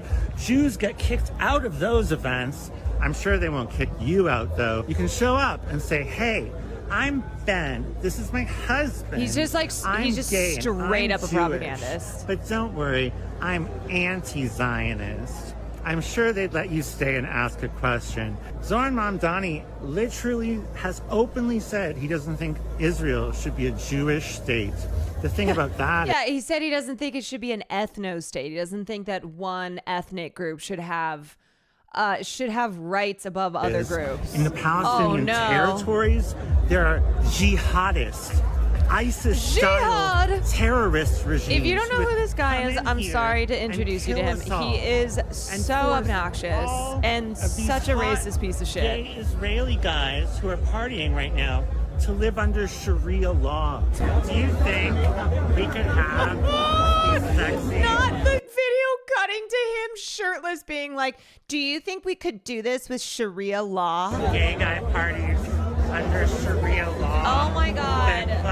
Conservative gay men. Jihadist ISIS-style terrorists would come in and fucking kill us all and force us to live under Sharia law. Oh my God. Can't be power gays under Sharia law. Oh my God, baby. Say Sharia law one more time, please. Please. And the power gays of Tel Aviv. Your brother Jonah's hotter. Okay, so that's the part there. And then apparently Jonah commented this emoji. What a fucking bitch. Oh my God. I told you when I tweeted out, I know the Platt family group chat is blowing up right now. Jonah Platt commenting that on a video that is so vilely racist and also is so gross towards his brother. Yeah, Jonah commented this emoji on this video where at the end he's like, Jonah's hotter. What a little baby bitch. You know what? Your dad should fly across the country and come get you because you're a baby bitch. I need to see that group chat. Me too. Imagine all the other gays. They are hear him and they're like, bro, you're ruining the vibes. They're like, can you please stop screaming about Sharia law? Can you stop? Dear Evan Hansen film class next week.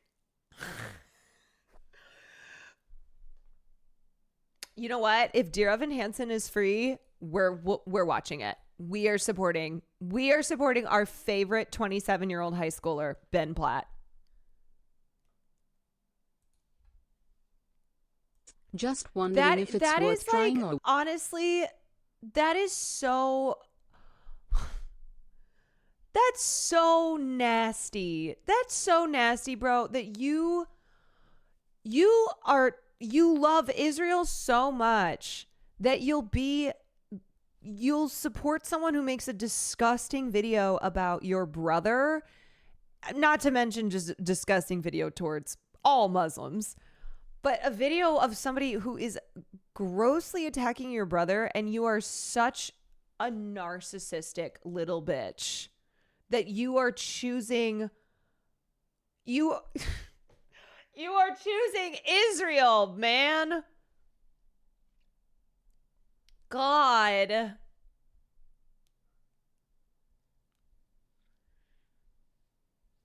Can we watch this clip? It's this guy. I hate this guy. No, I hate him Night so much. in our I hate bomb him. Shelter, we're organizing a gay sex party.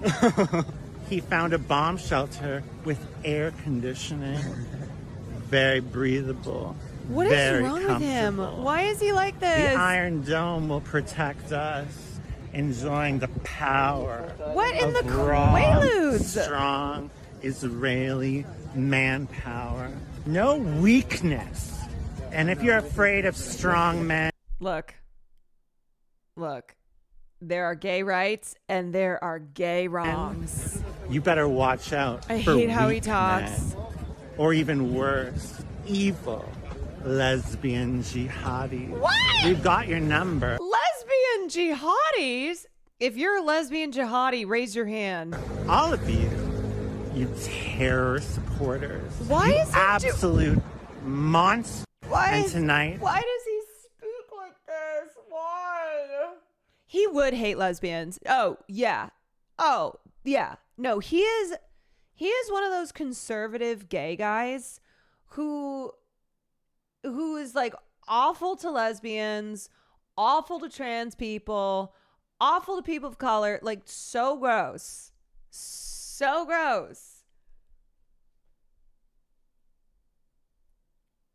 I was thinking the Platt family was not in the best terms when the cast for the Wicked movie came out and Ben was not Bach. Like, there's no way his father, who's a producer, would not put him as Bach if they were good. Like, no way. Interesting train of thought there. God forbid lesbians have hobbies. Look out for the lesbian jihadists. Because they're everywhere, okay? The sleeper cells, they're lesbian jihadists. Lesbian Jihadist is a sick band name. What's up, everybody? We're the Lesbian Jihadists. We hope you're having a great fucking night. Let's fucking go. Ba-na-na-na-na-na-na. Hey, any lesbian jihadis? I'm just looking for my lesbian jihadi.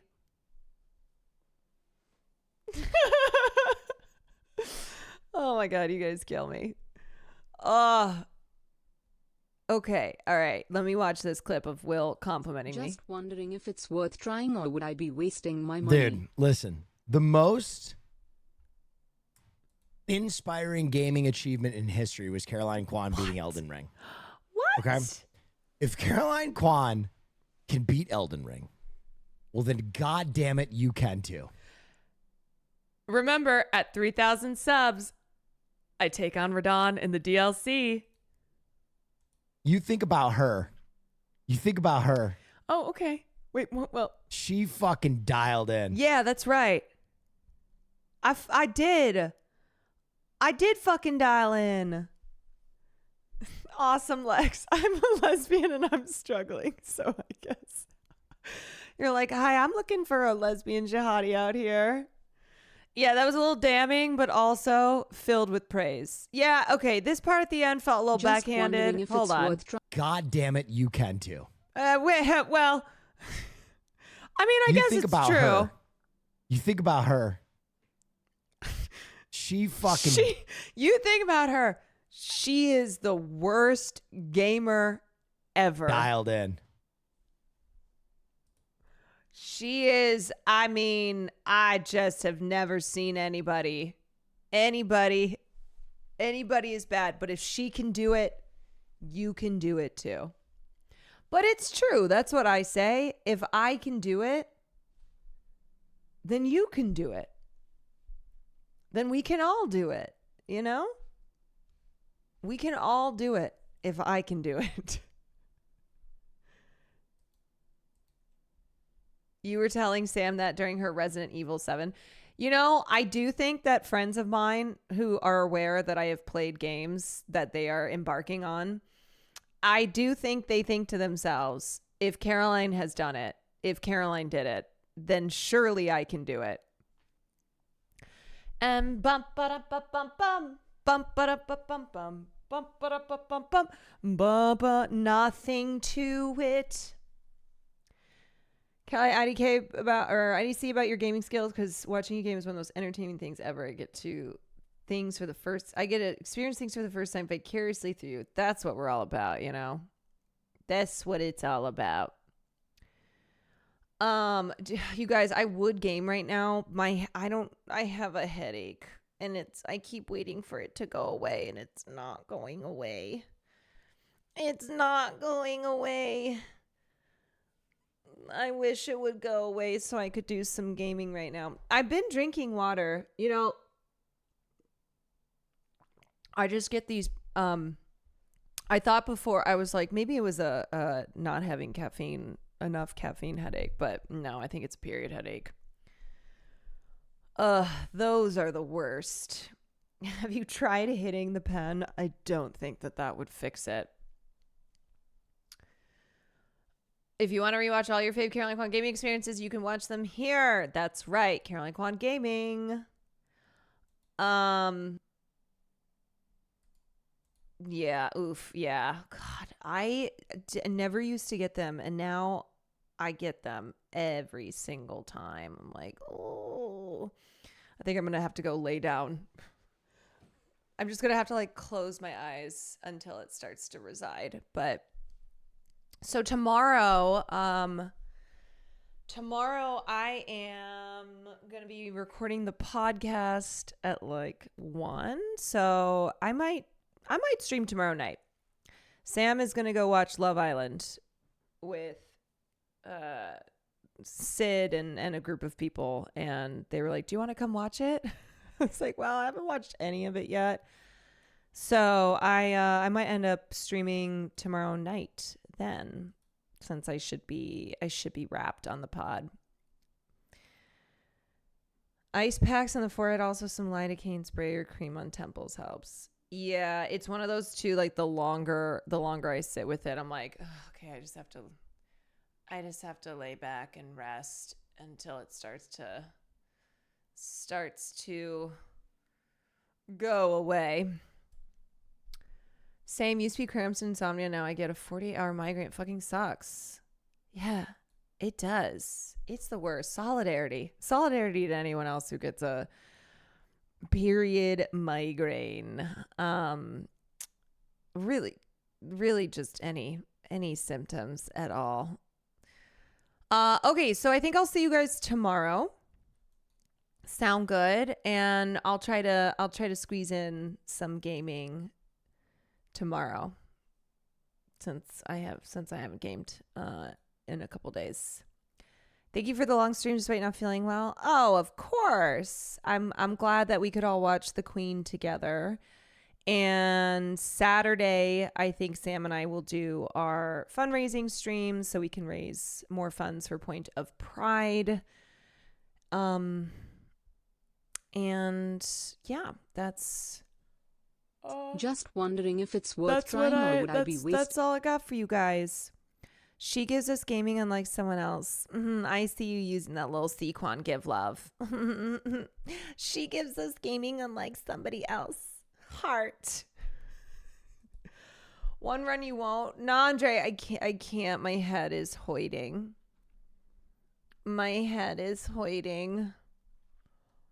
Fuck, they juiced up Night Rain and enhanced the bosses. God damn it. You know I'm not faking my headache though, that I'm turning it down. New boss out, we do it tomorrow. Okay. All right. Deal. Dealio. Are you planning to play Death Stranding 2? You mean the game that I went to an event for and interviewed Kojima?